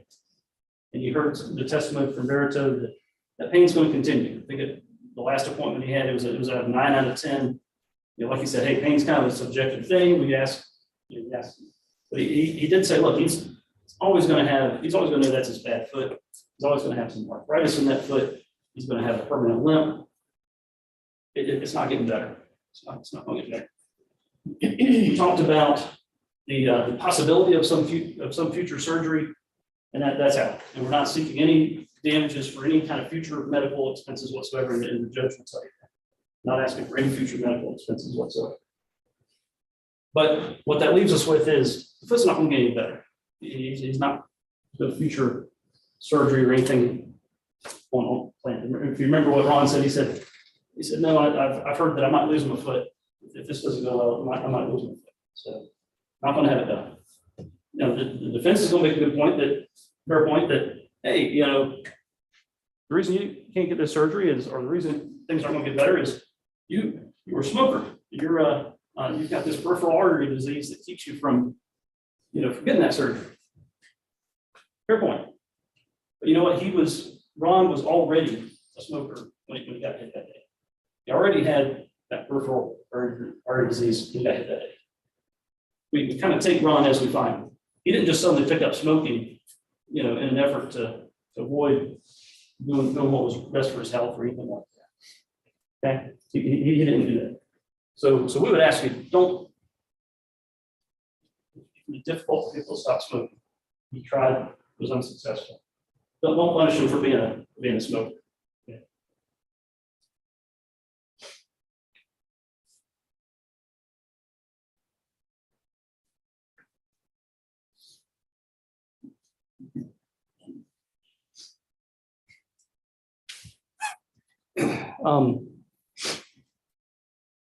Let's see if there's another. Let me talk to you for a moment about life expectancy.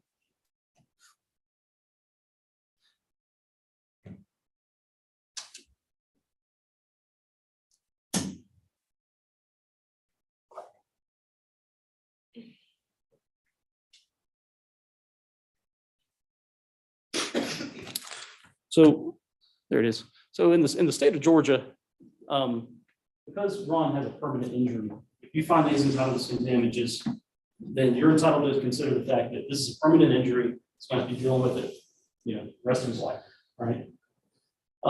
As part of that, you're allowed to look at the state of Georgia has said, well, look, we'll give you some actuarial tables. So for a person's given age, you'll know how many on average years that person may live.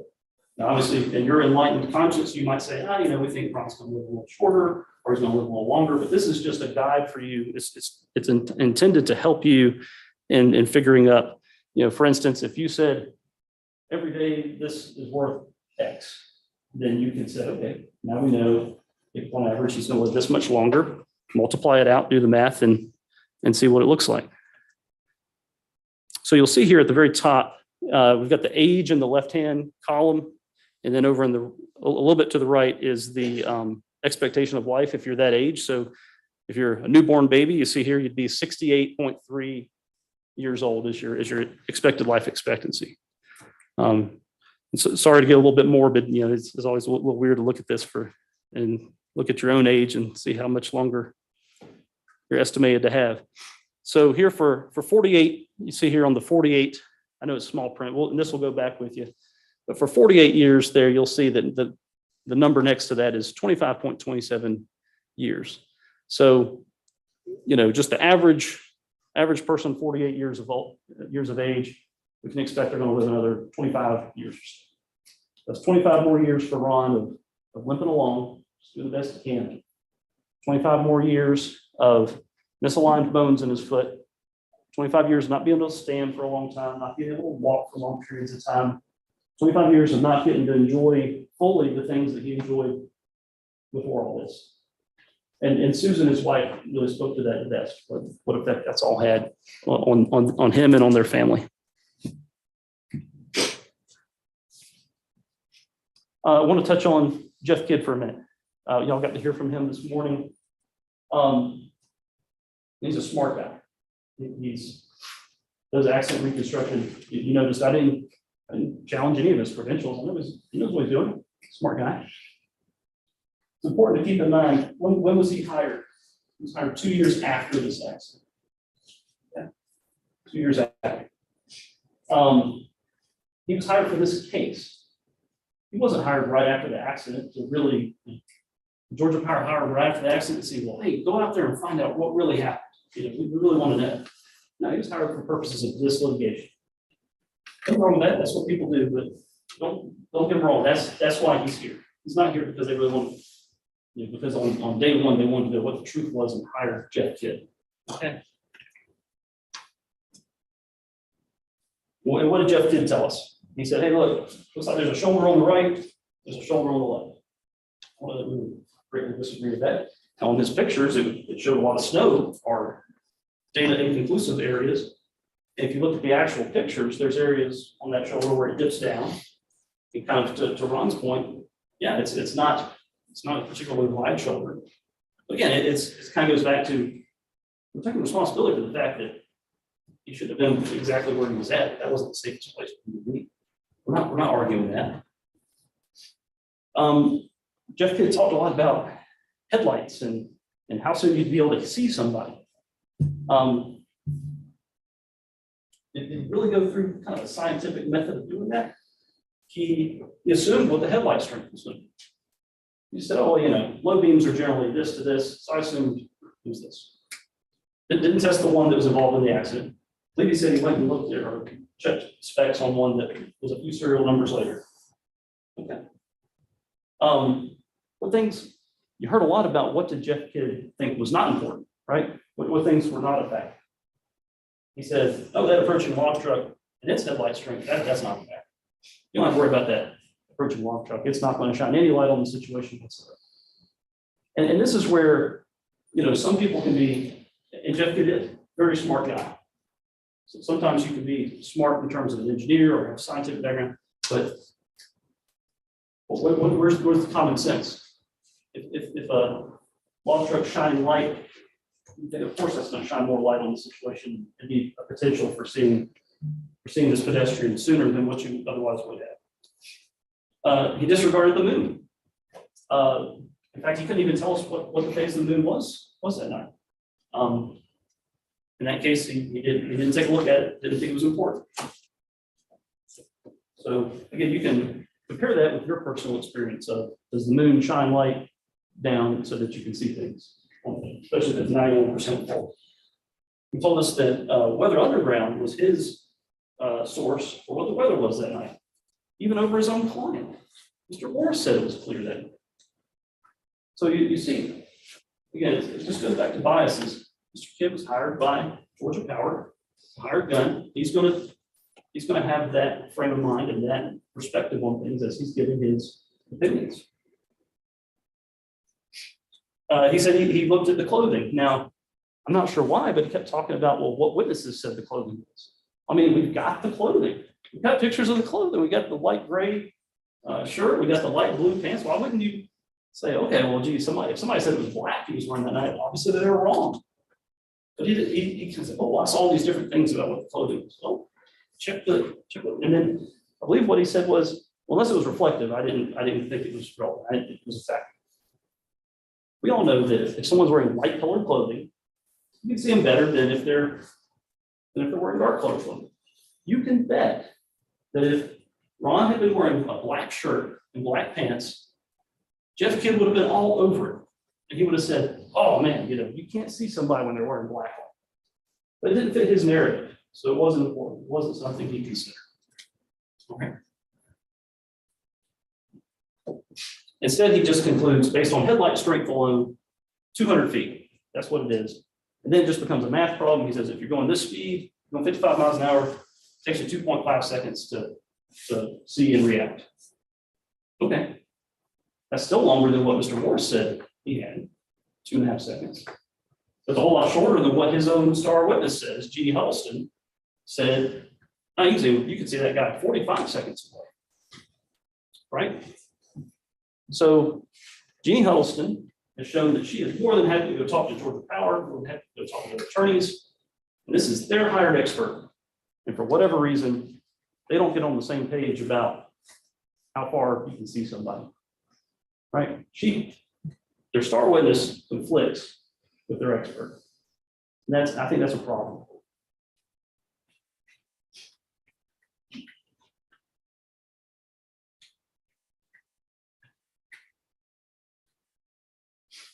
Now, both Ron, like I said, Ron made a mistake. We contend Mr. Morris made a number of mistakes as well. We've gone through those. I won't revisit them right here. Ron has admitted, he said, yeah, here's the reason I was doing it, but yeah, I should have been over here. Should have been doing it this way. Mr. Morris, to this day, still says, I didn't do anything wrong. Georgia Power says, we didn't do anything wrong. Not at all. let's think about the consequences of this for everybody. Mr. Morris, as he said, still has his job, still has a CDL. No health effects at all, of course, using the truck. And I'm not wishing him ill on anybody. I'm glad for that. I'm glad he's okay. Well, what's the long-term effect on Ron? He made this mistake, sure. Mr. Morris did too. Mr. Morris did too. And it has had a greater impact on Ron for sure than it's had on Mr. Morris and on Georgia Power. As far as I can tell, there's no impact. So this is Ron's one day in court. I appreciate your attention. I'll get a chance to talk a little bit about things that the defense says. This is one day in court. It's one opportunity to be heard on this. I'm very glad that you took more than just a surface look at Ron. That's what Ms. Ellis said. Took more than a surface look at him. You got a chance to meet him, got a chance to know who he is, what he was doing that day, accepts responsibility for his part in all this. But you know what? Georgia Power needs to own up to what they did.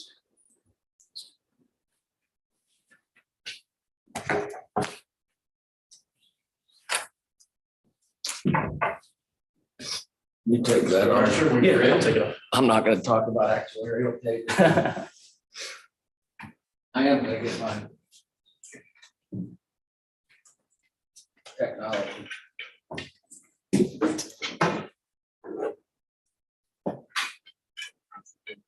I'll try not to. Oh, yes, thank you.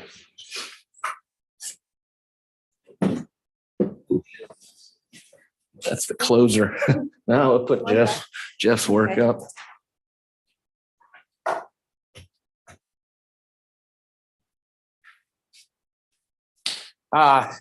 This is my last chance to talk, and then y'all get to go back and talk about this case that has lasted longer than I think anybody thought. We agree on a lot, so God knows how long it would have lasted if we didn't agree on so much. I thank you for your time. I've been watching you. You've asked questions. Those questions have been helpful. You're here on time. I know that this is a burden to all of you. And lawyers always come up and thank jurors. I feel like almost I'll say I'm sorry. You've taken time away from your jobs. You've taken time away from your children, from your loved ones who have appointments. I know the hassle of it, and I'm sorry it's taken as long as it's taken, but you have the great gratitude of Georgia Power and Eric Morris and Megan Peeler and Josh Archer for listening to us. I'll try to be concise in my last statement. Because the plaintiff has the burden, they get one more shot at you. So I look forward to it being over, and maybe one day we'll see each other out and about, and we can talk where you can talk back to me. First thing, you plan your closing statement, and then you hear what the other side says. And I think I want to pick up on the last thing he said. My star witness is this man right here, is Eric Morris. That's the star witness. And you heard during closing that he's not calling him a bad man. Plaintiff's calling him a liar. That's what this is about. He's calling him a liar. He said Eric Morris is lying to you about what happened. And he's asking you to say that because Eric lied, you ought to find against Georgia Power. I submit to you that Eric, during his testimony, and the judge told you at the beginning, is you need to look at what you know about people and put your common sense. And you heard from him his whole life, from winning the wiring award to all the jobs he's had. And he gave you, as best he could recall, exactly what happened on the morning of August the 12th. In split seconds, he remembered as best he could. When did he perceive that thump? He thinks he perceived it towards the end of it, but who knows? The sound traveling and we've talked about it for 4 days, like it was a 4-day event. It was an instant. And he's giving you his best and most accurate recollection of what happened. Everybody has trouble recalling things. Mr. Shackleford can't tell you anything about what he was doing from August the 11th to the 12th.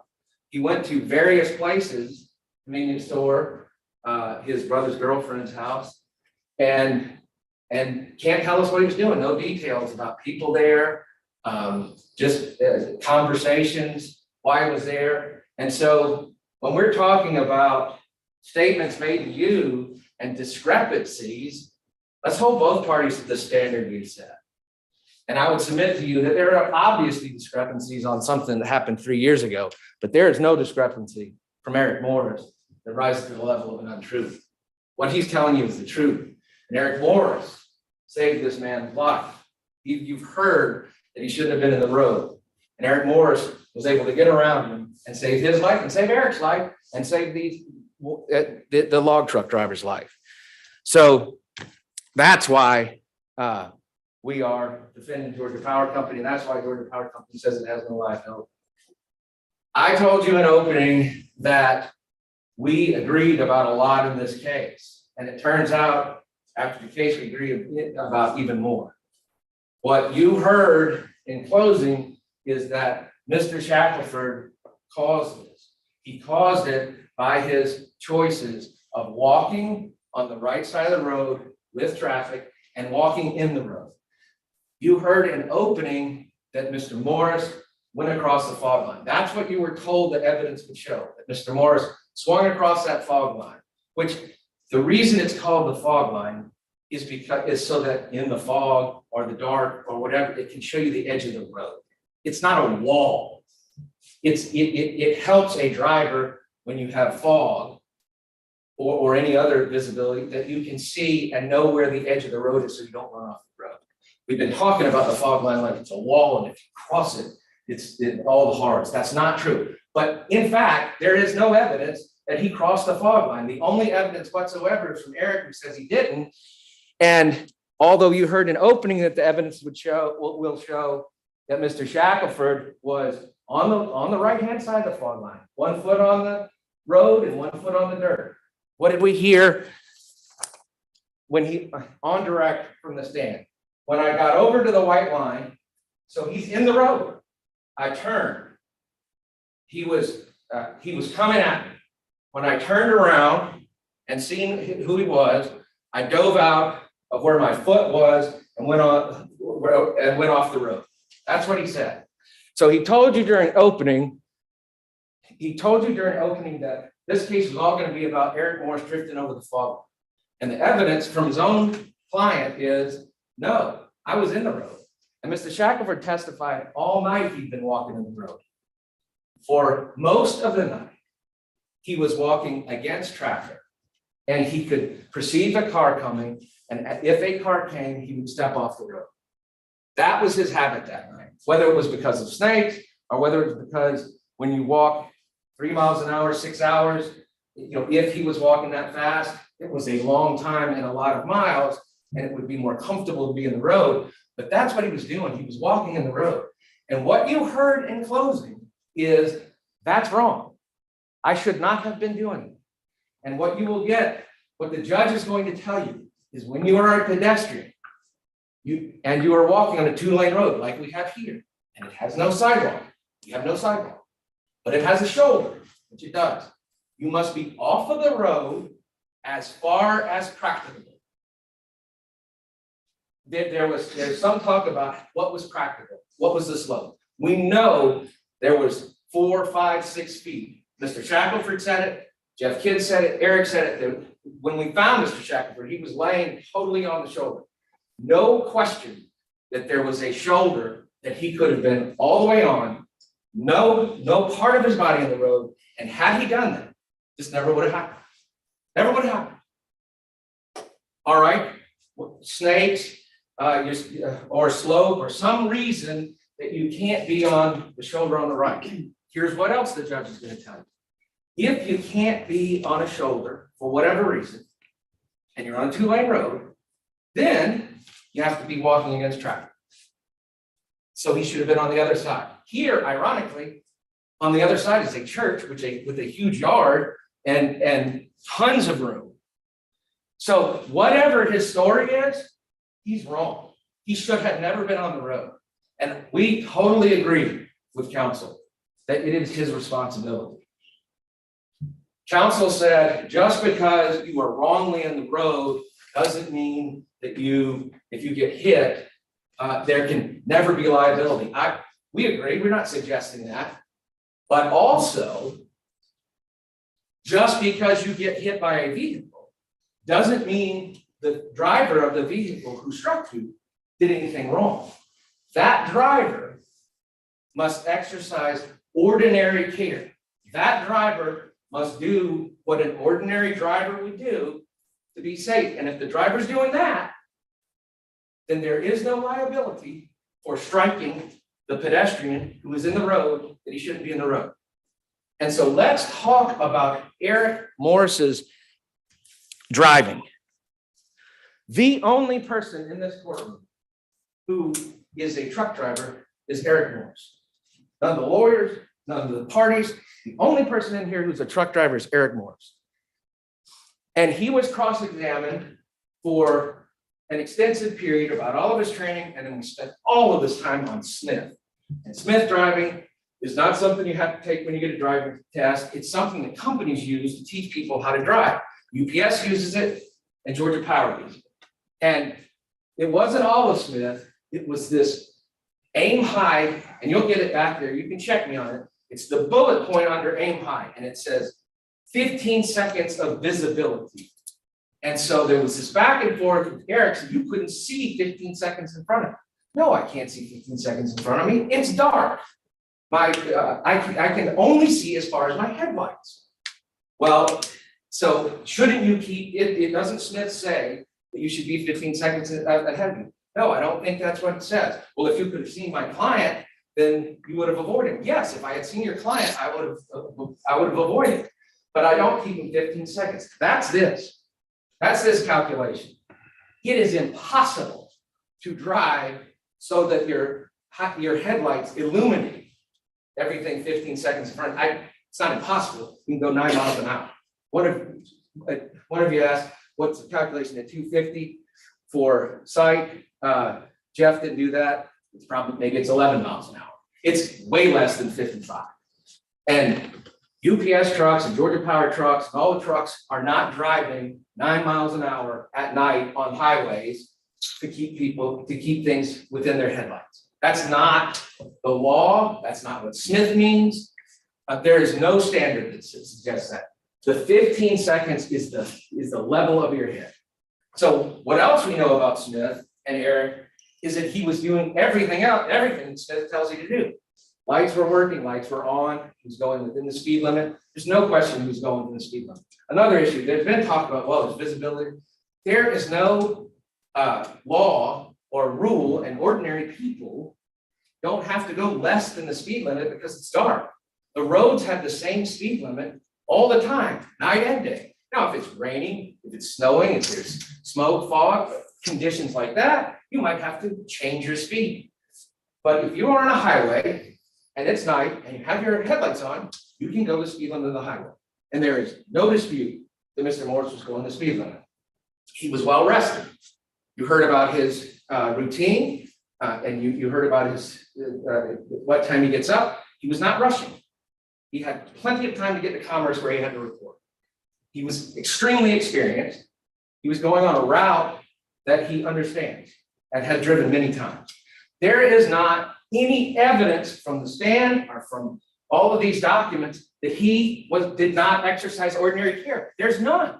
The only evidence of his care is from his mouth.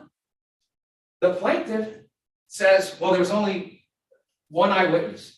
Well, there were two eyewitnesses. There was Mr. Shackleford, who witnessed some, because he turned around, and there was Mr. Morris. And I wish we had a videotape. Maybe I could have saved us all 4 days or 5 days with that videotape. But what if we had it? What it would show is Mr. Shackleford in the road, and it would and Mr. Morris doing exactly what he said, swerving out of his way. But there's not the plaintiff didn't call any truck driver in here to say, I've listened to Mr. Morris, I've looked at his testimony. In my opinion, that he wasn't driving right. He made these mistakes.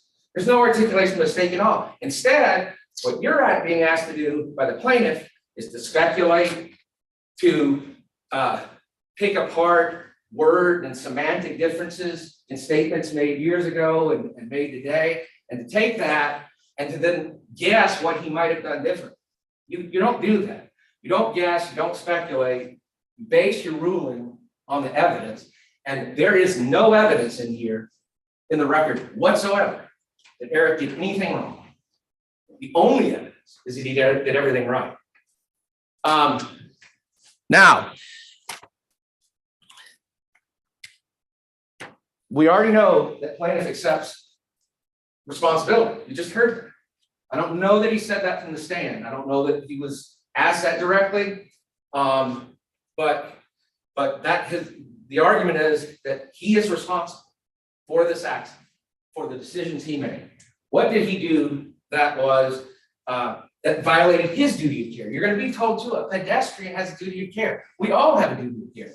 When you're walking, you have a responsibility to keep yourself safe, just like the driver has a responsibility to drive safely. It's a two-way street. The pedestrian does not have carte blanche just to do whatever they want. That doesn't make sense. It's also extraordinarily foolish because of the imbalance between vehicles and pedestrians. So Mr. Shackleford has admitted that he did not meet his duty of care. We've talked, he was not on the shoulder. He was not walking against traffic. One of the things that one of your questions pointed out, that's exactly right. He had to be tired, exhausted. He says he's 48 today. It was about 45 at the time of the accident. He's up at least from 10 a.m. Sunday morning until 6 a.m. when this incident occurred, at least. Because we know he went to church and watches TV, goes to the convenience store, goes to the girlfriend's house, midnight starts walking home. So that's all undisputed, that's all from his testimony. One of you all said, did you take a nap? I did not take a nap. So at the time of the accident, 6 a.m. in the morning, he's been up almost 24 hours. On top of that, he has been walking for 6 hours. He doesn't know where he was walking from, and so we can't give you a mileage on the mileage from the girlfriend's house, which he doesn't know the address, to where the accident scene is. But he said he was in pretty good shape. He says he walked about 3 miles an hour. He might have walked a little less. That's 18 miles. So he's exhausted. He's both physically and drained from being up all night. All of that leads to sloppy decision. And he made several. Not walking on the shoulder, not walking against traffic, walking. I'm not suggesting when we talked about reflective gear that he had to have a reflective vest in his pocket, but he knew he was not wearing reflective gear. He knew he would be walking the roads, dark rural roads, and he knew that he didn't have reflective gear. So that puts you at a level of danger. And you understand that. You're going to get charged on assuming the risk. He understood that walking 2-lane highways with high rates of speed, without reflective gear, while I'm tired, all of that is risky behavior. And if you assume the risk, you might not be, you can't hold anybody else accountable for you getting hurt because you assume that you might get hurt. Now, there has been a lot of talk, or some talk, about drinking. And we don't know really what the drinking issue is. We know a couple of things. We know, and we heard common sense. We know he was at a convenience store for several hours, and then he was at this house for several hours, doing nothing.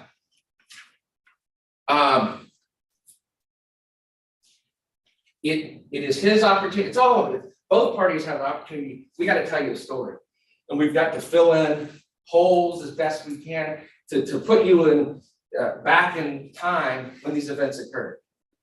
That's what Mr. Morris tried to do, to tell us the story of his life and this event. I would submit to you, Mr. Shackleford didn't tell you stories from either. We knew a little bit about where he's from. We didn't hear what his job is, if he has a job. We didn't hear what he's been doing for the last few years. And we didn't hear what he did those 2 days, other than he was at these locations doing nothing. We did hear that at the time of the event, he was taking Suboxone, which he said is a medicine you take for opioid addiction. You also see in the medical records that he was prescribed just after this incident with fentanyl and oxycodone.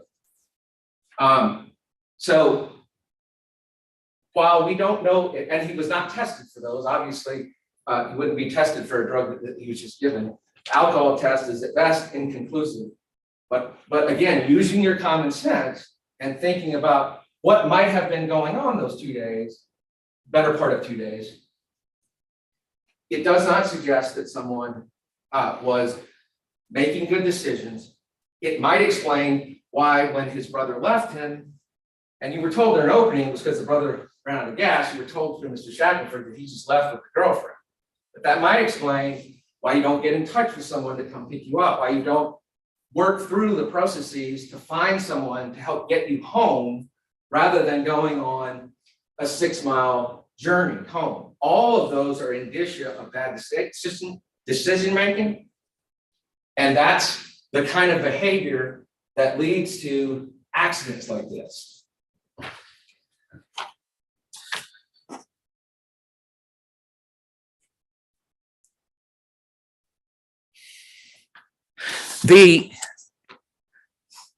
There's been a lot of reliance on these discrepancies, supposedly with what Eric told 911 and his written statement. What he told 911 is, I just hit someone who was in the middle of the road. And counsel said, well, he wasn't in the middle of the road. And Eric said, no, I mean, he was in the road. Middle of the road is a common term. It's not a precise geometrical location. It means he's in the road instead of on the shoulder. That's not a discrepancy. He said the other discrepancy is that the written statement said, which was typed up, says either passing or passed. And I'm not sure exactly what the point there is, except maybe he's suggesting that the log trucks weren't exactly where he said they were. Again, that's not a discrepancy. The emotion and the rush of the event, he wrote a half a page. There is no evidence that he lied to keep his job at Georgia Power. There's no evidence that Georgia Power would have supported that. When plaintiff's counsel said, he wouldn't want to go into his boss and tell them, that I hit a pedestrian, he had to tell his boss I hit a pedestrian. That happened. And so there's no, the lie would have been, I didn't hit him. No, he said immediately, called 911, came back around. He knew he hit a pedestrian. He knew that if he may have, he didn't know if he'd killed him at that point. And obviously, he knows this could be it could be my life, it could be my career, it could be everything else. He didn't keep running down the road saying, well, I didn't really see it. I heard a thump, I'm not sure what it was. I'll just keep, no. Puts on the brake, thinks, what's the safest thing to do? Comes around, flashes the spotlight, finds him, calls 911, stays, talks to law enforcement, goes to get his drug test. That's not the actions of someone who's trying to avoid responsibility. That's the actions of someone who was involved in an accident and has got to take care to make the situation as safely as you can. That's exactly what you would expect of him. So what Georgia Power expects of him, it's what he expects of himself. There is no testimony that he concocted some story. So, as I told you at the beginning, it's our position. The facts really they're really not in dispute now with respect to what Mr. Shackleford did. I thought he was going to say he was across the fog line. He now admits he was in the road. So we put that aside. He's in the road. He's not supposed to be in the road. He's not even supposed to be across the fog line. He's supposed to be on the shoulder. No question he's responsible. There is no evidence to support Eric Morris doing anything wrong. None at all. The only thing is, well, he didn't see him. He says he didn't see him. Not seeing him alone is not negligence. You've got to say he did something wrong that caused him not to see him. He was going the speed limit. He was in the lane of the road. He had his lights on. There is no evidence that he did anything wrong. What plaintiff is asking you to do is to say, well, how might this not happen? And that's not what you're supposed to do. You're supposed to look at the situation and say, what did Eric Morris do wrong? And plaintiff has presented you with no evidence that he did anything wrong. Georgia Power doesn't have the burden, and yet we've presented you with extensive evidence that he did everything right.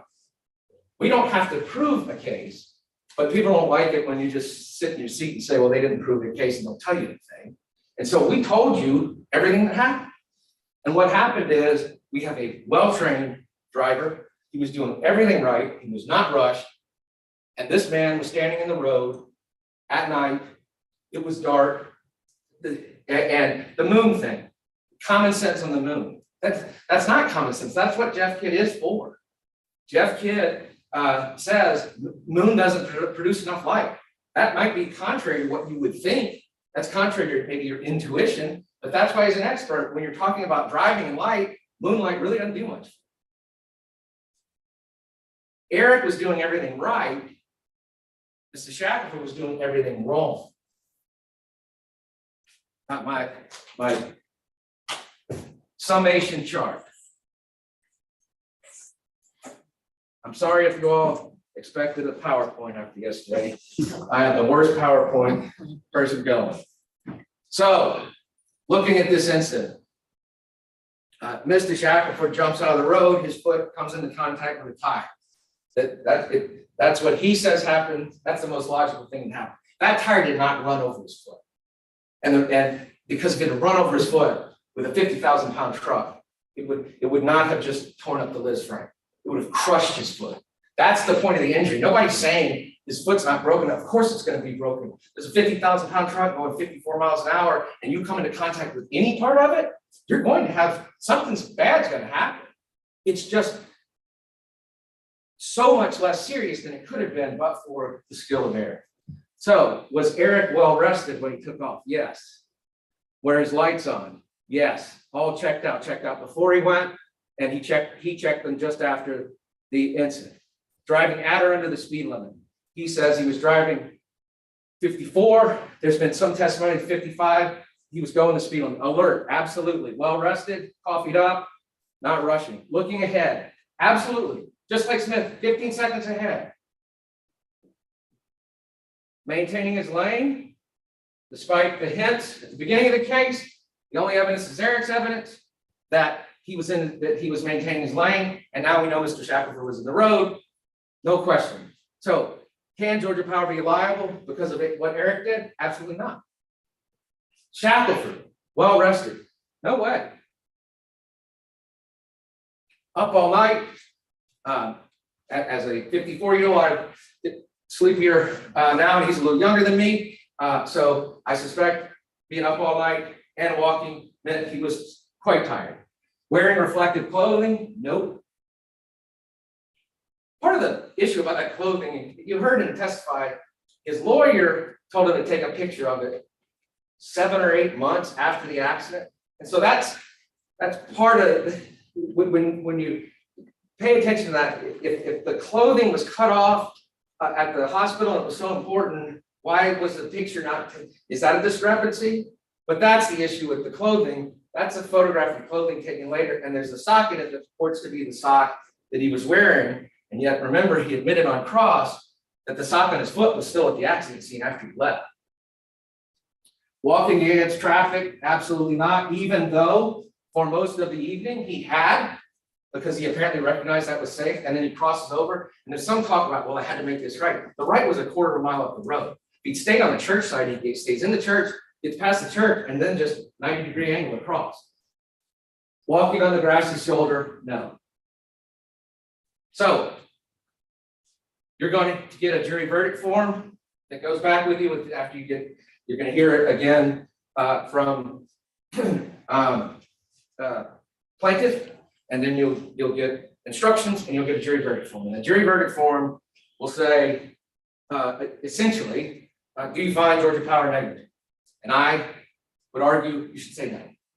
Then it will say, but then it also has a place that you can find Georgia Power. You could say yes. And again, I say no, but the next question after yes, if you say yes, is what percentage of liability or what percentage of fault is the plaintiff's? And you should say Georgia Power is not negligent and award no damage. But if you assign any negligence whatsoever to Georgia Power on whatever imagined theory there is, you have to, based on closing argument, based on the evidence from Mr. Shackleford, you have to assign the majority of the fault, which will be in a percentage, to the plaintiff. He caused this. He shouldn't have been walking on that road at night, not walking in that road. That's why this happened. The reason, as I said in open, that this was not more tragic, that this was not, that this didn't involve deaths, is because Eric Morris is a skillful driver. Mr. Shackleford, we talked about thank yous. Mr. Shackleford should have been thanking Mr. Morris, not suing Georgia Power. Thank you for your time. I really appreciate it. It's an incredible investment. Georgia Power thanks you. As Plaintiffs' Counsel said, this is our day in court. Plaintiffs' Counsel has been an admirable opponent, and this is what lawyers do. I actually had a little fun, believe it or not. So, and you were a great audience to speak with. Thank you. Thank you, Your Honor. Thank you, Mr. Archer.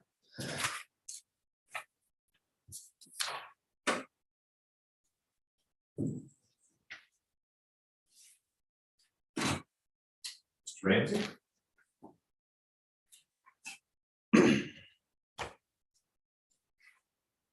Archer was brief, so I will also try to be brief.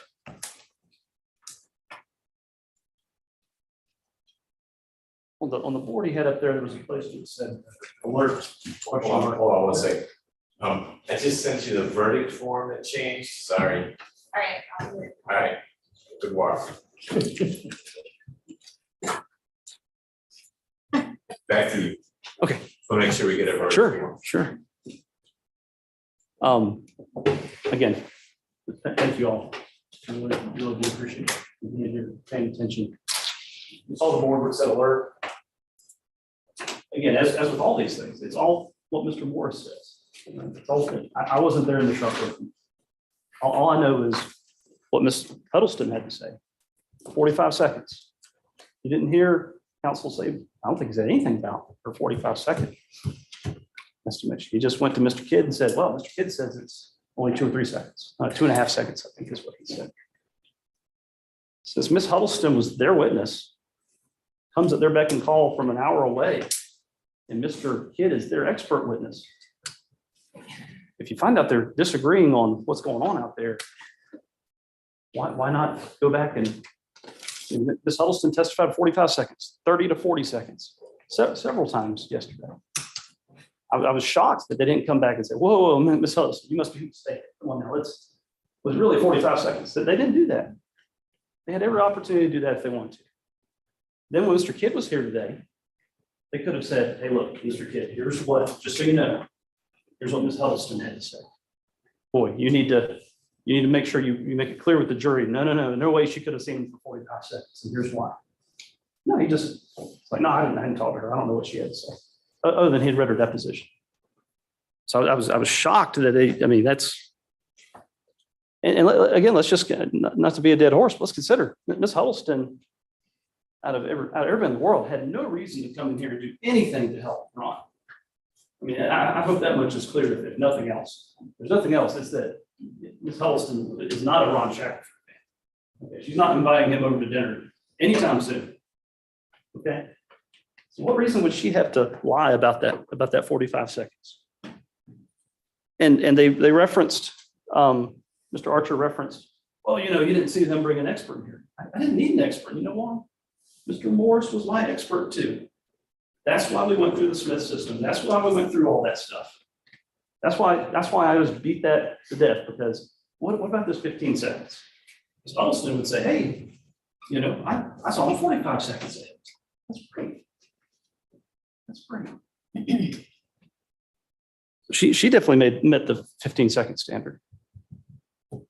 She's not a professional. She's not, and I'm sure she's a good driver. She's not a professional driver of any sort. She doesn't get yearly training on the Smith system or anything like that, like Mr. Forrest does.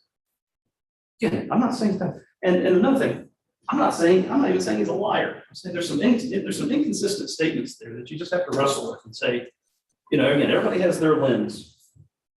And compare it with the objective evidence, compare it with things he said previously, and do the things match up. That's fair. That's what you do. That's what you do for witnesses. Now they want to give Ron a hard time because he can't remember if he went to church 3 years ago. And Grant, he said one thing on his deposition. He's like, yeah, I think I went that day. But at the end of the day, what difference does it make if you went to church the day before?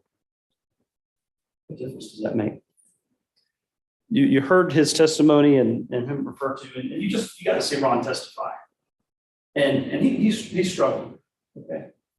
Not poor mouthing, but he's struggling as a result of all this. And y'all got to see that. And so if he can't remember exact details about what happened, he just can't remember exact details about what happened. His testimony is he recalls, I'm not sure what we're talking about him being in the roadway. My recollection was that he said the left foot was right on the outside of the fog line. And I think one time he said at the fog line. Obviously, if you determine he was way out in the road, that makes him more responsible, makes Georgia Power less responsible, for sure. But it doesn't mean you don't need to look at Georgia Power and say, well, what were they doing? How long did they have how long did Mr. Morris have?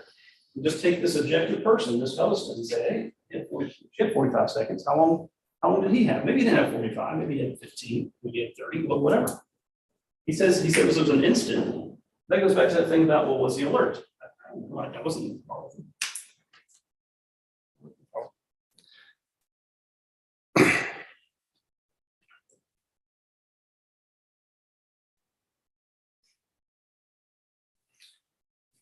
Yeah, Ms. Huddleston said 45 seconds. I'd like to do a little something right now with you. 45 seconds. It's easy to just throw numbers around. They're saying 2.5 seconds. Ms. Huddleston says 45 seconds. I'd like to take a moment and do a timer. Let's think about how long 45 seconds is, okay?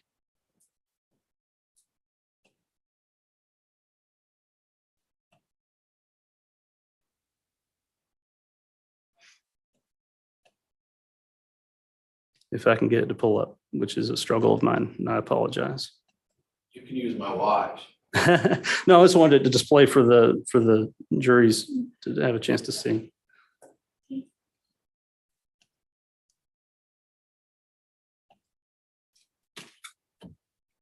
All right, y'all see it? And I'm going to do what lawyers struggle to do, and I'm going to shut up. So we can just. Judge, we got his inbox, which. Oh, I'm sorry. I don't mean to share too much. Is that better? Is that better? It'd be best if it was. Just a black screen. You're seeing that I have a lot of stuff up. Is that better? I apologize that it's here. I'm trying to make it as much of the screen as I can. Is that okay? Let's start with 45 seconds. Okay.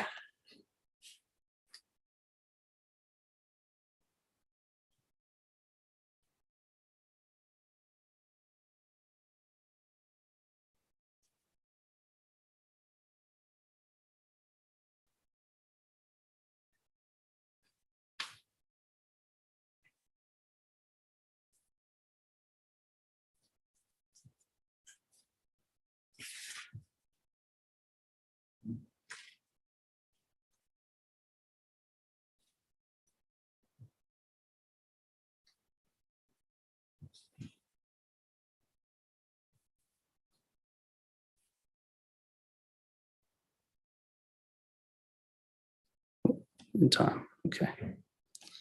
All right. Thank you for indulging me with that.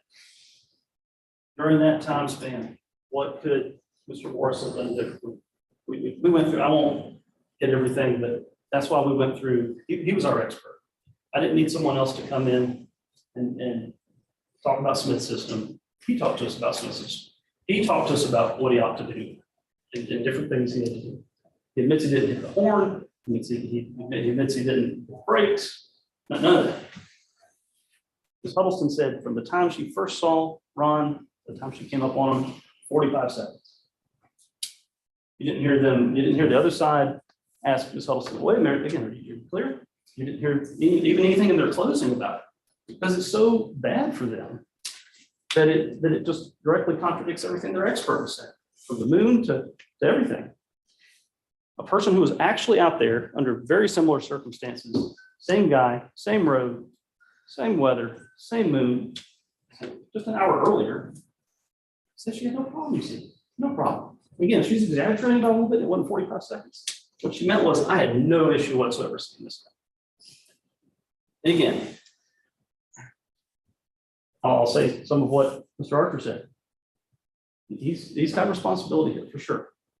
And if you want to say Ron was 10%, 20%, what have you, that's up to you with your discretion.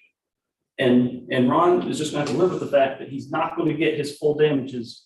You know, again, we say he had fault, we say Mr. Morris had fault.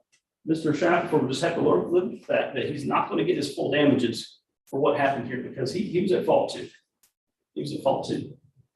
When you start thinking about who had the last chance to avoid this, who had the opportunity to do something different, and you consider the totally objective, if not against us, person who's saying, I had 45 seconds. I think that's, you have to say Georgia Power's at least a little bit more responsible. Again, Ron's happy to say, or not happy to say, he's owning up to it. I thought he owned up to it. He certainly didn't, you know, explain. He tried to explain himself, but he wasn't saying, no, I wasn't there. That's not where I was. Mr. Morris, Georgia Power, on the other hand, say, no, nothing we did wrong. We're good. So they would have you believe. And I have to take issue with the fact that he has some past opioid addiction, this insinuation that, oh, you know, what does he do all day? Things like that. Is that really relevant? Is it?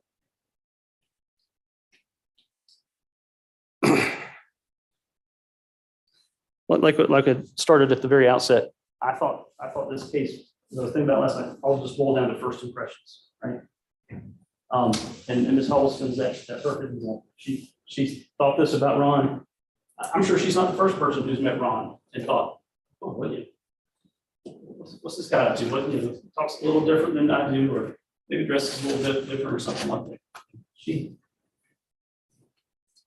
Ron and Ms. Holston don't run in the same social circles, for sure. That's fine. But Ron Shackleford is entitled to every bit the same dignity. His life has the same value as Ms. Holston, or as anybody. Same as anybody.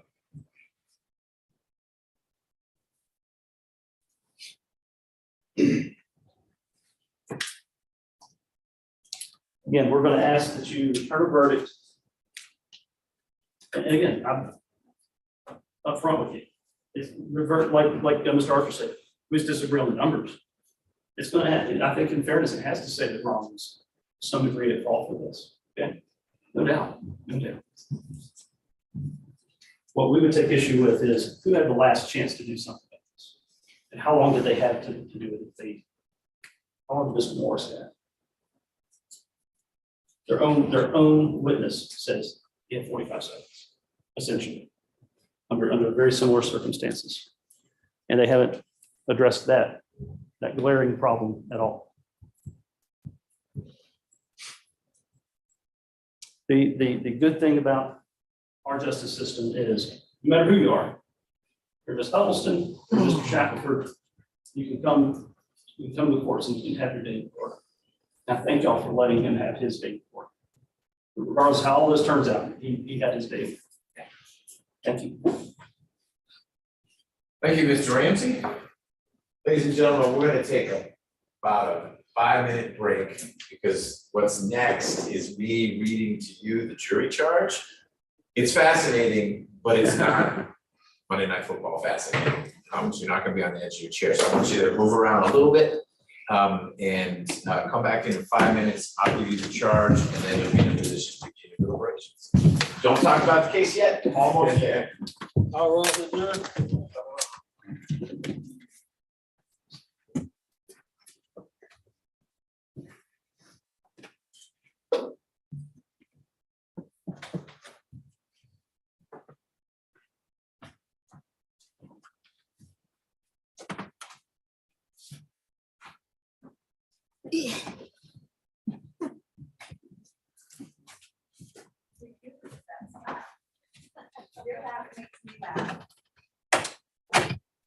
You all would take a quick look at the screen to see if that verdict form works for you.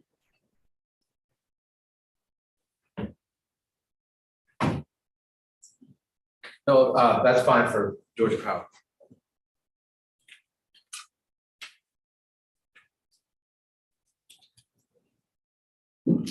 Yes, plaintiffs is in agreement with that one as well, Your Honor. Great. Then what's gonna happen in a few minutes is I'll pop back in here. The jury charge will be up on the big, on all the screens. I'll also read it. It will be made part of the record. The jury will get a copy of it. And then they'll begin their deliberations. Encourage them to go within reason as late as they need to tonight. We'll see what their schedule allows. Okay. Okay. Anything, Mr. Ramsey, before we take this lightning quick break? Nothing for the plaintiff, Your Honor. Mr. Archer? Nothing. All right, thank you both. Good job. Well done, sir. Yeah, you as well. Thank you. Good work. Thanks. Sir, Doing a good job. thank you. Sorry we met under these Getting circumstances. under my skin. You're a good lawyer. The whole thing is a tragedy, no matter what, which Thank side you. of the thing you're on, for sure.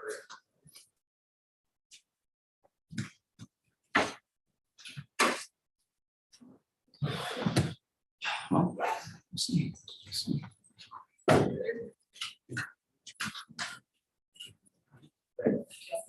Oh, that, yeah, he's just making arguments.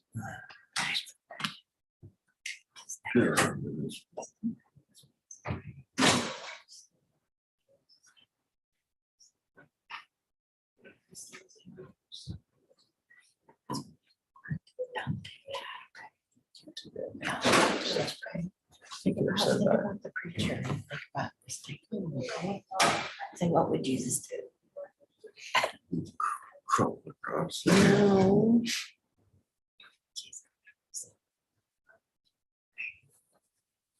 You're good. Just hold on. That's what they want. They want you to kneel down. But you don't Well, they do can't it. deliberate yet, still gotta hear the instructions. We're not even at that point yet. So just stay calm. Stay Here's the good news. There's nothing more that you need to do in terms of talking to anybody or, you don't need to speak to the court or anything. I mean, I know you're upset. No, but you can't. You can't. If you do, it's gonna be blown and that's it. You can't do that. It'll put all Chris's work out. No. Okay. Just think of Chris. I know. but Keep you're yourself okay. in control. Yes. Yeah. You gotta just think of Chris and just be calm. I love you. I'm right back here.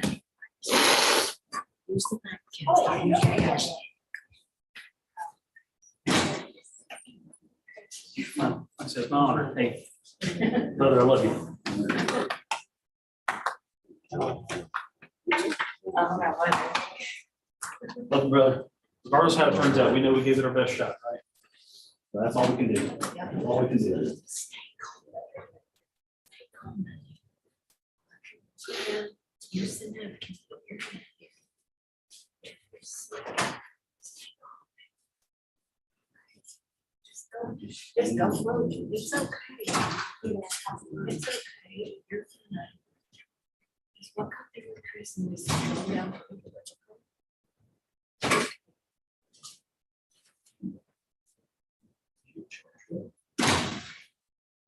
Well. Oh, it's.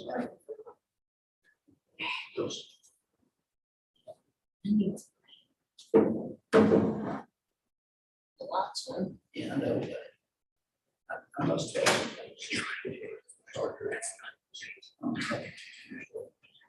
It'd be 100%. It's 33. Yeah, so live your thing. I don't know. How can I tell? I just not. I don't even have like, you know. I got it.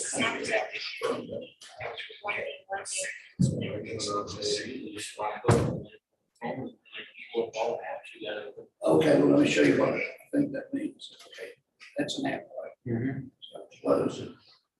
Do that, right? Yeah. So I do that all the time. So I'm just making sure.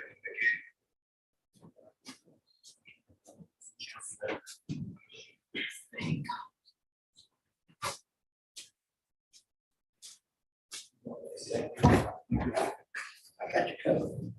Or at least 14.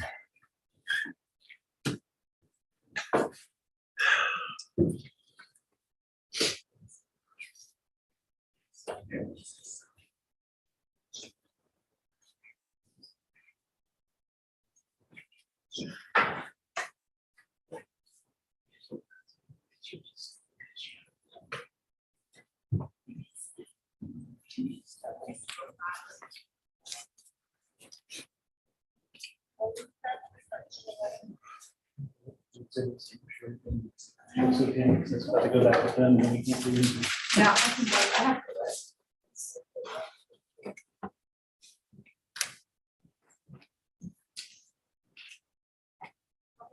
That position should not go back.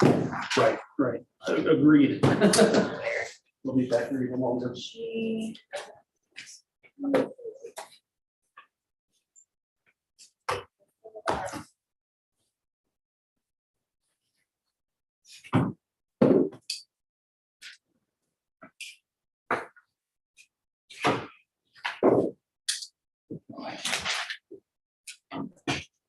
What kind of water?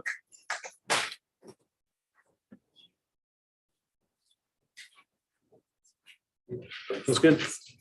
Oh, thank you.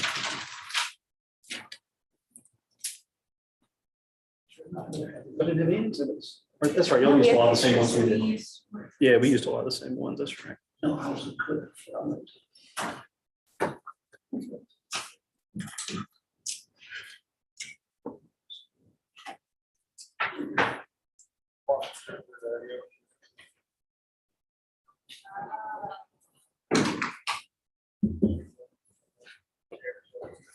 But we took a moment to look at the exhibits and we're going to agree that they're all in order. And Let's get on the record and we can talk about that. Excuse you, ready? I am handing you at what I'm gonna call Courts Exhibit 1, which is the set of questions that the jurors submitted during the course of the presentation of evidence, whether they were asked or not. Every question submitted is Courts Exhibit 1. Second, it sounds like the lawyers made good use of the quick break we had, and they've already looked through the exhibits that have been admitted. And the pile that is on the shelf in front of the witness stand represents exhibits to which plaintiff and defendant has no objection going back to the jury. Is that correct, Mr. Raines? correct, no objection. Correct, no objection. Great, ready to go. I will add to it when I'm done with it, the jury charge and the verdict form that you all have approved. Got a little beat up on the way over here, but it'll work. It's got all the magic words on it. Anything else, Mr. Ramsey, before the jurors come out? No, Your Honor. Ms. Peeler or Mr. Archer? No, Your Honor. Okay. Great, and I'm gonna give Ms. Hughes you a copy of the jury charge. Let's bring the jurors out, please.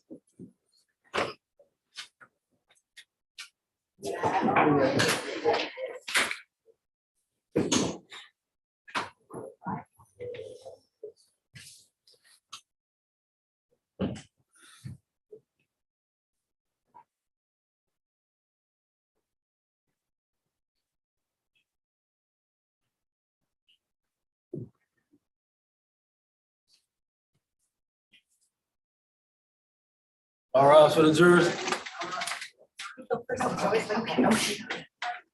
Leader.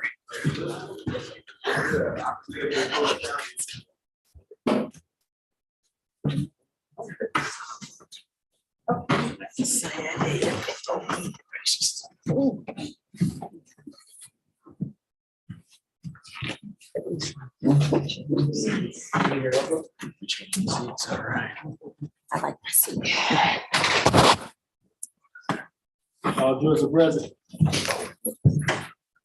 Thank you, Deputy Gordon, you all can be seated.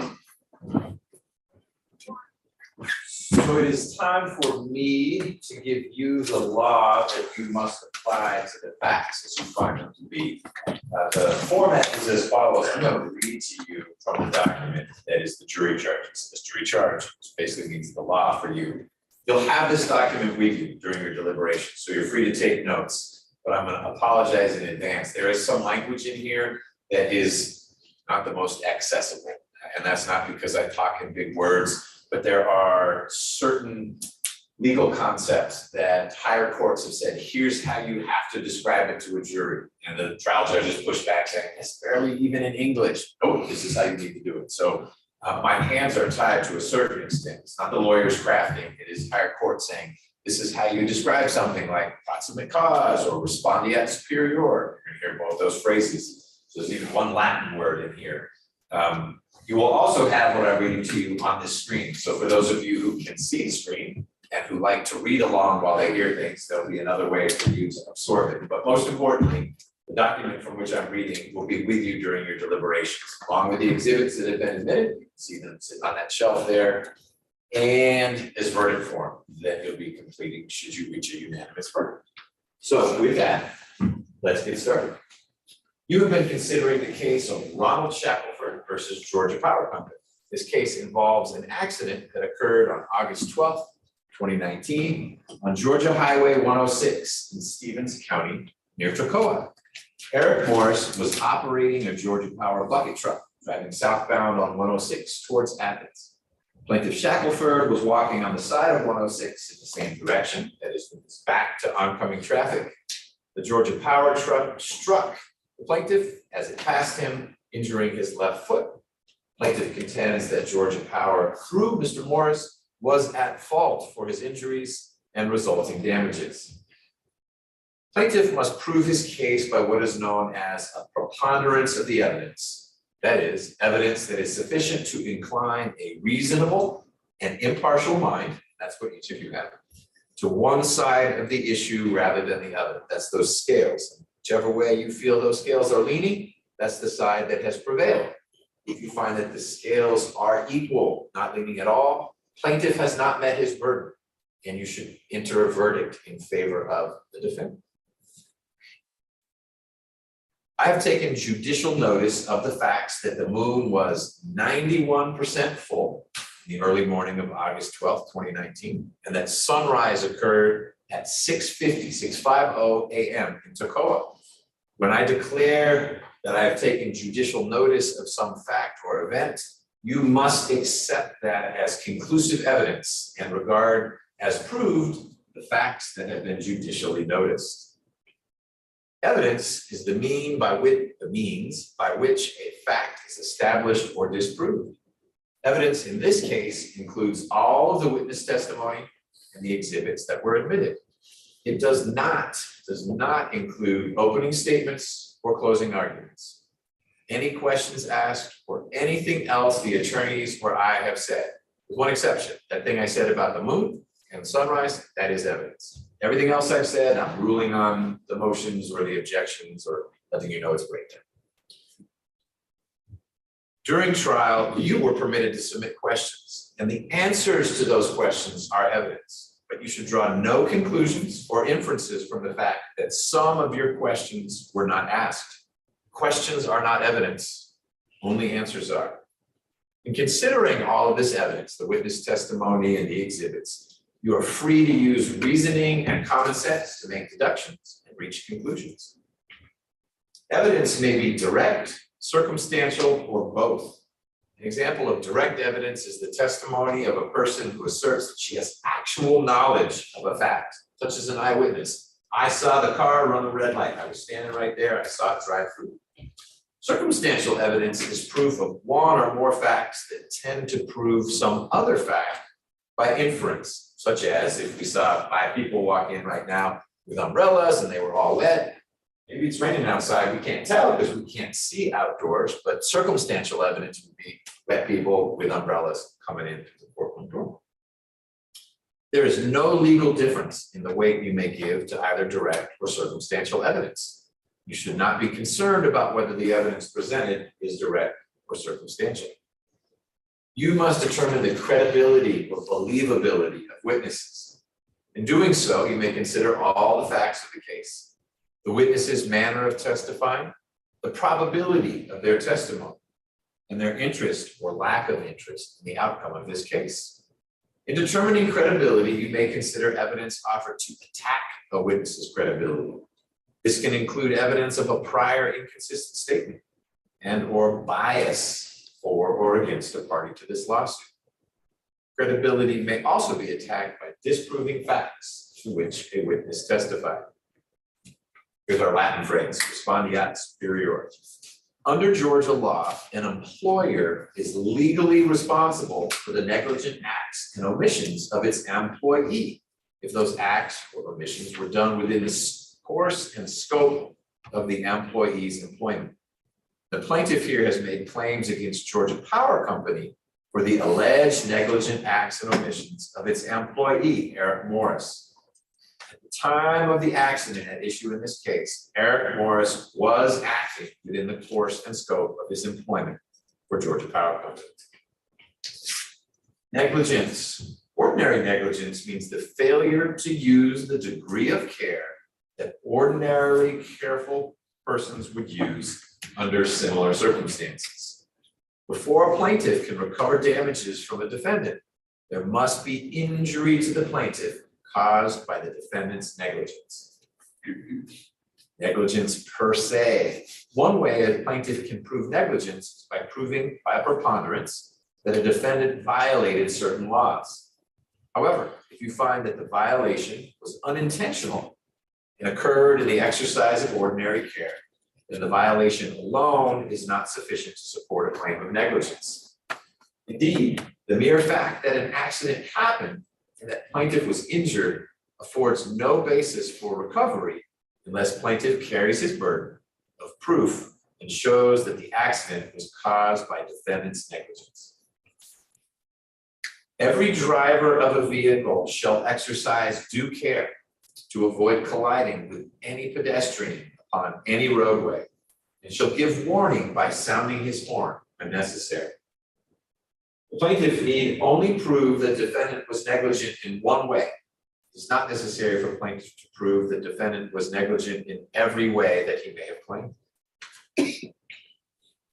Proximate cause means that cause which produces an event without which the event would not have occurred. To be a proximate cause, the act complained of must be such that a person using ordinary care would have foreseen that the event might reasonably result. Every person has a duty to use ordinary care for his own safety. If you determine that plaintiff failed to use ordinary care, that this failure was the sole proximate cause of plaintiff's injuries, then plaintiff cannot recover from defendant. When a person knowingly and voluntarily takes a risk of injury, the danger of which is so obvious that the act of taking such risk amounts to a failure to exercise ordinary care for one's own safety, that person cannot hold another liable for injuries proximately caused by such action, even though the injuries may be in part attributable to the negligence of the other person. Last clear chance doctrine. People under an obligation to use ordinary care to avoid injuring others after finding them in a dangerous place, regardless of how they got there. Say that again. People are under an obligation to use ordinary care to avoid injuring others after finding them in a dangerous place, regardless of how they got there. Those people are liable for the failure to do so. This rule is known as the last clear chance doctrine.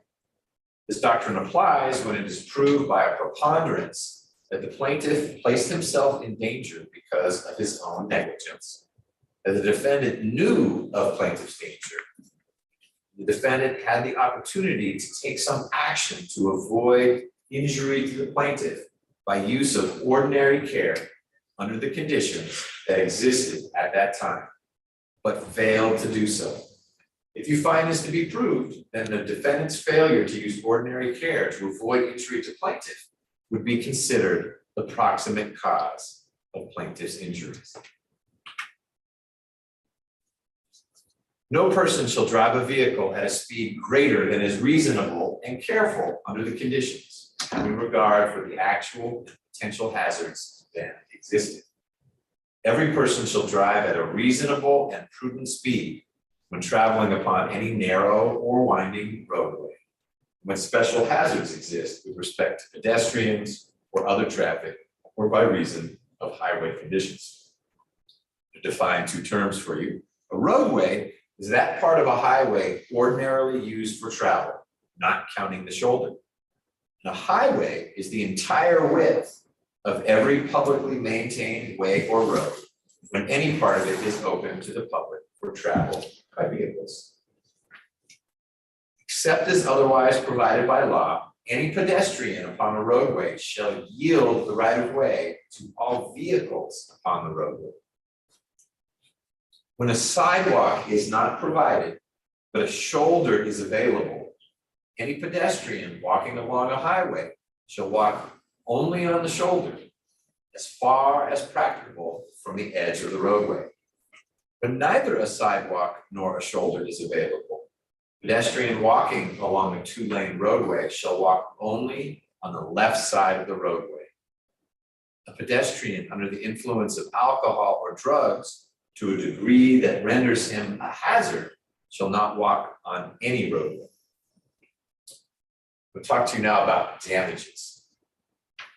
Damages are compensation for injury. When one party is required to pay damages to another, the law seeks to ensure that the damages awarded are fair to both parties. If you believe that the plaintiff is entitled to recover, you should award plaintiff only the amount you believe is reasonable and just. Plaintiff bears the burden of proof with respect to damages. He must prove each item of damages with reasonable certainty. You may not award any damages to plaintiff which are speculative or based on mere guesswork. When a person is injured by the negligence of another, he must mitigate his damages as much as is practicable by the use of ordinary care and diligence. If you find that the plaintiff has suffered damages, he is obligated to reduce those as much as practicable by the use of ordinary care. If you believe that by the use of ordinary care, the plaintiff could have reduced his damages, you should determine to what extent and reduce his damages accordingly. Necessary expenses resulting from injuries caused by negligence are a legitimate item of damages. As to medical expenses, such as hospital, doctor, and medicine bills, the amount of damages is the reasonable value of reasonably necessary expenses. Future medical expenses, however, are not allowable in this case. Pain and suffering. This is another item of damages, and the measure of pain and suffering is the enlightened conscience of fair and impartial jurors. That'd be an example of a phrase that higher courts have said, or courts are supposed to use, the enlightened conscience of fair and impartial jurors. Questions of whether, how much, and how long the plaintiff has suffered or will suffer are for you to decide. Pain and suffering includes mental suffering.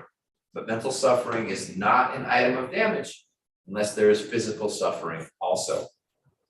In evaluating the plaintiff's pain and suffering, you may consider the following factors if proven: interference with normal living, interference with enjoyment of life, loss of capacity to labor and earn money, impairment of bodily health and vigor, actual pain and suffering, past and future, and the extent to which plaintiff must now limit his activities.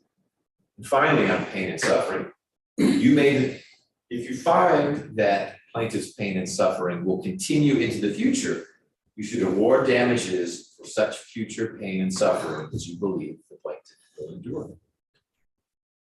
You may determine the plaintiff's life expectancy solely from his age.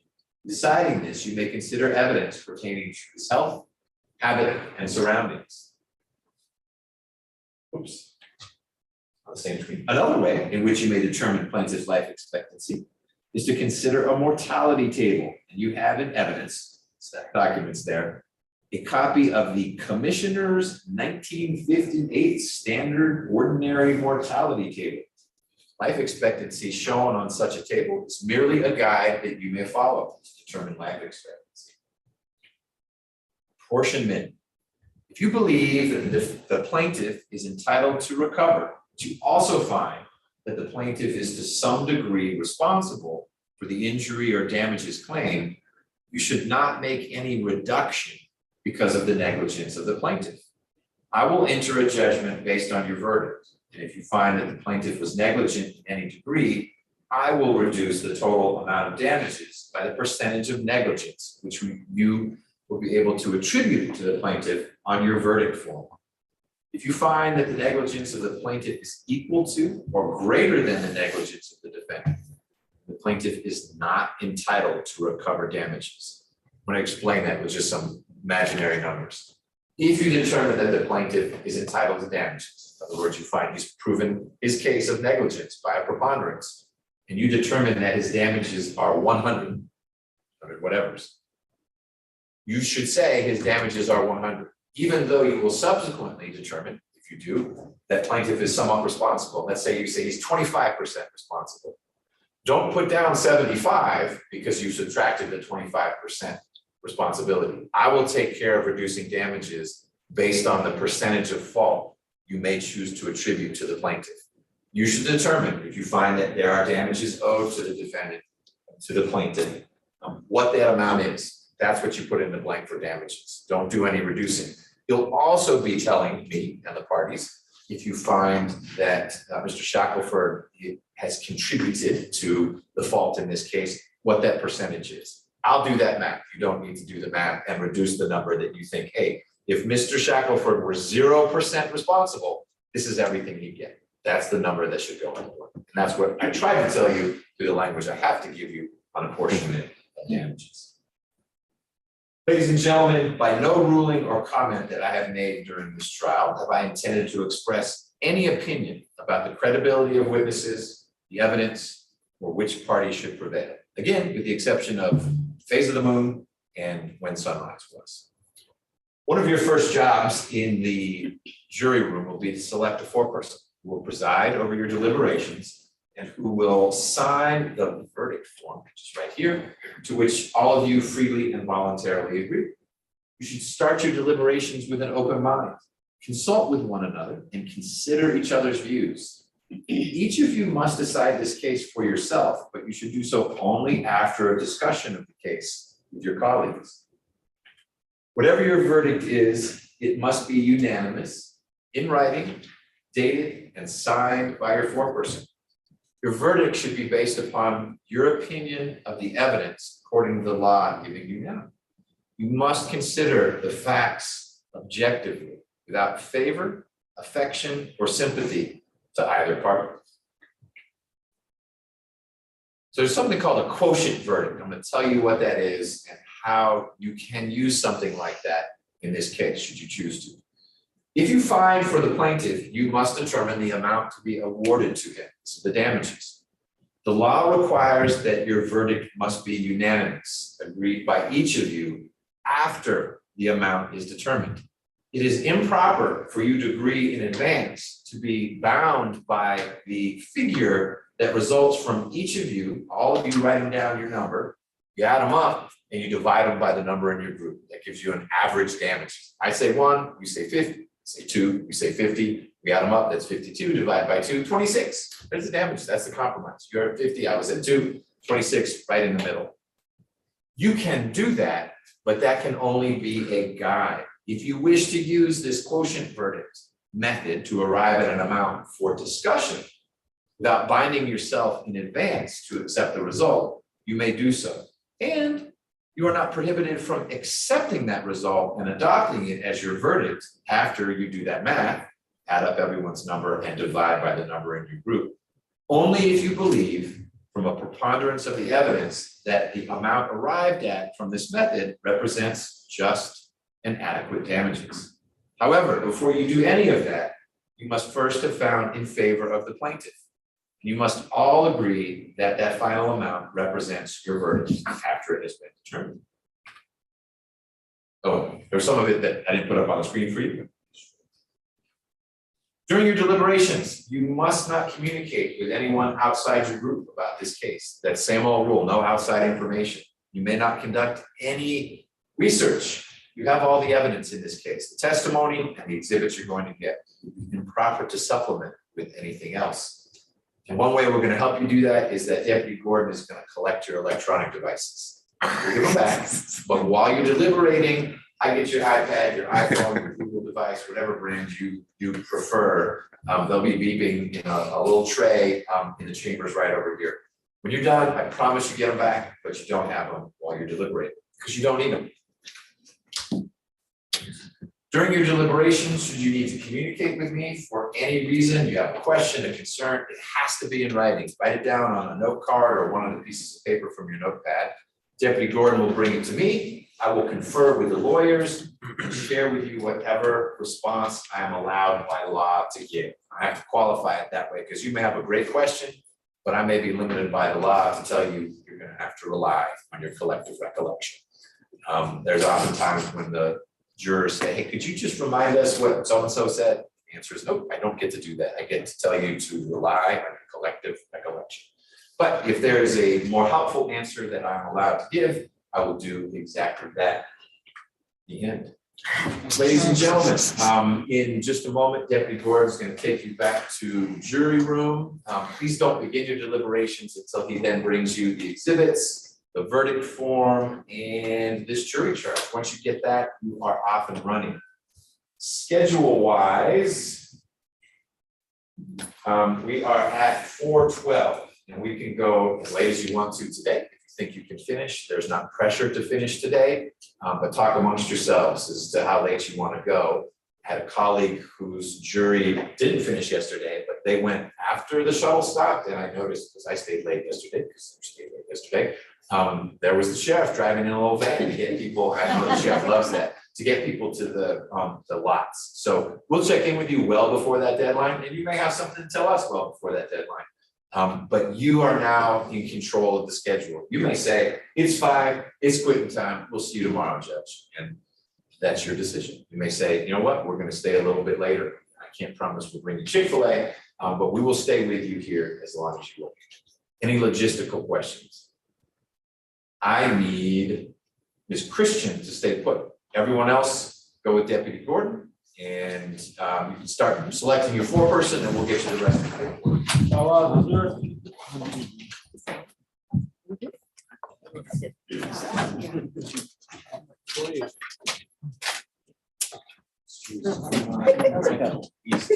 Are you being? I think so. Yeah. Oh my God. Oh my gosh.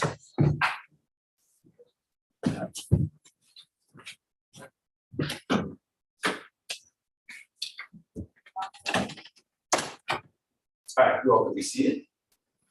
Ms. Christian, you are one of our 2 alternates. The gentleman who came in real late today coincidentally happened to be our other alternate. And we didn't want to wait for him to get here, so we got rolling without him. He couldn't serve once he missed 10 seconds of testimony, but you were here. You are our backup and our pressure relief valve if, one, we had lost someone during the course of the trial, or if we need to excuse a deliberating juror. You will substitute for that juror. They'll begin their deliberations all over, and you'll be one of the deciding 12. So my request to you, and you get to keep your electronic devices, is that you sit tight. We're not going to forget that you're here, but I'd ask you to stay here today as long as the jury is deliberating. If they don't finish their work today and want to come back tomorrow, we can talk about how quickly you could get down here. I don't remember where you live. We don't need to sort that out right now, but if it's close, it could be that you can go to work or be at home if you can be here on pretty short notice if we need to press you into service because we lose a juror. Okay. But either way, we'll let you know today, hey, they've reached a verdict, and once we take that verdict, you can be brought in, oh, they're going home for the day, then you'll be part of the group talking about logistics for tomorrow. I'm not quite sure, but there's an office in the chambers here. I bet that's a great place for Ms. Christian, unless you found a spot for her. I have. Yeah, I found one there. Yeah, Yeah. I was thinking about that. Yeah, that office, the first one you pass, it's empty. So let's get Ms. Christian in there. If you've got things in the jury room, you should go get those. and then wait right here while Deputy Gordon gives the jury the evidence, and we'll get you into that little office. Okay. Okay, and there's a restroom back there too. Okay. Right, thank you.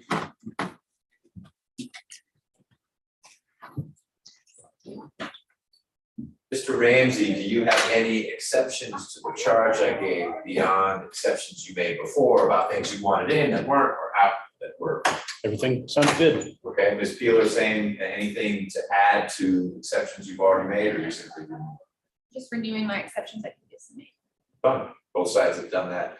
I need a phone number, one for each side, that we can call should you not be staying in this court. You're welcome to stay right here. But if you are gonna be leaving the courtroom, there needs to be a number I can call that will get me one lawyer for each side. Two phone numbers, but one number for each side that will get someone back here. Should the jurors have a question or anything.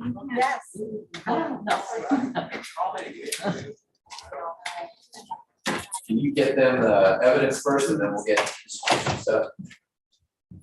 Sir, I'll stay here. that'll get someone here. Yeah. Okay. What happens if we scan a QR code? It's a picture of you or a picture of Mr. Balch or. It's his farmer's only profile. Yeah, when I think that code became obsolete the day they bought those cards for us. That's a good investment. Oh, no way. Check where it takes you to.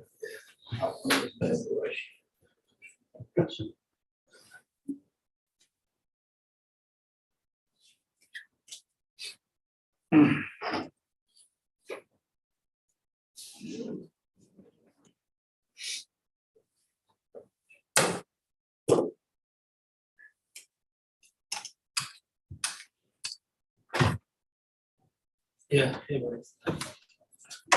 Like.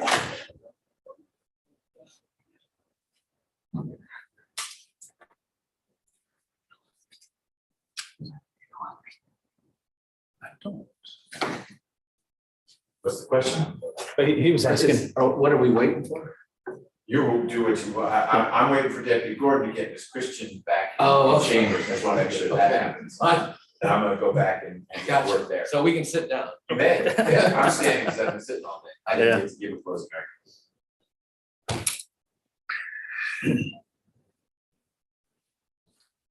Judge, thank you. It was a pleasure. You're welcome. I'm sure we'll continue to meet them.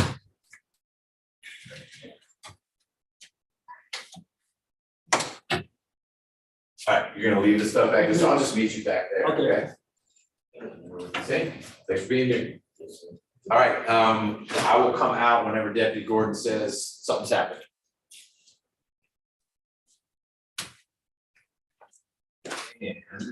Okay.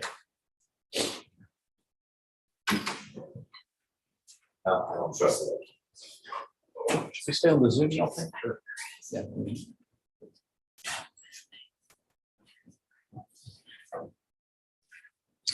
Chris, there's that bad bag. Oh, thank you. You can keep it if you want. Oh, okay, thank you. Souvenir. Yeah. Wish I had like our law firm logo or something on it. I will keep it. You have to put this in the bag. It's the one. Chris, you have these cookies. What's that? They're peanut butter What are these cookies. little guys? Oh, yeah, you Those tell are them that. those, no, those little sausages. Thank you, Here's a brother. Coke. Thank you. Because, I mean, you need to, Finished off that Red Bull. yeah, those are really good. Yeah, those are good. I like those. I like the spicy ones, but I got the regular ones because they will set you on fire sometimes. I like spicy food. I'll be like, whoa.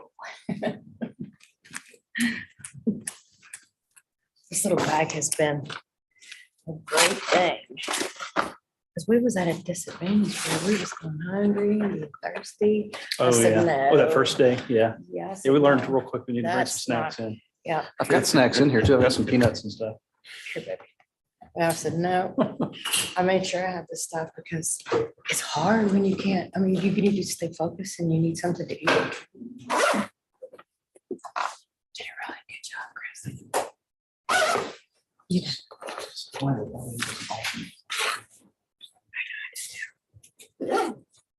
And it could have been like, you don't know how. Which no. Oh, which one? The one that is the alternate? And you know, again, like the, we gotta remember, we gotta remember the instructions say, look, don't base it on sympathy, you know, so I mean, they gotta really feel like he did something wrong. And that's why the Huddleston thing is so important. I've said it as many times.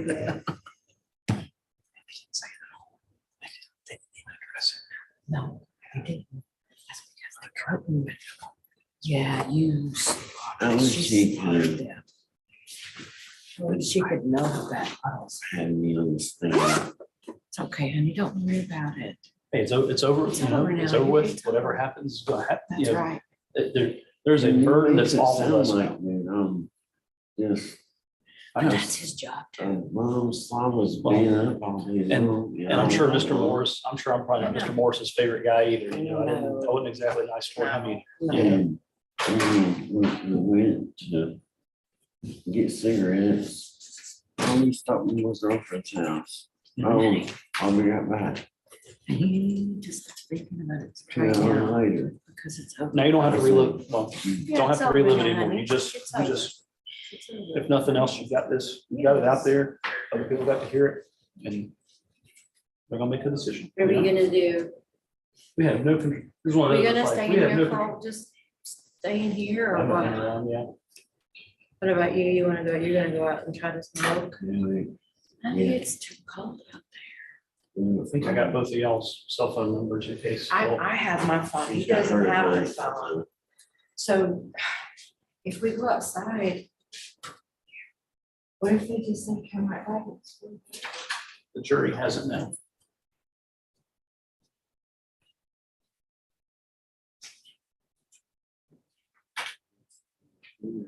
No, I'm gonna go with you. I was gonna, so you just hold on a second. Chris, do you think that we should, we could go sit in the truck and then you could call us every time we come back? Let me make sure I got your, I know I called you the other day, but I couldn't remember. You know, I'm gonna add you.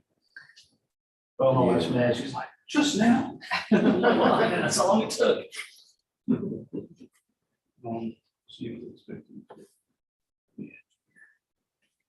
The thing with Yale. Then you see the two with Yale. He went to Harvard, Oh, double Harvard. He went to Harvard for law school and undergrad, I believe. All right. What was your number? 706 Okay. 671 Okay. 84 34. 671-8434. Yes, All right. Susan. Here. And Shackleford. Yes. That was probably my favorite part of the whole trial was when you, other than Jeannie's and she's the trial. When you. Farmers only. Farmers only, yeah. We just, we would have never met. her. I just don't think we would. It's fun. They're there. Had to do closing arguments and jury.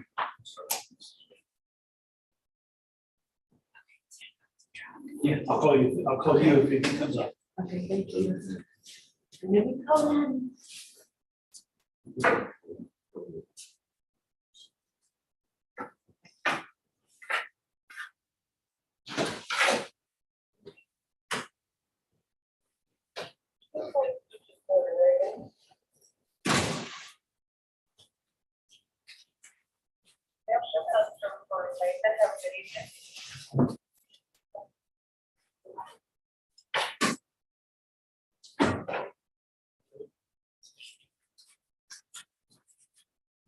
Hey, Chris. Yeah, I just sent you a text. It's funny, I was just sending you a text.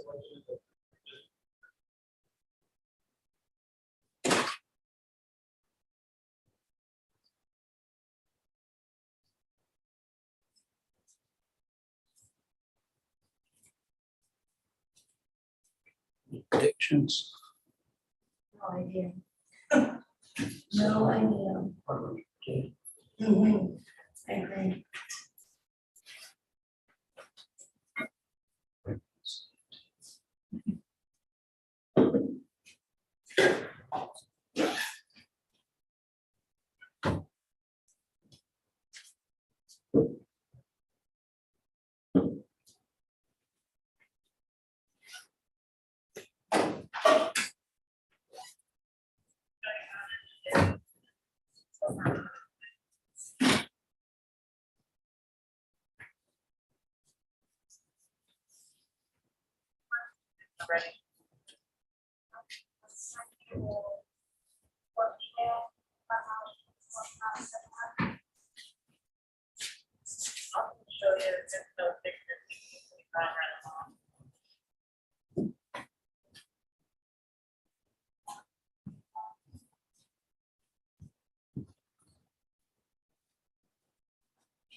It did get cooler today. When you guys all rush back in here at once, I want to know there's We something came to wrong. get snacks. It's important too. Yeah. Where y'all going?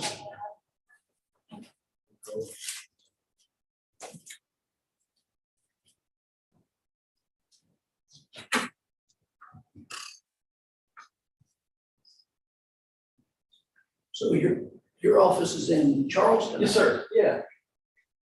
We're here in Atlanta. I work all over. I'm not a lawyer. I'm an investigator for the law firm.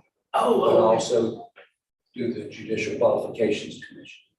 I don't know. Oh, wow. I don't know what y'all call it in South, yeah. Yeah. Y'all call it. We all have something else. elections still, right? Don't Georgia do elections? Unfortunately. Well, it's either way you do it, there's gonna be, because the other way There's is, no good way. the other way you do it, or the way South Carolina does it, is they have a judicial merit qualification. And then the state legislature does it. So, See, you gotta we know got- somebody. You know. We have, the merit thing is JNC. Uh-huh. That's a group that give the governor a list of names, they interview people. They're in manufacturing, I'm in demolition. We were, my group disciplines there. Oh, wow. Oh, that's gotta So be. they make them. Have you seen some, maybe not getting into specific cases. Oh, Some stuff. Yeah, it has to be, yes, yeah. Yeah, it's very educational. This is good. I've been, you know, he doesn't always rule in my favor, but he seemed very intellectual and honest about. He's a smart guy. I remember when I did his background investigation, and he got appointed. He's a double harbor guy, right? Yeah. And what's I don't interesting, think he could get into Georgia, so I guess. there you go. I went to Georgia. Yeah.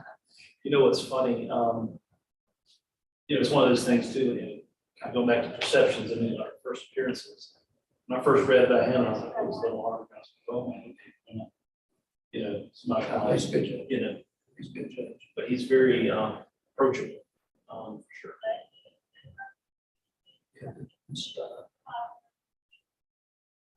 resting, they have so many chairs. Yeah, I think it's so they can spread out for somebody that has a COVID concern, but. Yeah. I ain't working right now, other stuff, it's in a different building. Yeah. I love Charleston, it's beautiful there. So, yeah, it's, we definitely take it for granted sometimes. The other day, they're supposed to have like a holiday parade of boats out in the harbor, so we went to go check it out and we just forget how beautiful that downtown You're used to battery is, yeah. You know, of course, we don't live like right downtown or anything, so we live out in West Ashley area, it's about 30 minutes to get downtown. Yeah, the state bar conference. Yeah, Georgia bar conference. Yeah, I think that's true. Maybe it was the year before. the Kiowa, or where'd you guys get? Yeah. Yeah, Kiowa's nice.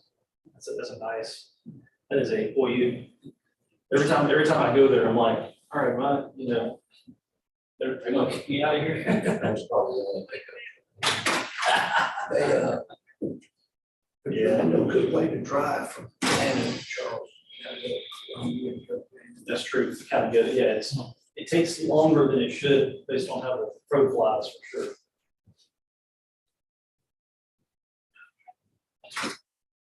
You ever lived here? When you went to Georgia? I did, I lived here in Atlanta for summer, and all that convinced me was I didn't know it. Like, I had some. So were you living in South Carolina when you decided to go to Georgia? Yeah, so I had to pay it out of state for a year and then, yeah, but then, you know, with grad school, they're more flexible. Like, first year I paid the out of state, and then the 2 years after that, I established residency. Not too bad. Most of those went to South Carolina. Yeah, they're, I grew up near, so I went close to London, upstate South Carolina, so actually Georgia. Ironically, Georgia law school was a little closer, it was a shorter drive than USC. Being a Clemson guy, it was hard for me to suck it up and go to USC too. And it was, at the time, their law school wasn't very, it still kind of struggles. I don't think it's even the top 50 anymore. But in my mind, some people play football at Clemson. He's a Oh. sheriff now, and What's his name? Speed, Carlton Speed, SPED. He played, he is the sheriff now in Banks County. Which, He's not related to the guy that's the band director. There used to be a Dr. Mark Speed. who was the band I don't director. know, you came through his county if you came down 85. Okay, okay. Which county did you say it was? Or do you remember? Banks, Okay.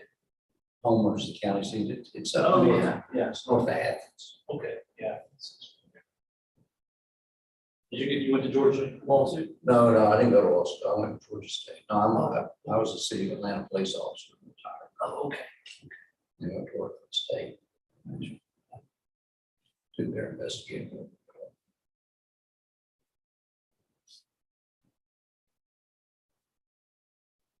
Just don't work,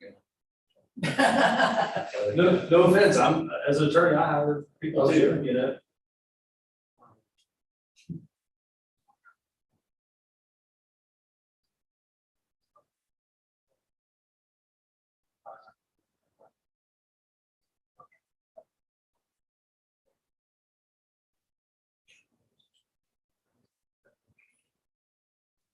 I can see, but I think, just what little I know about him, if you look, he's got like a 10-page standing case trial management. He's, well, my experience in South Carolina is, well, we don't even assign cases to judges. But I think it's a good idea. 'Cause it keeps you- So you don't know who the judge is gonna be when you go. It could be, every time you have a different motion, it could be a different judge. It's a horrible way to do it because there's no, it's supposed to, it's said that the judge could come. Yeah, because. So if I'm on probation with Judge so-and-so for burglary. And I go. No, criminal, I can't speak for criminal. I'm Okay. talking about civil, yeah. I don't think criminal might be different. It's good, yeah, fair play. Yeah, but it's bad because there's no, you don't build up any institutional knowledge about the case. Like every judge that hears it, you have to sit there and go spend the first 10 minutes explaining what the case is.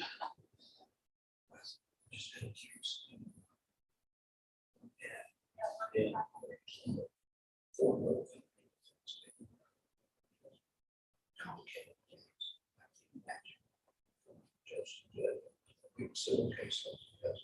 Yeah. But and sometimes you get inconsistent. One judge who says, yeah, you did this, and the other says, no, you don't. Wait a minute. Why would the judges want that? Hello. Again, it's it's supposed to be an efficiency issue because what they'll do is they just do it on motions, they just do a cattle call. They just put up a room full of servants. You sit there, if you're billing by the hour, you walk line. That's just, you know. I think that was. So you're building up a minute actually. That's why the Zoom thing actually made it more, actually made it better, because you didn't have to drive down to the courthouse every time for some little. I've heard that from a lot of lawyers. It's funny how that, COVID forced us to be more efficient and we're trying to keep the stuff that works, you know.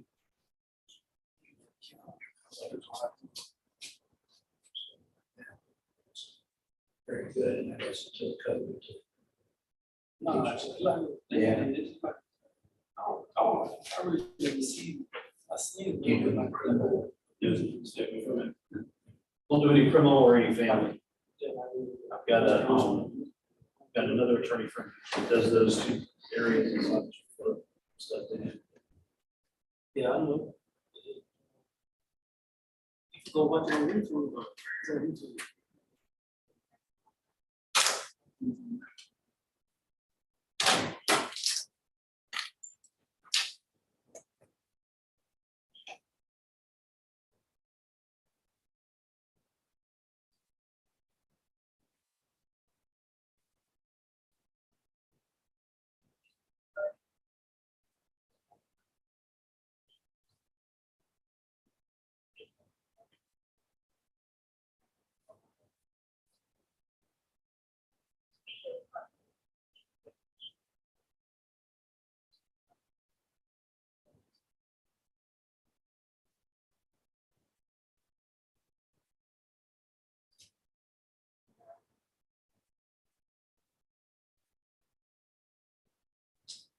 something, I always worry a little bit when the jury gets the case this late in the day, because you know, they're all tired, they're ready to go home.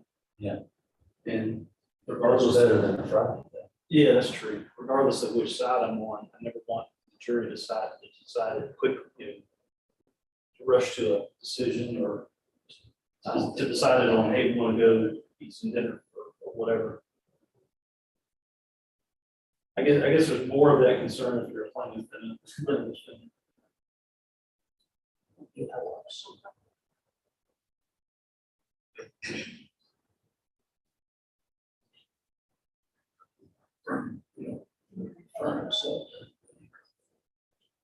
Yeah.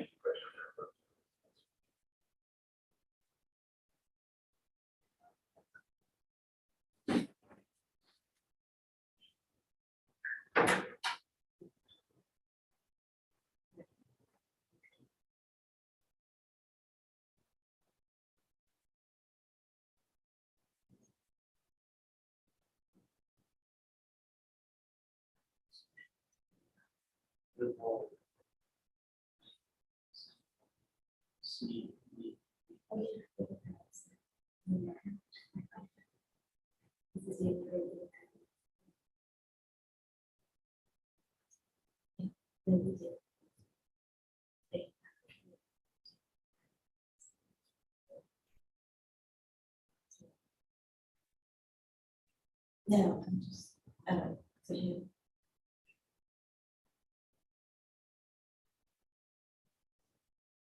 Yes.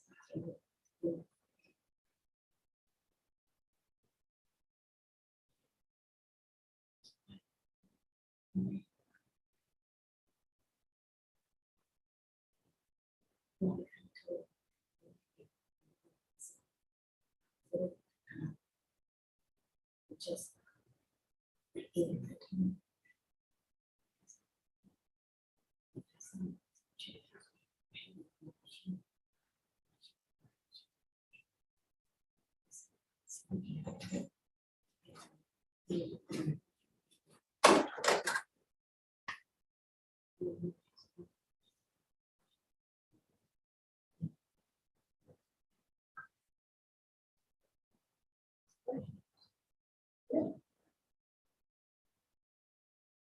Watch it come out of the cell, figure you have something done today, so I'm right. Which Fairfield are you in? The one closest to here is like walk away. It's like it's some kind of historic. Yeah, You're on top of underground at Grant. yes. Didn't that used to be? Water station. Yeah, maybe I'm thinking back a number of years, about 20 years or so ago, the underground was a big deal. And I guess that's kind of dried up there. It's been gone up and down. Yeah, It goes through different evolutions. yeah. I think they're trying to build back now. I remember I was with some friends way back in, it was about to be, it was New Year's 2000, big New Year's. Yeah. And we went to underground land. We're being kind of the place to be, but I mean, right? doesn't look so much that way anymore.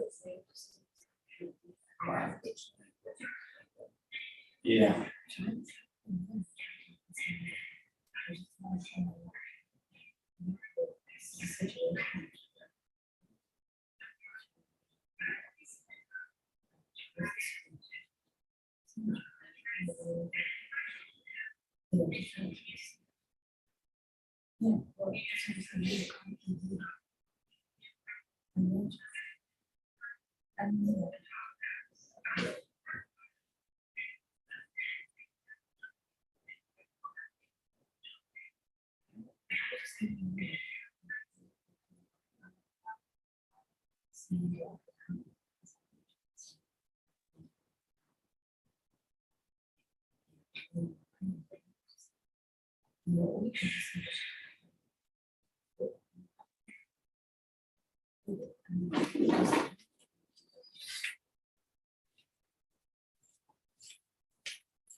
So. So.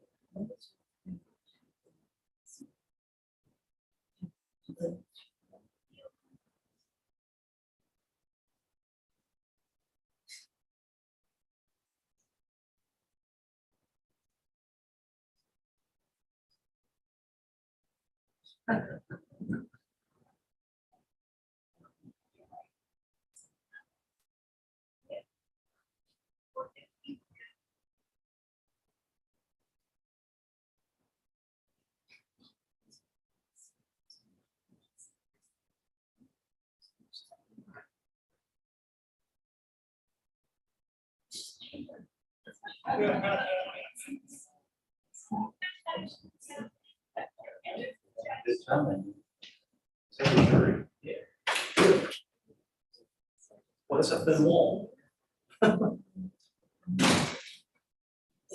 You hear the jury through the wall. Yeah. Yeah. The 30 years up to the lawsuit. I think that's. That would probably be improper, right?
Cooler in there than back there.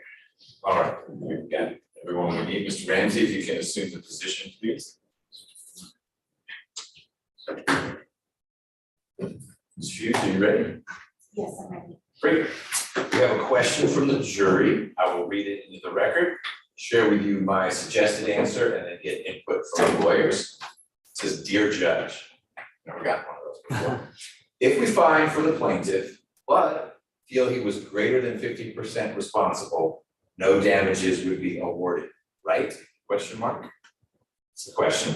And I think the answer is that is correct, or yes. I'll probably write that is correct on the back of the card. Mr. Ramsey, any issue with that answer to a legal question? Completely accurate. Mr. Archer? No objection. Okay. Ms. Bueller, you agree with Mr. Archer? I agree. Just checking. Yeah, no, thank you.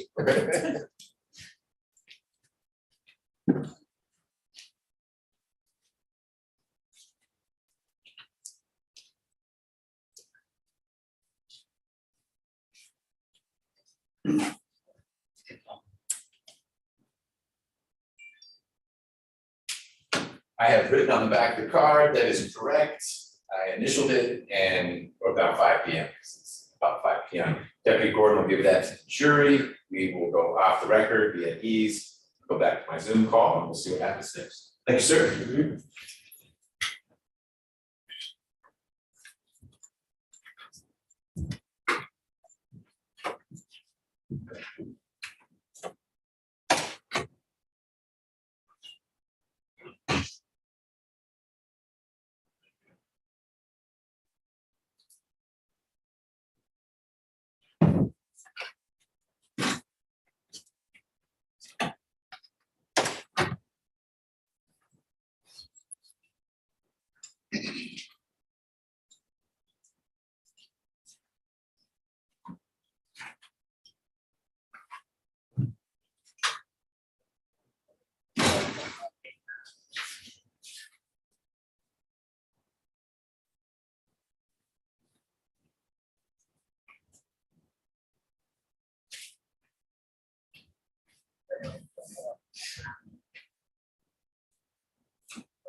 Well, it's sunny.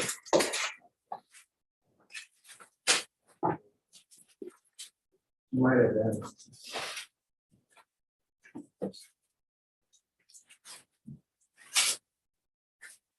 Oh, we can. Either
way.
Maybe based on my question.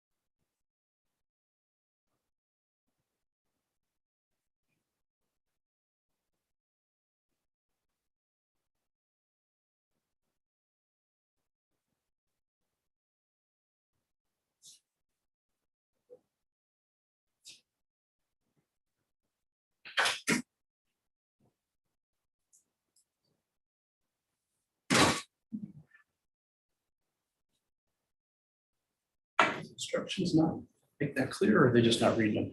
I don't know. I mean, I'd be shocked if that wasn't already in the instructions somewhere. Man, that's not a good sign from not even reading. It's already there.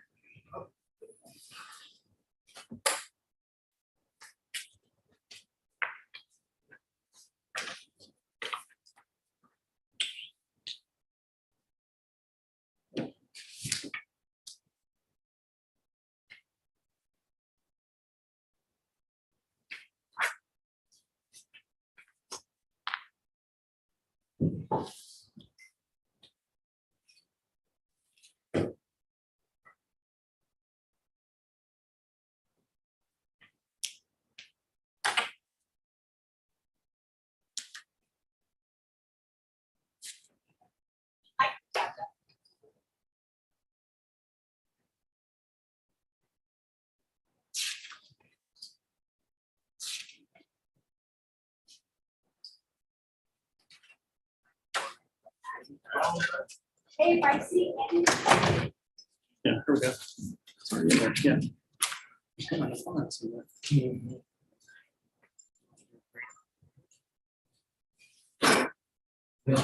Refer to bottom of page 9.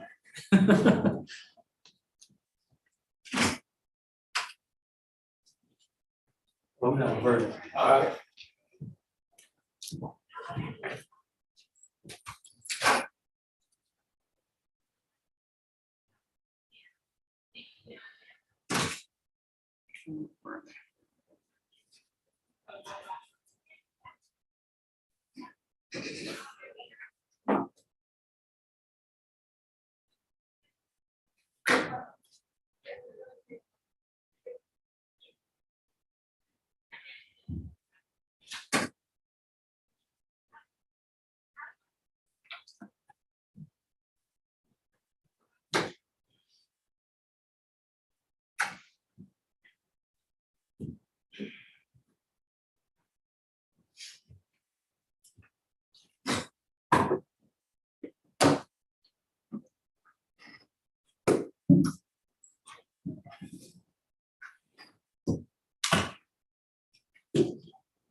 Yeah.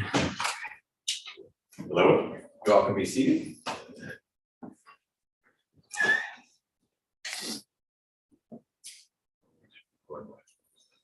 We can start with Adam.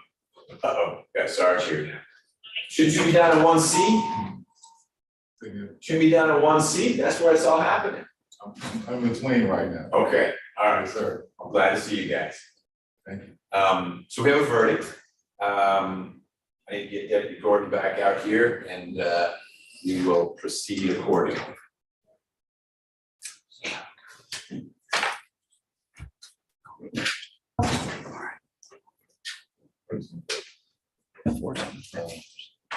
All for us. You know, it's not cheer, we're not gonna yell or do anything. Respect.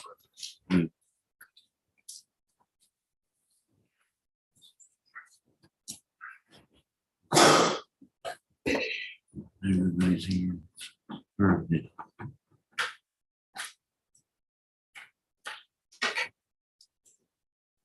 Back, excellent. How's things back there? Everything's good. Okay, Ms. Fuse, you ready? All right, Mr. Ramsey, we have a verdict. Anything you want to talk about before we bring the jury out? It's probably late now, but the question they had, I would have suggested they just look at the bottom of page 9. I think it was in the instructions already. I was just looking through because I thought you had charged on that pretty clearly. Yeah. Okay, so I don't think it's a Which is why I problem. felt comfortable saying that is correct. I think Yeah. they, in fact, were reviewing the charge and wanted to make sure they understood it correctly, which they did. Yeah, okay, good. As long as they understood it.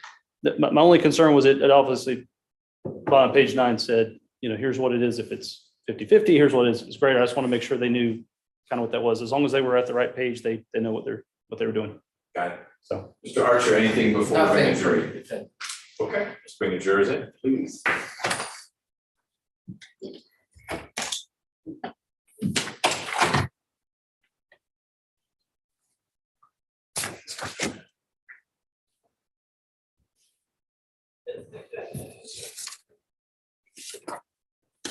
All right, so jurors.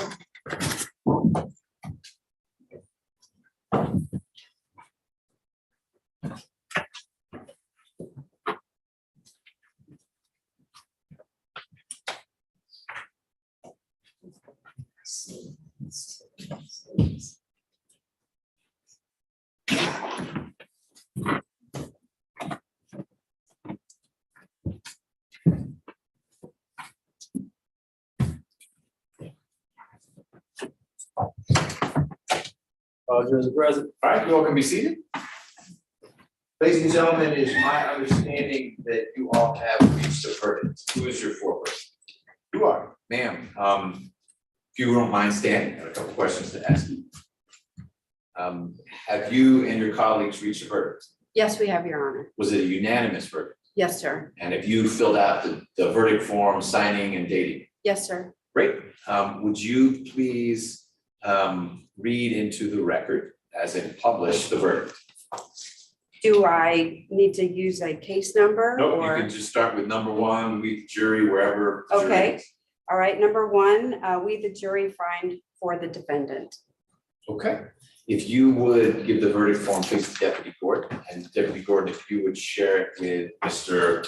Ramsey and with Mr. Archer. Okay. Thank you. Mr. Ramsey, do you have any objections to the form of the verdict? No, Your Honor. Okay, Mr. Archer, No, Your Honor. Mr. Ramsey, anything else before I release the jurors?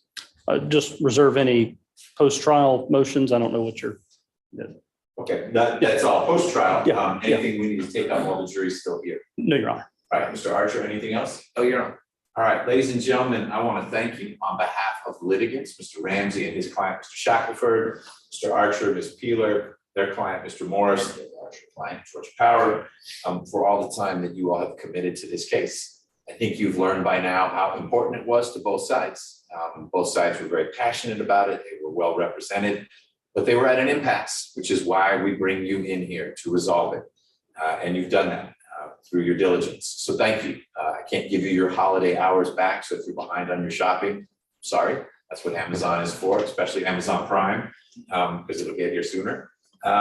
If you will go back to the jury room, we're going to get you those letters that indicate you've been here for however many days it's been. Hopefully that'll suffice for significant others and employers, et cetera. You'll get your electronics back. In fact, they're right there. And I just want to come back and thank you, and then you will be free to go. Thank you again. All right, for the jurors.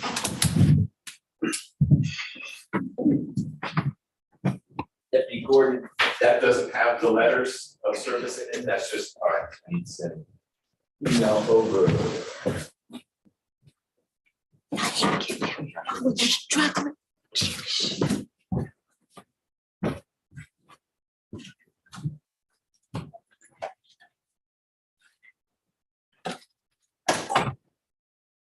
You're welcome to be seated.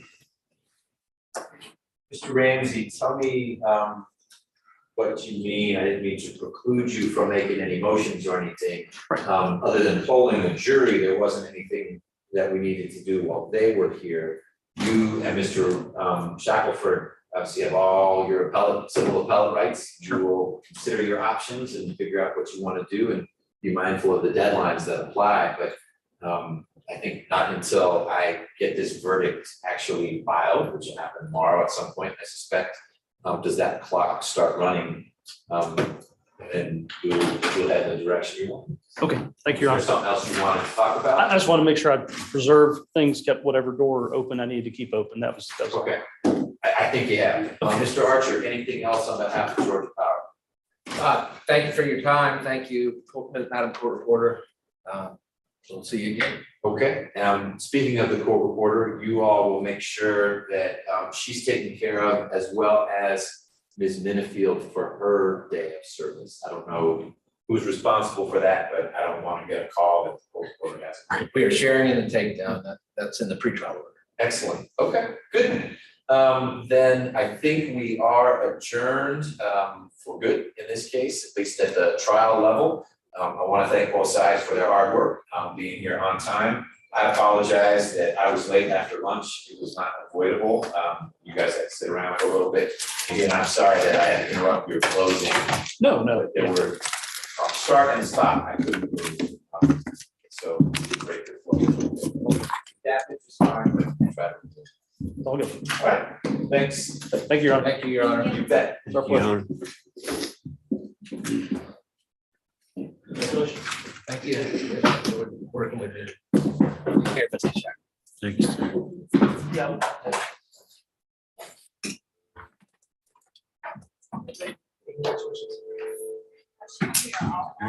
Judge, she's back in the past. The letters are there.